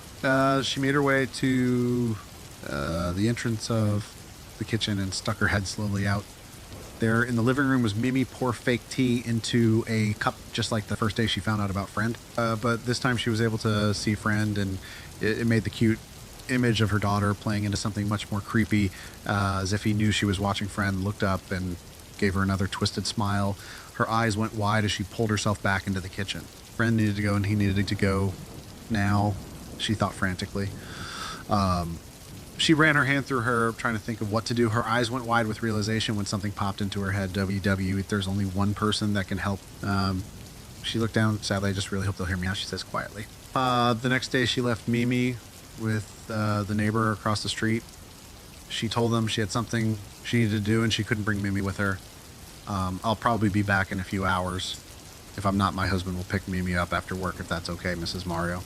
She says to the old woman. Mrs. Mario just nodded slowly. That's fine, dearie. I'll see either one of you later, Mr. Mario tells her with a smile as she ushers Mimi inside. Bye, Mommy, Mimi says with a small wave. She looked down at her, bending down. She gave her a big hug. Bye, Mimi, she says as she kisses the top of her head. I'll be back, I promise, she whispered the last part as she turned towards her car and began driving to her donation. It took about an hour before she pulled up to a looking house. She sat in the car for a moment, contemplating her decision with a long sigh. She got out of the car. She stood in front of the house, taking it all in. The once white fence was now old and weathered, its white paint almost all gone. Each fence posted had a string symbol craved into it. She opened the gate and headed up to the door. Before she reached the door, a voice spoke out. Well, look what the cat dragged in. She watched as the woman opened the door and stepped out onto the porch. Her arms crossed and an unamused look on her face. Now, what brings you here, Teresa? The woman asked, her voice lanced with slight anger. Before Teresa could answer, the woman cut her off, if I remember correctly. It was who said, what was it again? She asked, tapping her chin, pretending to think. Oh, that's right, she said with a snap of her fingers. It would stay the hell away from my family demon. She snapped, her voice full of venom. Isn't that right, sister? She demanded. Teresa looked down regrettably. Nico, please, Teresa says, sadly still looking at the ground. She couldn't bring herself to look her sister in the eyes. Nico clicked her tongue in irritation. You think you can come here and ask for something after what you did? Nico asked as she steps off the porch and stands in front of Teresa. What did you expect me to do? Teresa asked as she slowly raised her head to look at Nico. Nico uncrossed her arms and started circling her, glaring as she did. So, Teresa, I put up with a lot of your shit over the years. And he tells her Teresa didn't move, but she did watch Nico's every move with her eyes. She raised one of her hands, began to count as she raised a finger, one when we entered middle school. And I was bullied. You didn't help me, she says sadly, as she raised another finger. Two, acted like you didn't even know me. You ignored me throughout middle school. Then, when we got home, acted like nothing happened. She snapped, her anger growing with each word. She said, Teresa closed her eyes, unable to look at the look in Nico's eyes. Nico raised another finger, still glaring at her. 3 in high school, the bullying got worse, and you joined in with them. She says, Teresa could hear to sadness in Nico's voice when she said it. Teresa fought back the tears that began to form in her eyes. She remembered everything Nico went through and everything she did to her. Nico stopped circling Teresa, coming to face her. Nico lowered her hand and gave her a sad smile. She knew Teresa couldn't see it with her eyes closed, but even after all that, I still forgave you. I still loved you. But then you called me a demon, and that was the last straw. I was done forgiving. She tells her, the venom back in her voice. Teresa let out a shaky breath before opening her eyes to stare right into Nico's. What did you expect, Nico? You were teaching Sarah. How did you think I would react? She snapped, waving her hands in front of her. Nico rolled her eyes. She had the gift. I was teaching her how to control it. Nico snapped back, what wrong sister afraid people would call her a freak or demon. Nico hissed the last part. Teresa glared at her. I didn't want her to learn how to control it. I wanted it to go away. She shouts at Nico. This was a mistake. Teresa knew Nico wouldn't listen to her, let alone help her. And she honestly couldn't blame her. Nico went through hell growing up because of what she could do. Nico gave her a smirk. Yeah, and when you don't teach them how to control it, you end up with the situation you're in right now. Nico says, crossing her arms again. Nico watched as Teresa's eyes went wide in shock. Teresa grabbed the front of Nico's shirt. What did you do? She demanded. Nico looked down at her hand and gave a small laugh before she easily removed her hand. I didn't do anything, Teresa. This is all Mimi's doing. I told you if they don't learn, then there's trouble. Nico tells her. She straightens her shirt and sits down on the porch. She pats the spot beside her. So many different thoughts were going through Teresa's mind before her shoulders slumped and she sat beside Nico. There was only silence between them as looked up at the sky. Teresa broke it first when she decided to ask. You already knew the reason I was here, didn't you? She watched as Nico nodded her head. I knew it would be only a matter of time. Nico replies. Nico glanced at Teresa from the corner of her eye before speaking again. It was either going to be when something happened to Mimi, or he made himself known to you. Teresa looked back at Nico, shocked with how much her sister already knew him. She asked, wondering if Nico truly knew or not. Nico let out a small chuckle as she stood back up and stretched her back. You know who I mean, Teresa. I'm talking about Fred. She tells her. Nico looks down at her, or his, friend. Teresa head snapped up at Nico, her eyes wide with worry and slight fear. How did Nico know all of this already? Chow, she asked, her voice shaking as she did. Nico let out another chuckle as she stuck her hand out to help her up. Remember, sister dear, you told me to stay away, but I have friends on the other side. Nico tells her with a wink as she helped Teresa to her feet. Deco headed to the door before turning her head slightly to look at Teresa. Well, come on, we can discuss everything inside, was all she said as she walked and leaving Teresa alone to make her choice. Teresa stood there for a few minutes, thinking everything over. She could either go back home and deal with Friend, or should she send Fred by herself, or she could hear what Nico knows and hope she'd help her. Teresa let out a defeated sigh before grabbing the doorknob, going in. Only one thing's matter now, and that is getting rid of Friend and saving Mimi. Once they entered the house, Teresa took a long look around as memories of their childhood flashed into her mind. She remembered how her and Nico would sit at the top of the stairs and watch their mother walk around talking to the spirits that came to her. Teresa ran her hand over the stair railing, stopping when she felt the small, craving, sad smile form on her face as she looks at it. It was a strange-looking symbol. If anyone was to notice it, they wouldn't think anything of it, but she knew all too well what it meant and why it was there. Nico watched her. She leaned on the wall, arms crossed over her chest. Nico wore the same sad smile. Do you remember the day Mom craved that into the railing? Nico asked Teresa. Teresa hesitated for a moment, not really I remember running downstairs and feeling it as my hand pasted it. Teresa pulled her hand back and turned towards Nico. Do you remember? She asked. Nico unfolded her arms and pushed off the wall. Teresa watches Nico started to walk to the dining room without being told anything. Teresa followed her.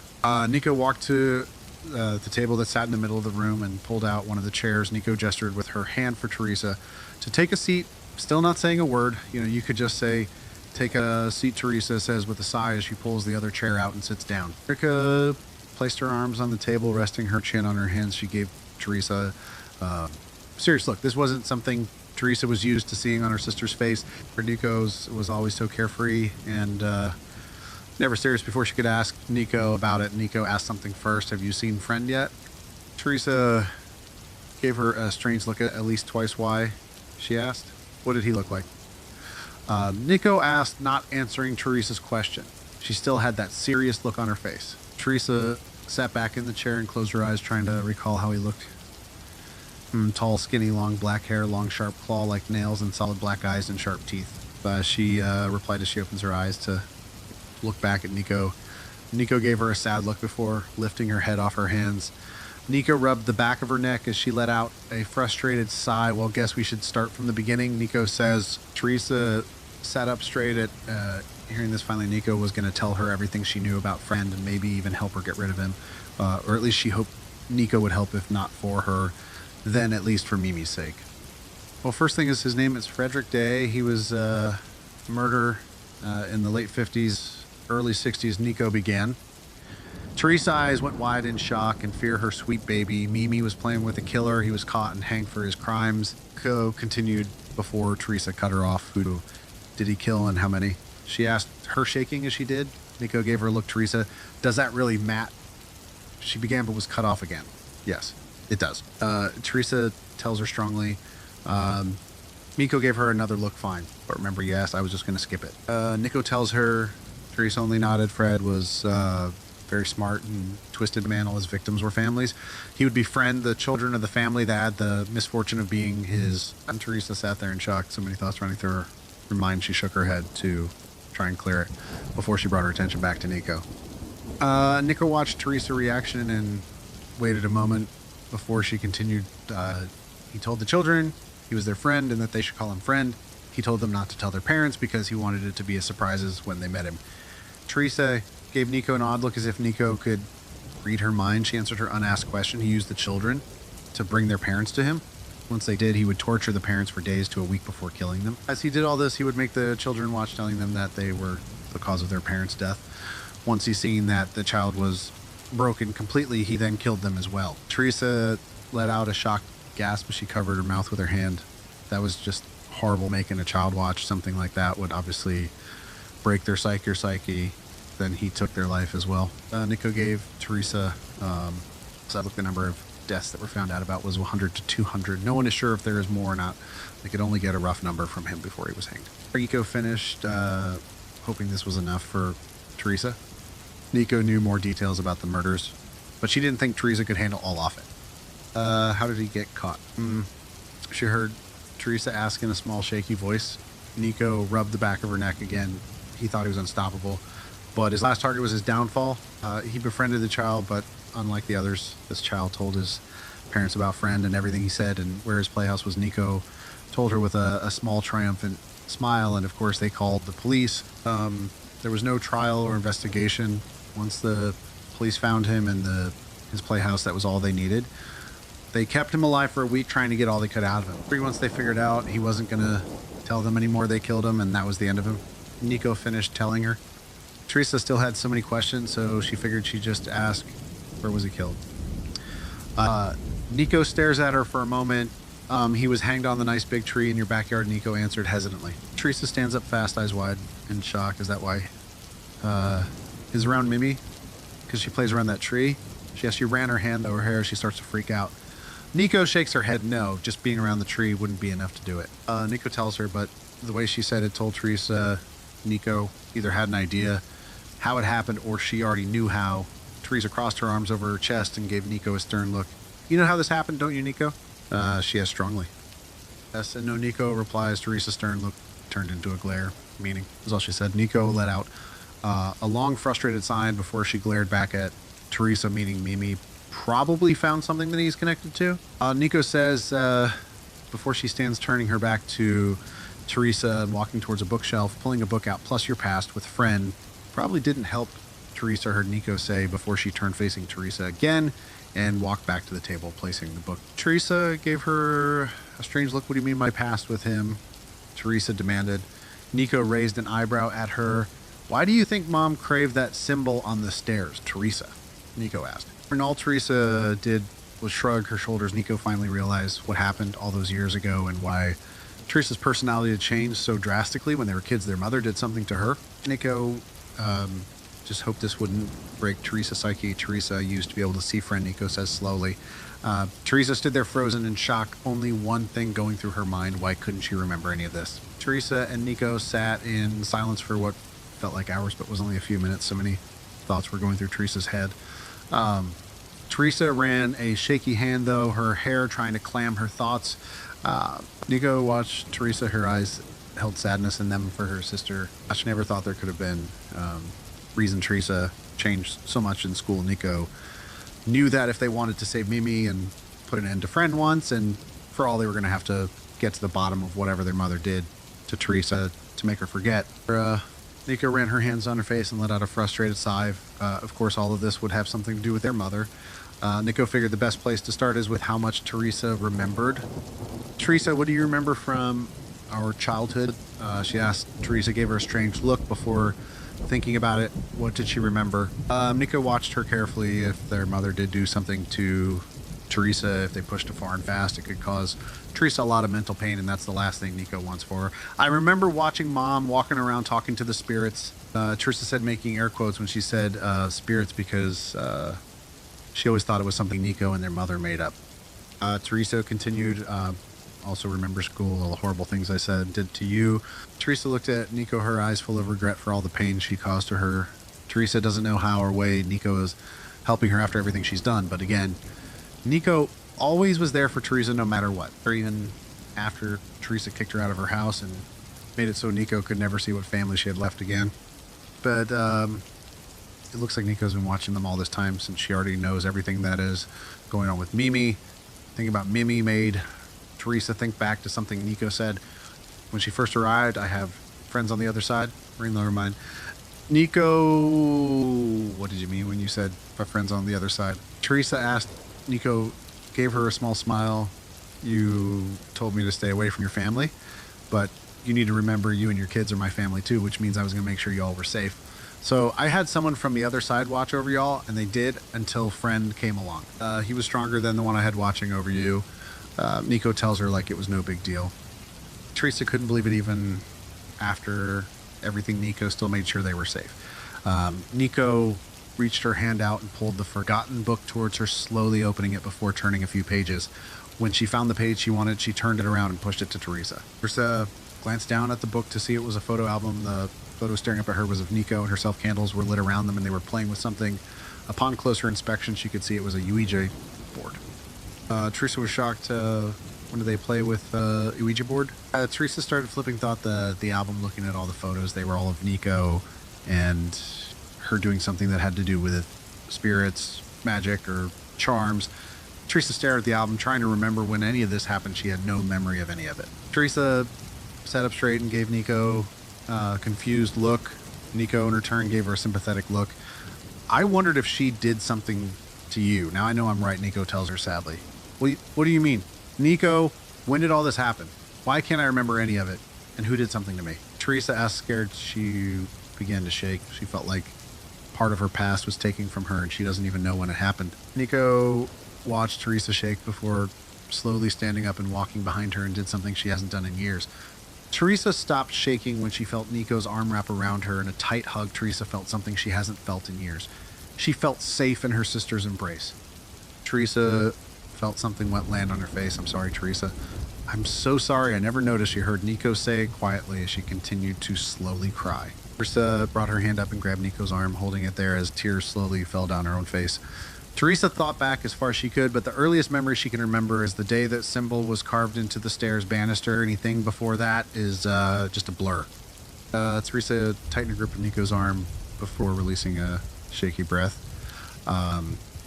Nico, what happened the day before Mom craved that symbol on the stairs? Teresa could feel Nico stiffing up when she asked that. All right, Teresa, I'll tell you.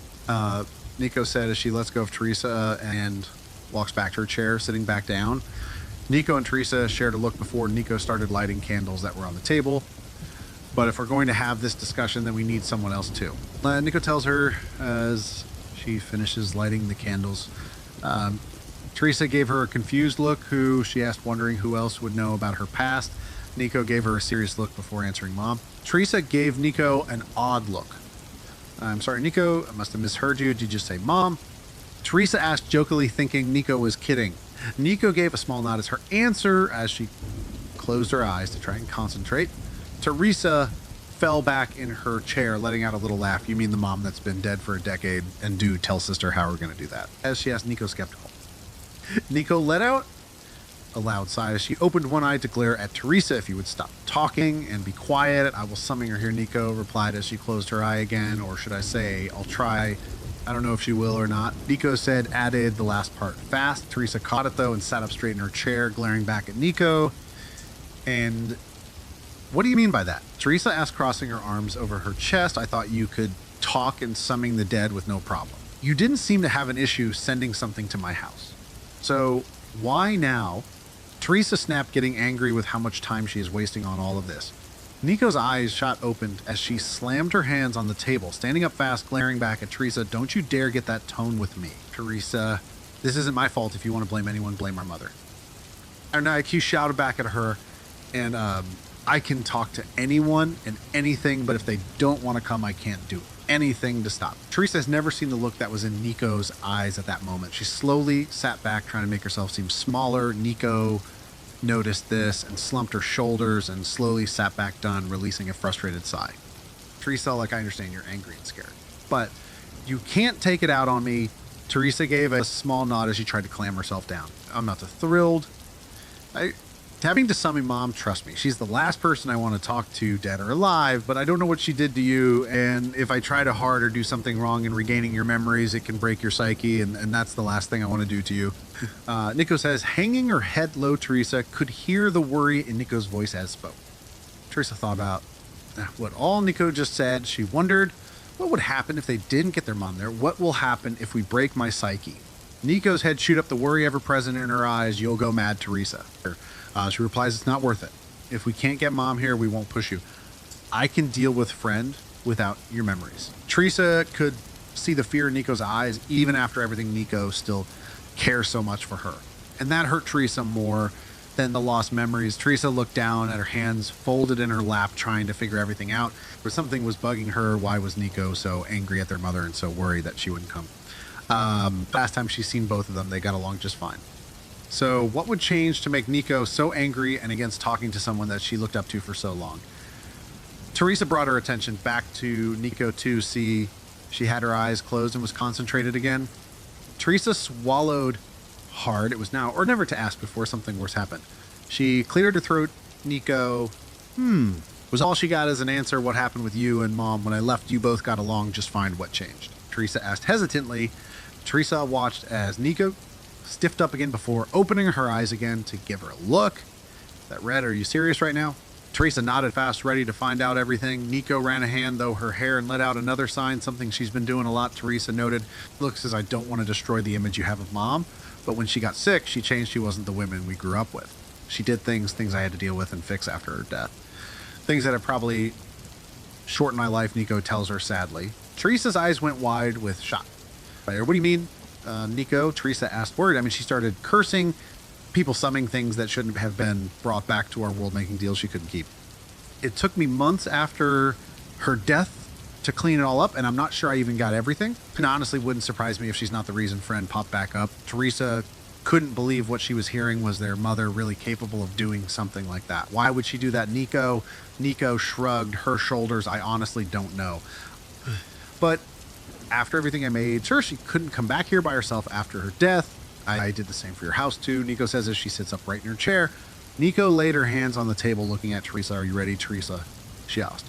Teresa knew what she had to do.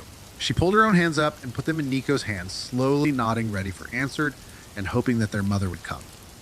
Nico gave her a small smile before her hands closed on Teresa's. They both closed their eyes, and Nico let out a slow breath before speaking clearly. I call upon the spirit of Isabel Ray. Teresa and Nico waited a few minutes before trying again. I command the spirit of Isabel Ray to show herself now. Nico said, and a little irritated. After a few more minutes, Teresa heard Nico let out a growl. Come on, Mom, stop being a baby and get your ass in here. And Nico shouted. Teresa started to let go of Nico's hands when they both felt a cold chill enter the room and heard a familiar voice. How dare you get that tone with me, Nico? Teresa, irritated. Teresa and Nico opened their eyes and turned to the chair between them, seeing their mother sitting there looking very angry. Nico had a sarcastic smile on her face as she spoke. Nice to see you again, Mother. Their mother glared at Nico, not pleased at all for being summoned or how Nico spoke to her. Teresa looked at her sadly. She looked so different from the last time Teresa had seen her. Their mother's eyes that once was bright and filled with joy and love were now dim and full of anger and hated, and that hated was pointed at Nico at the moment. Nico glared back at their mother just with the same hated in her eyes. Teresa forgot how much Nico took after their mother. Same jet black hair and bright blue eyes. Teresa herself took after their father. She had the same chestnut brown hair and light green eyes as him. So, are you going to tell me why you so rudely called me here, Nico? Their mother hissed with venom in her voice. What did you do, Teresa? Nico demanded. Teresa could feel the tension in the air. Maybe this wasn't a good idea, she thought. My mother looked around, ignoring Nico's question. It wasn't very nice of you to put seals up in my own home, Nico. She says, still looking around, trying to figure out where Nico hid them all. Nico smirked at her. I know that was the point once you were dead. The last thing I wanted was you back in here, making my life hell again. Nico says, crossing her arms over her chest. Now answer the question, what did you do to Teresa? Teresa watched both of them, wondering if they even remember she was here. Teresa flinched when their mother looked at her, a strange look on her face. Before she glanced at Nico from the corner of her eye, before a sinister smile made its way on her lips. Teresa, sweetie, did Nico ever tell you how I died? He asked sweetly. Teresa saw Nico's eyes go dark for a second before she hissed at their mother, don't go there. You brought it on yourself. Teresa was confused, but before she could ask what that meant, their mother spoke. Go ahead. Nico, tell your sister how I'm dead. Because of you. Teresa's eyes widened from shock before she slowly turned to Nico, a look of fear in her eyes. Nico's eyes were hard and cold as she glared at their mother, not even sparing a glance to Teresa. She knew what their mother was trying to do, and she was done with it already. I'm not playing your games, Mother. You answer the question now, or I'll make you... Nico says, seriously. Their mother just smiled and laughed at Nico. Oh, yeah, and what are you going to do if I don't, Nico? She challenged. Nico clicked her tongue as she stood and walked to a cabinet, slowly opening it and retrieve a box from it.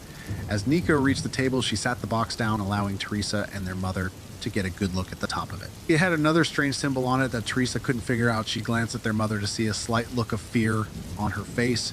Whatever that symbol was, their mother obviously knew what it was and didn't like it. Nico smiled when she noticed the look on their mother's face. She opened the box and pulled out a small sliver chain with a violet glass stone at the end. Teresa remembered that necklace their mother always wore it. She never took it off. Her mother's eyes went wide when she saw it. Nico laid the necklace on the table, never taking her eyes off of their mother. Nico put a hand over the glass stone. Now this is the last time I'm going to ask, what did you do, Teresa? Teresa spoke clear and calm to make sure their mother understood what the consequences was if she continued her gift. Their mother's eyes moved from Nico to her hand. You wouldn't dare, brat. She hissed. Nico rolled her eyes as she slowly pressed her palm down on the stone. Teresa watched as the stone slowly began to crack. Your mother grabbed her chest. Okay, Nico, stop. I'll tell you, she said, fast and panicked. Nico stared at her for a moment before removing the pressure from the stone, her hand still hovering above it. Better start talking than Nico tells her. Nico, what just happened and what does Mom's necklace have to do with it? Teresa asked worried Nico, and their mother turned to her like though just remembered she was there. Nico cut her eyes at their mother before letting out a loud sigh. When someone dies, they can attach themselves to an item that meant something to them, and they can come back whenever they'd like. Which is exactly what our mother did with... Nico explains as she holds the necklace up. That's why I put it in that box with a sealing symbol on the top of it. And there's another symbol in the cabinet that this sits on. Nico points back at the cabinet behind her. And if I was to destroy it, she would never be able to come back without me summoning her. Isn't that right, Mother? Nico asked smugly. Yes, you're right. Their mother replied quietly. Teresa thought about everything for a moment. She glanced between Nico and their mother, wondering if Nico would destroy something that meant so much to their mother. But with the look in Nico's eyes, she was starting to believe that she would do it just to watch their mother suffer. Teresa decided that she wanted something else answered before they get into her past. Teresa cleared her throat, gaining Nico and their mother's attention. They both stopped their glaring match and gave Teresa a questioning look. Teresa looked down fast before taking a deep breath. What do you mean Nico's the reason you died? Teresa asked hesitantly. You mean Nico never told you their mother? Asked sweetly. She cut her eyes at Nico before looking back at Teresa fast with an upset look on her face. Teresa, it was horrible. Nico could have saved me, but no. She turned and left me there dying on the floor, she says as she pretended to cry. Teresa turned to Nico, a confused look on her face. Many thoughts were going through her head. Nico would never leave their mother for dead, would she?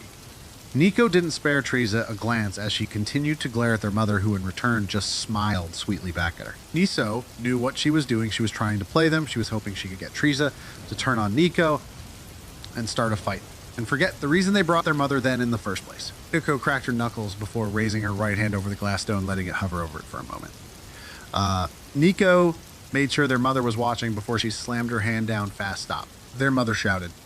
Rico stopped right before her hand hit the stone. She could hear the fear in their mother's voice. Nico glanced up at her, seeing the same fear from her voice. In her dead eyes, Nico looked at Teresa. From the corner of her eyes, she could see Teresa's hands covering her mouth, probably from the shock of everything. Her face let out a loud sigh. She was done with this game. The more time they wasted, the harder it will be to get rid of Friend, and she knew that.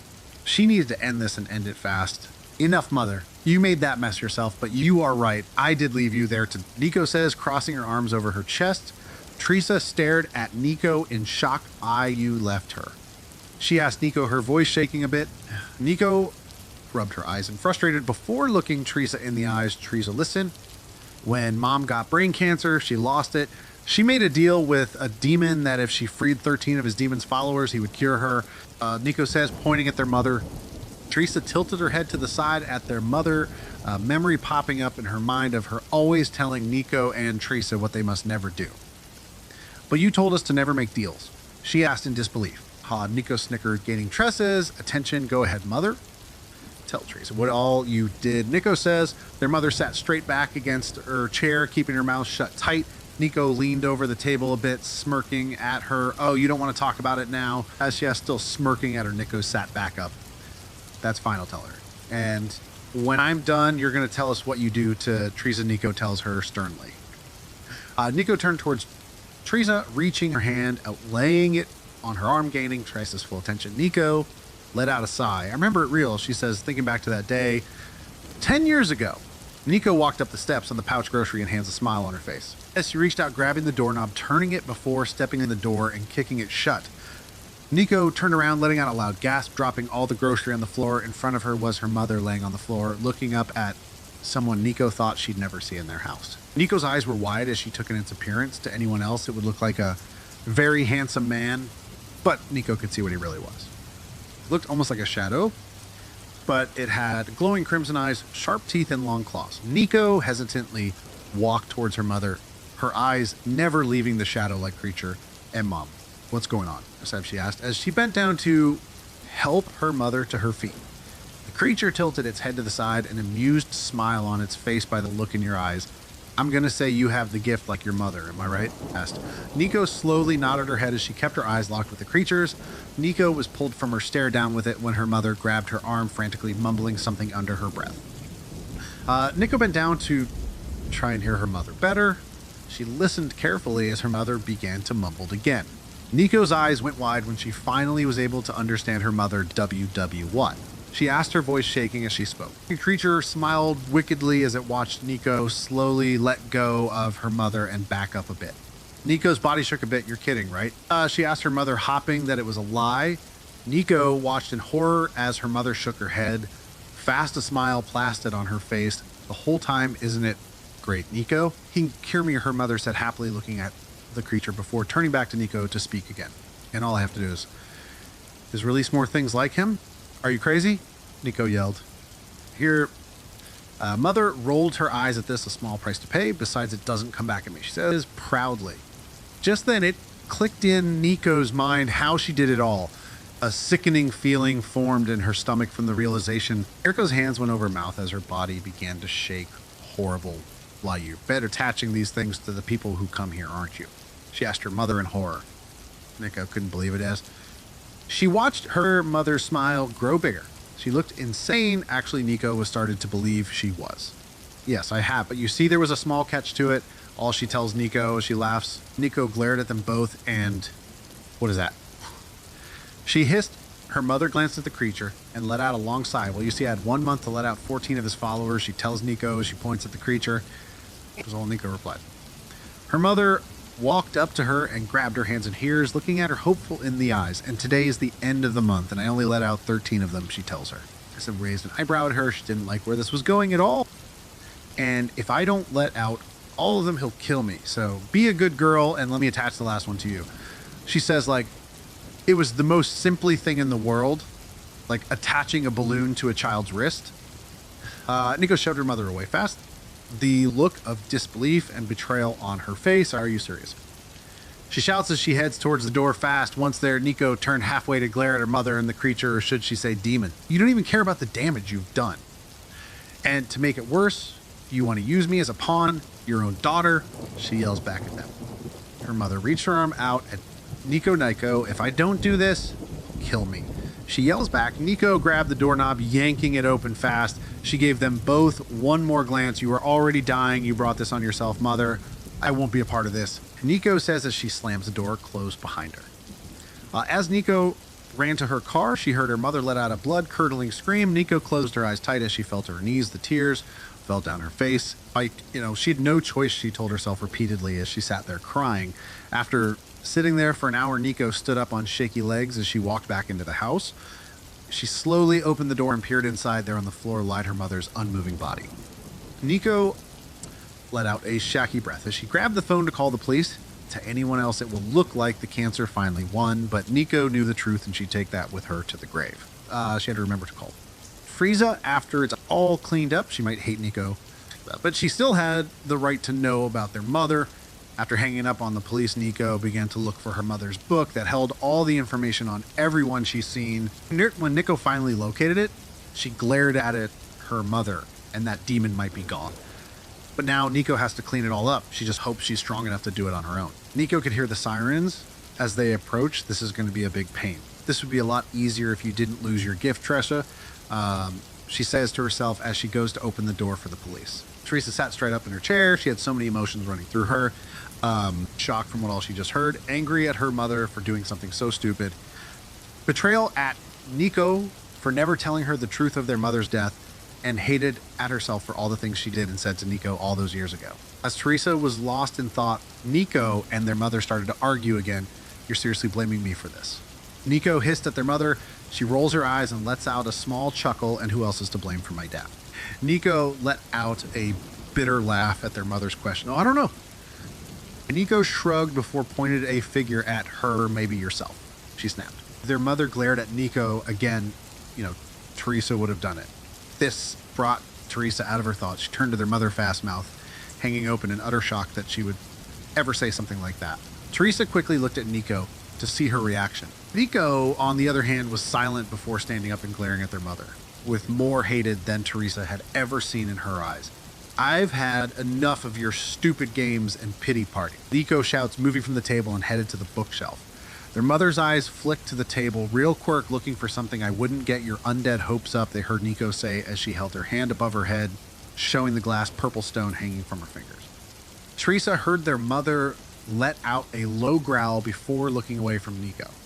It was quite for a bit as Nico searched the bookshelf for something. Teresa could hear Nico mumble no repeatedly as she looked for something. And as silence was beginning to get to Teresa as Nico let out a victorious yes.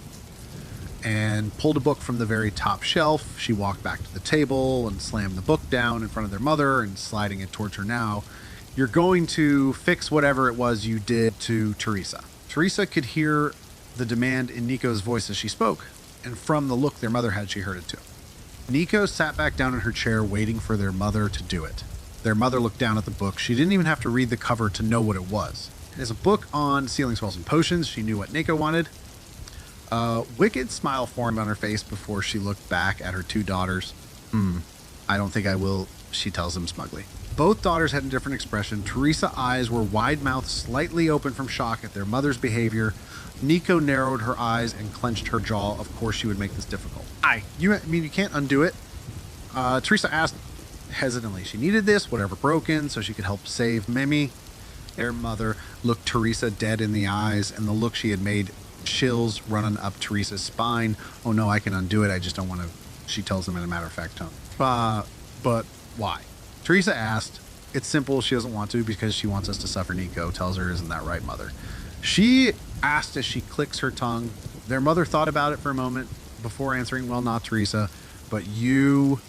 She tells Nico with a laugh, you don't know how many times I regret sealing your gift, she says, looking at Teresa. So why did you? Nico snapped. Their mother turned her attention back to Nico. She had no control, and after friend, I had no choice. And you don't know how much I wish it was you that I did it to, she hissed at Nico. Teresa brought her hands to her mouth, letting out a shocked gasp. She couldn't believe that she would say that. She turned to Nico to see if it upset her, but Nico looked unfazed by it. In fact, Nico just crossed her arms over her chest and sat back in her chair. So you finally admit it, huh? Was all she said. Their mother smiled a twisted smile at her. Why does it upset you? She asked, hoping to get a reaction from her. Nico let a snicker. No, not really, she tells her as she stretches her arms over her head. I've always known you favored Teresa more. Nico brings her arms back down and leans forward on the table, looking their mother in the eyes. But I will give you one last chance. Undo it. Nico tells her simply. Their mother gave Nico a challenging look. Never, she tells her smugly. Nico looks at her for a moment before pulling back slowly. Fine. I tried, that's all Nico said as she wrapped the glass stone necklace around her hand. Teresa and their mother watched. As she did so, Nico looked at Teresa before sparing a glance to their other. You brought this on yourself, she says as she slams her hand down hard on the table, breaking the stone in the process. The lights flicked and a strong gust of wind whipped through the house. Teresa covered her ears as a blood-curdling scream rang through the house and the lights went out completely out. Once the light came back on, Teresa looked around the room frantically, but all she seen was Nico and herself. Nico looked unfazed, but all that just happened as she stood up and headed to the front door. Well, that was a waste of time, was all she said as she grabbed the knob, opening the door. She turned back to Teresa, nudging her head towards the door. Come on, sis. Let's put an end to this, she says as she walks out the door, leaving Teresa there with her thoughts. Teresa balls up her fist as she follows Nico out the door. She was ready for this to end, and with Nico's help, she believes that they can save Mimi and get rid of Friend once and for all.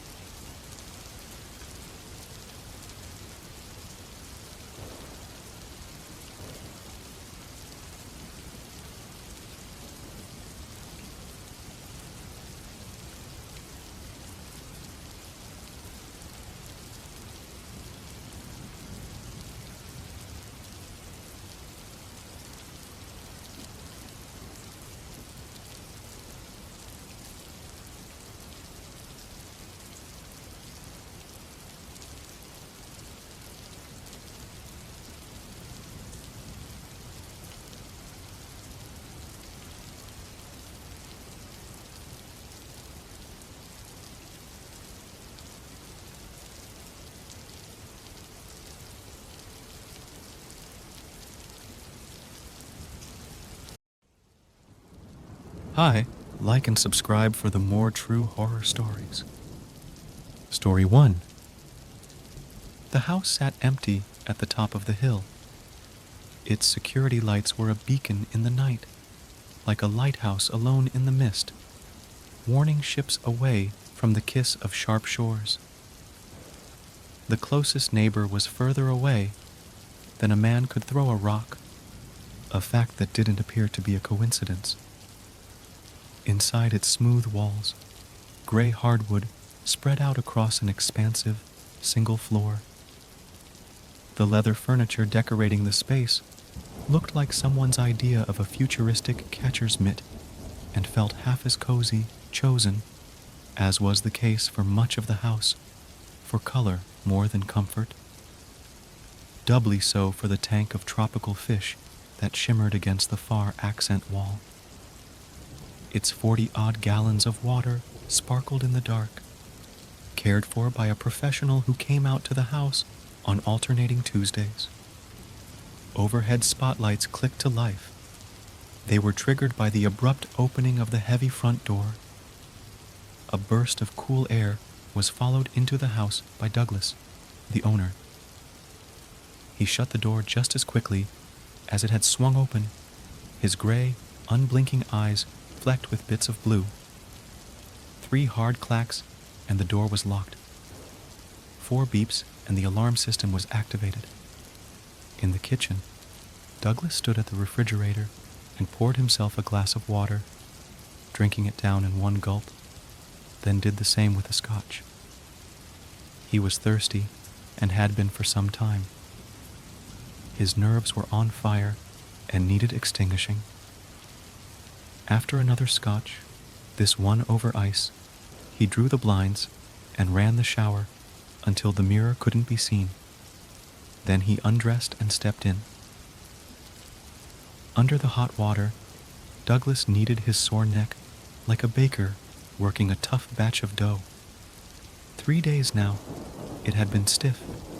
3 days of limited movement, of waking in the mornings with a cry. The rub helped, but he knew within 20 minutes of getting out of the shower, his neck would be back to the way it had been before. A masseuse was in order, he thought to himself. One of those cute girls he always passed by at the gym. The thought alone was enough to relax him. The little hairs on the back of his neck suddenly stood up. He felt the unmistakable presence of a man standing just behind him. He rubbed the water from his eyes to catch the intruder in the act, ready to pounce on him in a commotion of fists. But he was alone in the steamy shower, and though the feeling faded, the longer he kept his eyes open, Douglas swore he could feel subtle changes in the direction of the air, shifts so slight they didn't move the shower curtain, almost like breathing, yet soundless and cold. Ready for bed, Douglas turned off all the lights in the house. As he went from room to room, he checked the windows to make sure they were locked properly, noting with some comfort the wires of the house's alarm system. He had settled into a decent state after 2 large scotches and a hot shower, and he looked forward to a good night's sleep for a change. He crept into the bedroom, slipped between the cool covers, and let his eyes close of their own accord. The house was quiet, secure. A few odd moments in the shower notwithstanding, Douglas felt the closest to content he could expect. Already the silken kiss of sleep was swallowing him down, like sinking into the warm sap of 1,000 billowing trees. Tastes like salt, a whisper in his ear. He jolted awake at the man's voice, with it the sensation of breath on his face. A moment later came the loud bang of something hitting his bedroom window. From the outside, first the impact, then the shimmy of glass dancing in its frame. It sounded like a fist had pounded at the window. He threw the covers off and jumped out of bed, looked around the room for whoever had whispered to him. Once he was sure he was alone, he yanked the curtains open. No one. Just his front yard, a hill which sloped down to the empty street, all of it blanketed in yellow-white moonlight. Douglas leaned in close to look under the window. Possibly the trespasser had ducked down and was hiding against the house, tucked in behind the azaleas. A blackbird twitched in the grass. Its wings flapped in erratic rhythms, and its legs were 2 hardened sticks. Douglas looked for and found a sign that the bird had hit his window. An impression of the animal's shape had been left behind, a fine silhouette rendered in dust, the body at the center, and the 2 feathery wings spread outward. The bird continued to twitch in the grass until the movement slowed. Its solid black eyes finally drained of sight, left to stare unfocused into the sky. Douglas watched the bird die. Then he returned to bed. The autumn sun slept behind a coat of clouds. Meanwhile, some people had to work. Douglas stood at the water cooler down the hall from his office, repeatedly refilling and draining a cone-shaped paper cup. He was still thirsty despite a good night's sleep. Each time he drank, he watched the bubbles rise up from somewhere unseen and wobble to the top of the water jug. The sight was hypnotic. At some point, he lost the need to blink. "What happened to you Friday?" Douglas looked up from the dancing bubbles. Peter from marketing had walked into the break room unnoticed and was eyeing Douglas with light contempt. "What?" "You were supposed to meet us at McSweeney's," Peter explained. "For drinks. On Friday." "Oh, sorry about that," Douglas managed. As much as he'd tried to think of an excuse for not going, he couldn't come up with anything sufficient. "It's Ed you should worry about. You know he likes the whole team socialisting, kiss the boss's ass thing. If you keep no-showing, he'll rethink the promotion." Douglas nodded distantly. He raised his paper cup. "Does this water taste funny to you?" "I don't drink water. I drink coffee like God intended." With that, Peter left the break room and resumed his blonde life. Douglas filled his cup and finished it one more time, doing his best to pin down the familiar taste. Back in his office, he tried to lose himself in work. He became absorbed by emails and faxes and reports, but he found himself unable to commit fully to the moment, fighting the feeling that someone was looking over his shoulder, checking his progress before he made any. More than once he typed out a word, only to delete it, then retype it exactly as it originally appeared. The second guessing put him on edge. Eventually, he gave up the idea of completing the task altogether. He sat back in his chair, rubbed his ears, smoothed his tie, and surveyed the battlefield. Suits glided past his doorway.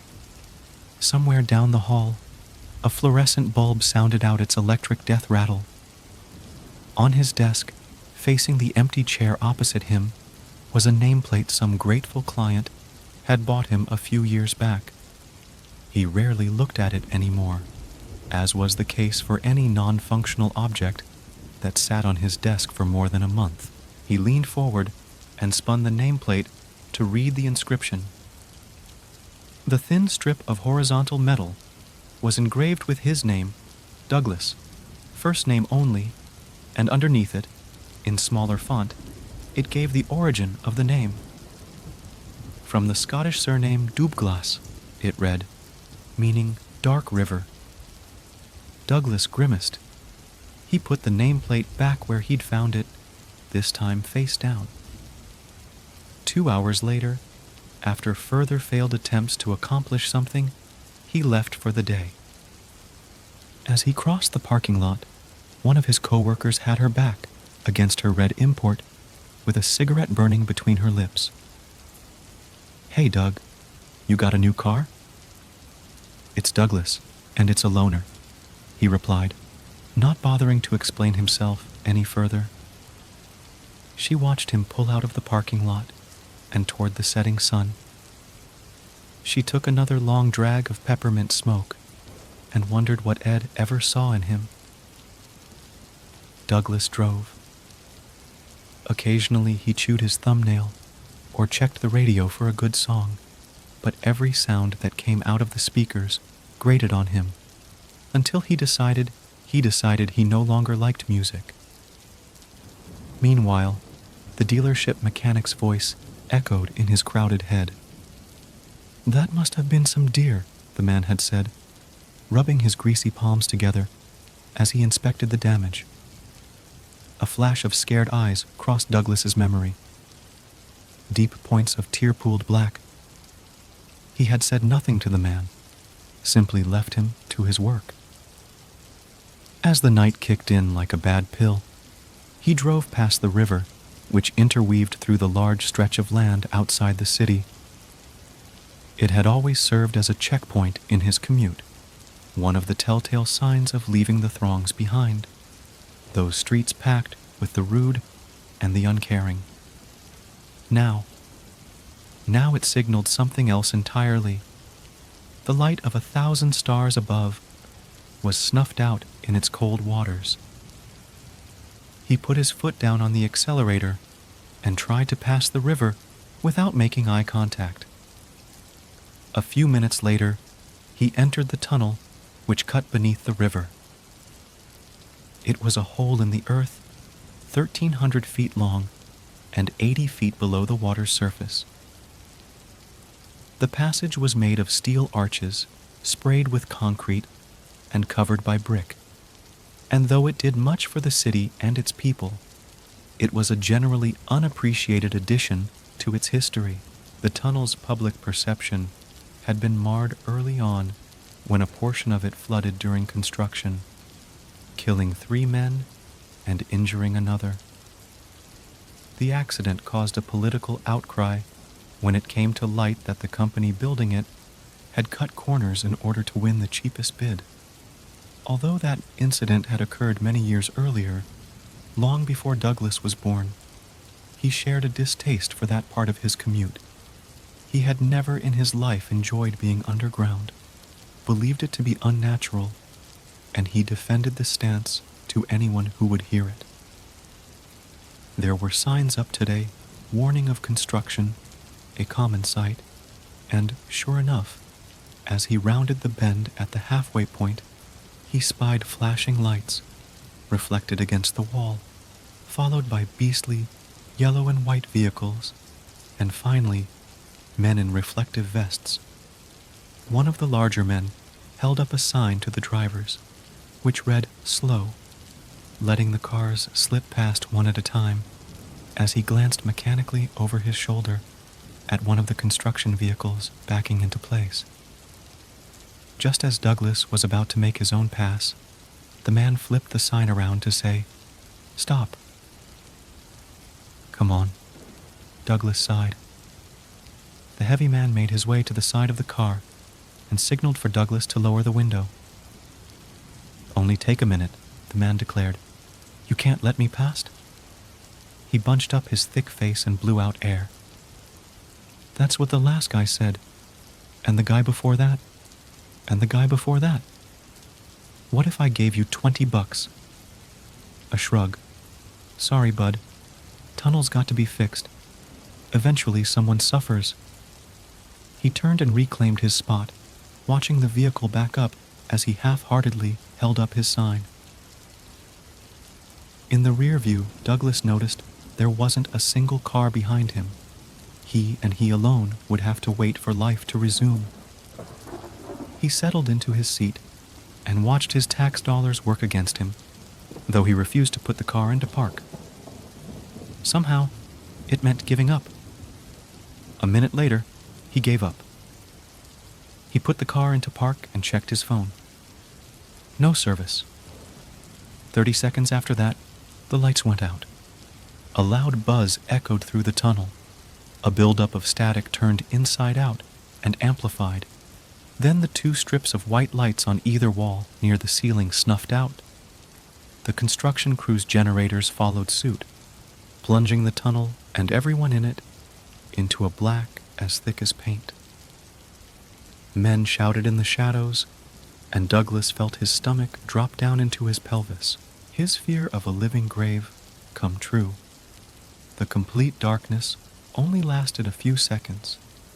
Yellow emergency lights, small and round, were mounted on the tunnel's ceiling every 50 feet, and they came to life, lending the tunnel their sallow glow. Workers toiled in the faint light, trying to restore power to the tunnel. He felt it again, a presence just behind him. Douglas shut his eyes. He squeezed them so tightly, he saw fireworks behind his eyelids and felt a low, deep rumble in his eardrums. He knew there was nothing there, just as there had been nothing in the shower or in the bedroom or even standing over him at work. Nothing was invisible in this world. Everything was real and explainable. This was real life. There were no monsters, only idiots and their fears. Cold fingers traced a line up his neck. He shivered and moved forward in his seat, pretending to be chilly from a draft that wasn't there. He cursed himself for entertaining dark thoughts for even a second. But then, a whisper drifted from the back seat. Tastes like salt. He ignored it, blocked it out. No one had power over him unless he gave it to them. So thirsty. His leg began to shake, and he squeezed it hard until he knew it would bruise. With sudden intensity, the tunnel lights came back on, the power returning with a solid boom joined by the happy shouts of the construction crew. Relieved, Douglas opened his eyes and let them adjust to the light. He couldn't wait to get out of this damn tunnel and resume his tired ride home. He glanced in the rear view to see if anyone else had shared in his bad luck. Any other commuters in the temporary grave. There was a face in the mirror, a pair of hollow eyes looking back at him. Dark, dripping wet hair over water-slick skin. The man opened his colorless lips, and dirty water poured out. Panicked, Douglas spun in his seat, his heart exploding against his chest. But there was nothing behind him, just an empty back seat and an ice scraper on the floor. Nothing in the rear view either. No death stare, no colorless flesh. Even the air felt empty. He tried to breathe slow and steady to calm his heart. He became aware of someone outside the car, waving their arms at him. It was the large construction guy holding the sign, and from his face, he'd been trying to get Douglas's attention for some time. In a daze, Douglas rolled down his window once more. "You can go now," the man called out. "Power's back." Douglas nodded and took the car out of park, rolling slowly past the men and their trucks. He drove the rest of the way home in silence, trying and failing to forget the face in the mirror. His mouth was as dry as burnt paper, and he planned to drink until either his thirst or his legs gave out. Douglas knew he was dreaming. He walked through a dark field at night. The grass was ankle-high, black as oil, and it stretched to the horizon in windless sway. The dirt beneath his bare feet was black too, like potting soil, but not as damp. There was no moon in the sky, nor direction in his heart. He simply walked, lifeless dirt between his toes, as birds cawed, unseen in the grass. If he strained to see them, he would catch moments of black feathers twitching between the blades, their eyes like voids filled up only with hurt. Douglas stopped. A man lay on the ground ahead, his face buried in the dirt. His clothes were soaked, and a puddle of what he hoped was water had formed around him. "Are you okay?" Douglas asked without moving his lips, but the man didn't answer. Douglas moved closer and repeated the question. The man still didn't move, but this time he answered. His voice was the dry crunch of gravel underfoot. "So thirsty?" A loud knock woke Douglas. He spasmed in his chair and gave out a shout. "Whoa!" Peter stood in the doorway. Douglas looked around his office and situated himself. He had dozed off behind his desk again. He shook his head and apologized. "Noises have been setting me off lately." Peter gave him a condescending look. "You need to relax. Just a friendly tip.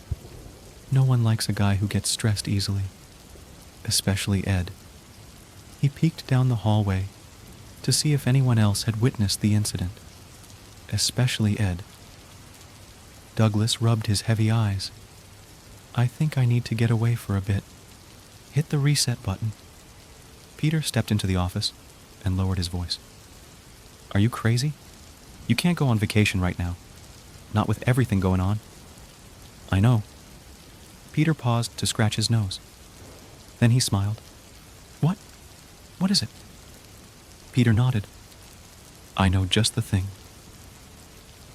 As Douglas took a seat in the small waiting room, the pretty girl came out from behind the welcome desk and handed him a clipboard. It held a release form printed on 2 sides of 1 page and a pen clipped to the top with the place's name on it. Deep Escape. Standard stuff, the girl said. Not liable for anything, blah blah blah. She smiled and returned to her desk, where she kept her phone hidden behind the computer monitor. Douglas filled out the form on autopilot. If you've read one, you've read them all. Meanwhile, Peter's words rang in his head. Did I ever tell you about my brother? The poor guy came back from Iraq with shell shock. I'm not sure what they do exactly, but it's some kind of isolation. No sound, no light. He said he tripped out a bit at first, but by the end he felt like he'd slept for a year. Douglas didn't really care what they did, so long as it worked. He was tired of being anxious about being tired. His mind just needed a little break before it broke. There was no such thing as unseen presences or disembodied voices, just the very real effects of stress on the brain, and he knew he had to treat it in very real ways. He skipped over all the disclaimers and got to the part where he signed on the line. Before long, he was standing in a private room the size of a bedroom, while an attendant explained the white beast in front of him. When you enter isolation, the young man explained, you're in the darkest place in the world. The thing was the width of a large bed and twice as high. It was enclosed on all sides with a slanted front wall where the door was located. The door had a handle on its left side to open it, as well as 2 larger ones on the body to hold while climbing in. The attendant explained everything about the treatment, how to get the most from the experience, which specific parts of the brain it stimulated. But Douglas was only marginally aware of him until he asked if Douglas was ready. Douglas nodded, and with that, the attendant showed him where to hang his clothes and left him alone in the tiled room. Naked, his clothes folded on the small bench, he opened the white beast and stepped inside. The water was set to skin temperature, making the transition an easy one. It was like slipping into a second skin, a friendly hand that welcomed him and took him in safely. A voice deep inside told him not to get in, not to do this, but already the smooth water had won him over. Completely inside, he crouched down low and pulled the small door shut behind him. Dark, true dark, was as unfamiliar to him as it was for most. Accustomed to ambient light as his eyes were, from sun to moon, starlight to streetlight, they struggled to make sense of the complete absence of stimulation. Douglas found the first minute of this new darkness to be dizzying, and he only lay down in the shallow water when he felt comfortable enough to move. He was surprised to find he floated easier than normal, and he seemed to remember the attendant saying something special about the water, which gave it that characteristic. As the shadows settled around him, the water no longer sloshing against the side of the tank, his ears, too, fought to understand a loss of constant input, followed by his skin. He lost all sense of time passing. Soon his eyes were creating a show for themselves. Flashes of light formed and swirled above him, and he watched them like a child does a fireworks display. A beautiful burst of color exploded before his eyes. At its center, set like a jewel, a tiny dot of black grew until its true shape became clear, an eye, wide open. The black pupil at the center expanded until it overtook the outer colors completely. Surrounded by pure dark once again, He was jarred by the deafening sound of impact that filled up his eardrums, like a bird smashing into a bedroom window, like the world come crashing down, and he was pulled into the black, all-encompassing pupil, and out the other side, where his hands struggled to regain control of a steering wheel. There was a long crack in the windshield, like lightning eating up the glass. At one jagged junction, a bit of something black stuck up from the broken pane. Douglas watched it with detached horror. His body burned with adrenaline, and his eyes stung of tears. In a moment, everything had changed. Sticking out from the glass, waving in the wind, it was hair. He checked the rear view. After swerving noisily a few times, the car had ended up on the side of road, where the river snaked close to the shoulder.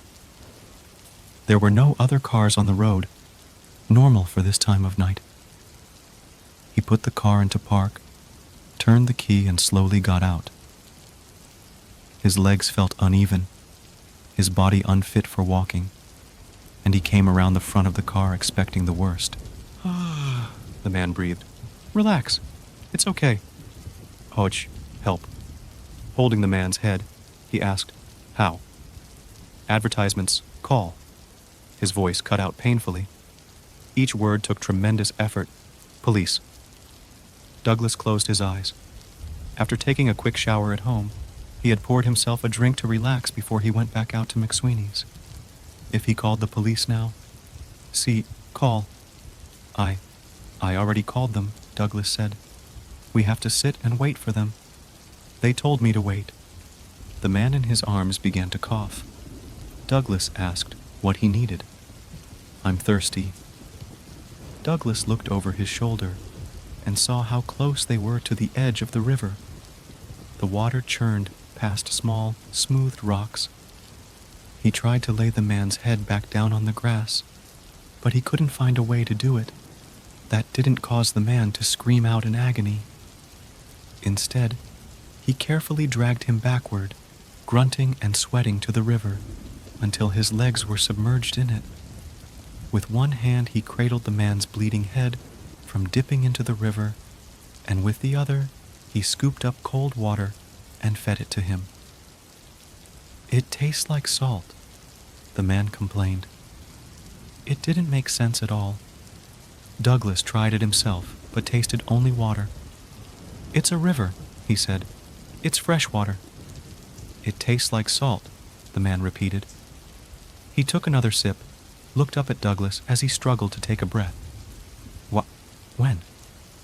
When what? When are they coming? Douglas paused. Soon. Just try to relax. The man's gut rose and fell like waves. You didn't do it, he said. Douglas scooped up more water in his palm. Do what? Call. His hand stopped. The man's wide eyes stared up at him accusingly. Douglas didn't appreciate the look. Of course I called. Call. Again. There's no point. They're already coming. Douglas was starting to get annoyed. The two men locked eyes. They understood each other too well. Together in that moment, their lifelines tangled like bad wires, the river gurgling and splashing into them, pushing past their bodies eternally. A moment stretched into lifetimes. Time was nothing. Life had stopped. The man took a great deep breath, and with the night air loaded in his lungs, pushed the man's head under his mouth to scream for help. The scream became bubbles in an ungiving torrent of frigid river water. He wouldn't let this man ruin his life. This stranger who had no business walking along the side of the road at night. The unwelcome weight that hit his bumper and bounced off his windshield. The man who thrashed and swallowed the river with his eyes wide open. His eyes. Douglas opened his eyes. He was in the dark again, back in the tank. Deep escape, floating in space. But he wasn't alone. Something was in here with him, crouched over him. A presence, a sound, a body without a body, which had been following him around. Cold fingers shot out and wrapped around his neck. pushed him down underwater. Douglas looked up, from dark water to dark sky. Even in perfect pitch, he could make out the face of the man above him. It was no surprise. His lungs and eyes burned. He took in great big mouthfuls of water and noticed, as his vision faded and shook, that it had a strange taste, like the water cooler at work, and he thought back to the attendant who had introduced him to the device he was now drowning in. In order to help you stay afloat, the water is treated with Epsom, he had said. Epsom.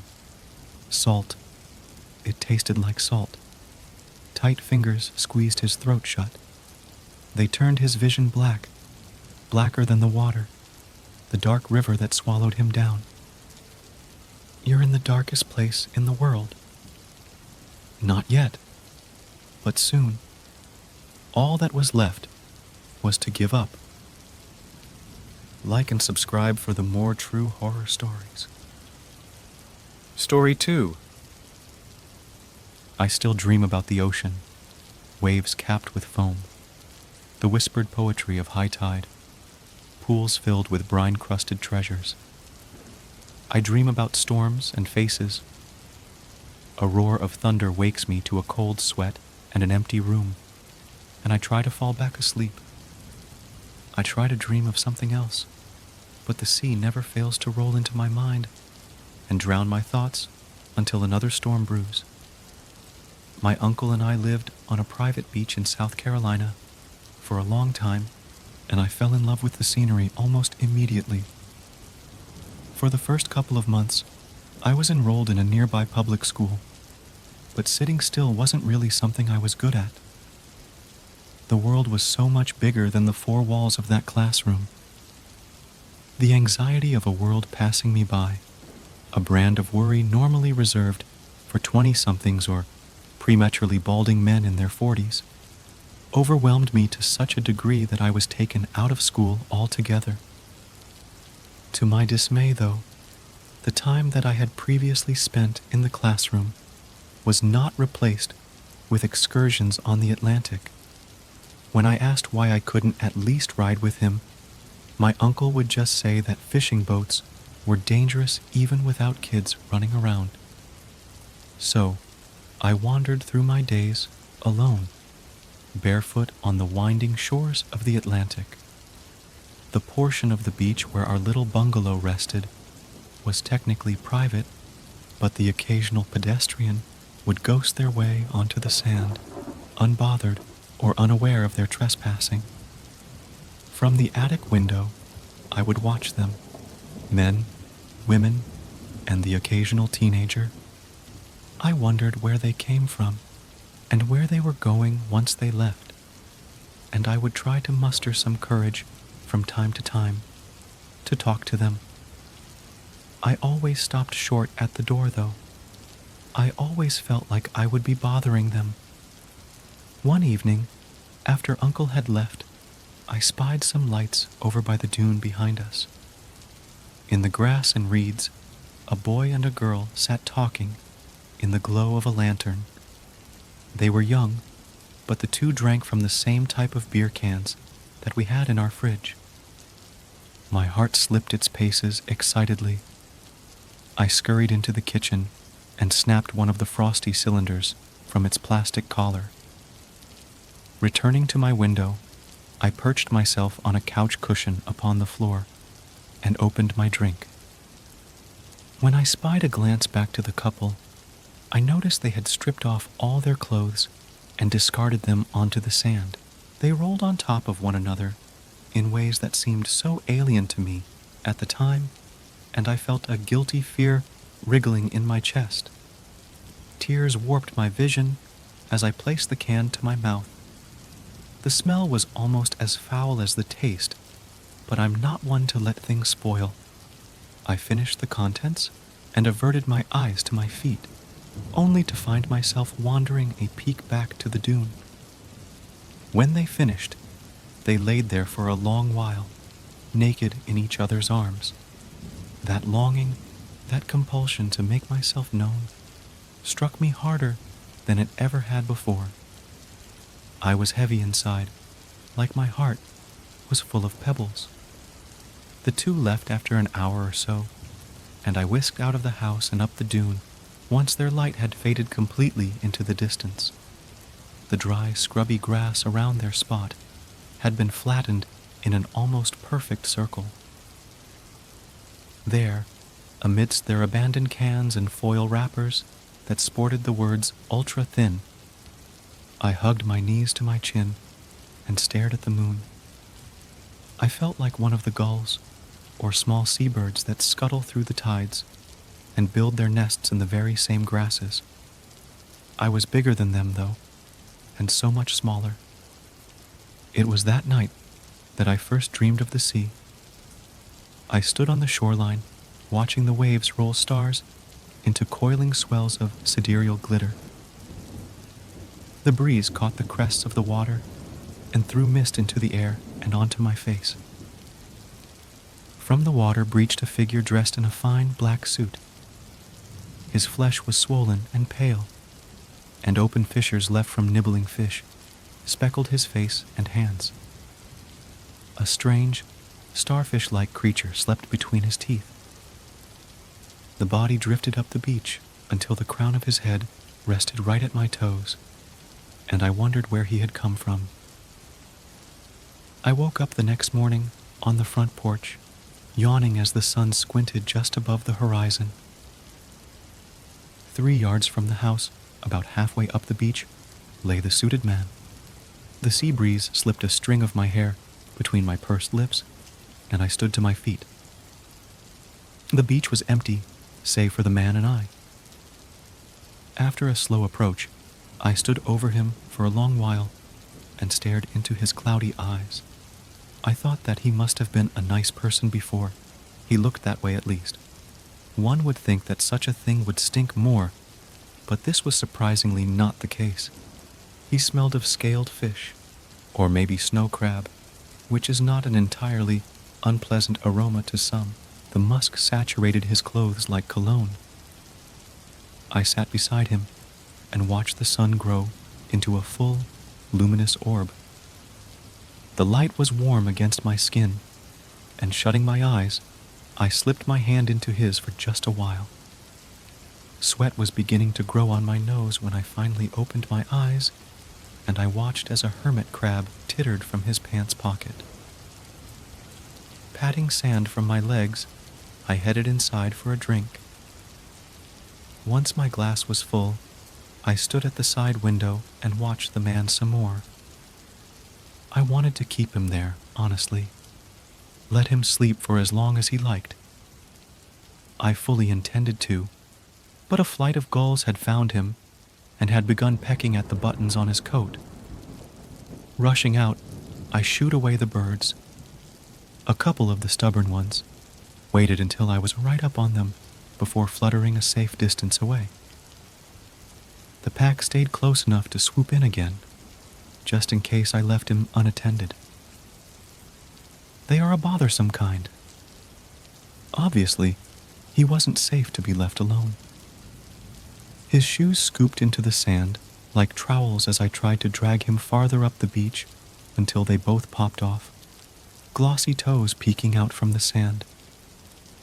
The gulls raced to the shoes and plucked at the laces until their knots slipped loose. When I just couldn't pull him any farther, I began to dig a small trench with my bare hands. It was shallow, but once he was covered in sand, he blended right into the landscape. I wanted to return his shoes to him before he was completely buried, but the seagulls had already made away with them and were squawking mockingly over the water. Staring at the distant thieves, a bright flicker of light caught me in the eye. I blocked the beam with a closed palm, then peeked around my arm. In the sand, not too far from where the shoes had once been, was a reflective sheet no larger than a note card. I rose and fished it from the sand. A mint tin. The back had been rubbed bare and shiny, but the front still sported embossed letters and crisp blue and white paint.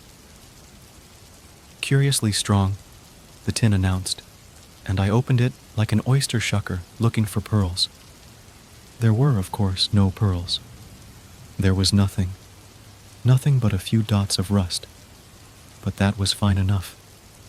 I didn't actually expect there to be any candies left over, but I wondered if they had been his. Perhaps the container had fallen from his coat. I wondered if he had eaten its contents and kept the tin. If so, for what reason? Perhaps if they had been gobbled up by a lucky eel that just happened to pass him by.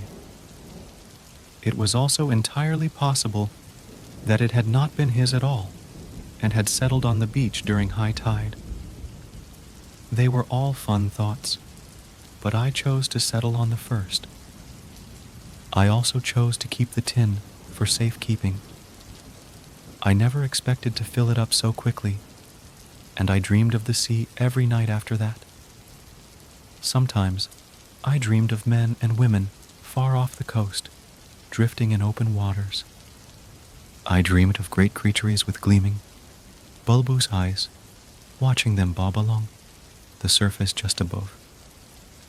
I dreamed of hands with pale flesh, tightly wrapped around gaunt fingers that reached from black fissures on the seafloor. I dreamed of bodies washing ashore, and when I awoke, there they lay. Each one I buried, and each one left me with a small trinket that I kept in my little tin of treasures. The sea brought me new faces almost every morning, sometimes as many as 3 at a time. After the first couple, I began digging their beds with a shovel instead of my hands, which I had worn down until the skin was so raw that it looked like I was wearing pink gloves. My dreams came like nightly postcards to tell me of a friend's quickly approaching arrival. There were times when these letters told me that plans had changed and I would not be visited by that particular sender. Some were more vivid, more descriptive than others. Sorry to alarm you, but I have sunken to the seafloor. I may be very late. Pardon the inconvenience. Sincerely, a woman in a low-cut dress. I regret to inform you that I have been swallowed whole. Always, the boy with glasses. To whom it may concern, my body has fallen into a crag, and my present company leaves a lot to be desired. I expect that I won't be able to depart before I have been picked clean, if I am able to leave at all. Wishing you well. A pile of bones. Those never came, but when I dreamed of them sloshing on shore, I always found them the next morning, cold and still. This business had kept me so occupied that I nearly screamed the day I saw a jeep come cresting over the grassy dune one evening, disrupting the routine that had given me so much joy for over 2 months. A woman in a skirt climbed from the vehicle, holding black heels with a hooked finger as she marched through the sand. Somehow, she knew my name, and she yelled for me over a violent wind that warned of an approaching storm. I learned later that her name was Charlie, and she was full of questions. She wanted to know where Uncle was, and if I had seen him recently. I told her that he hadn't been home in months, a fact that surprised me as much as it did her. Honestly, I didn't realize how long it had been until that point. She and I sat inside for a long while. She looked through our cabinets and closets. She seemed worried about something. Eventually, she stopped asking many questions and told me to pack some clothes into a backpack. I didn't protest too much. Charlie wouldn't answer questions, which seemed pretty unfair at the time. I asked her if she was taking me away, but all she would say is, "We can talk about that in the car." I asked her if my dad had really tried to kill my mom. Again, she said we could discuss it in the car, but when I hopped in the back seat with her, I didn't feel like talking anymore. Charlie tried to ask more questions as a man in a suit drove us away from the beach.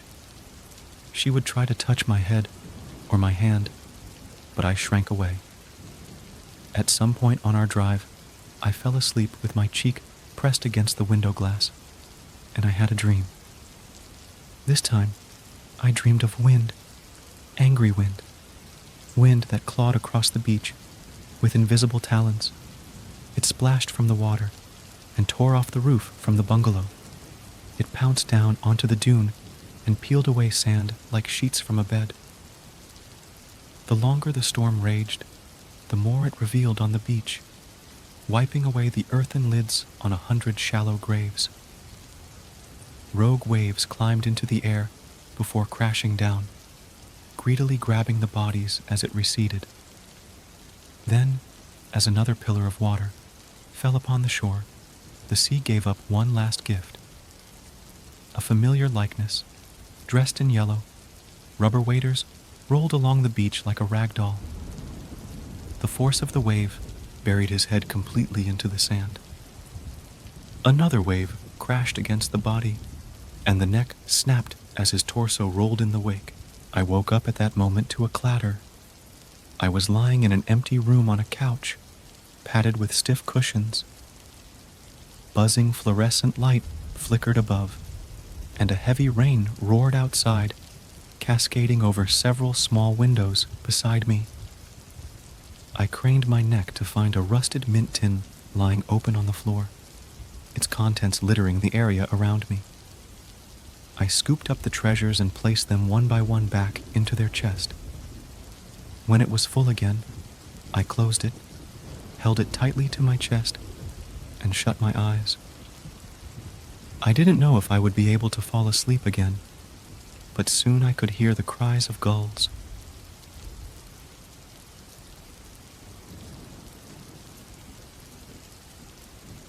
Like and subscribe for the more true horror stories.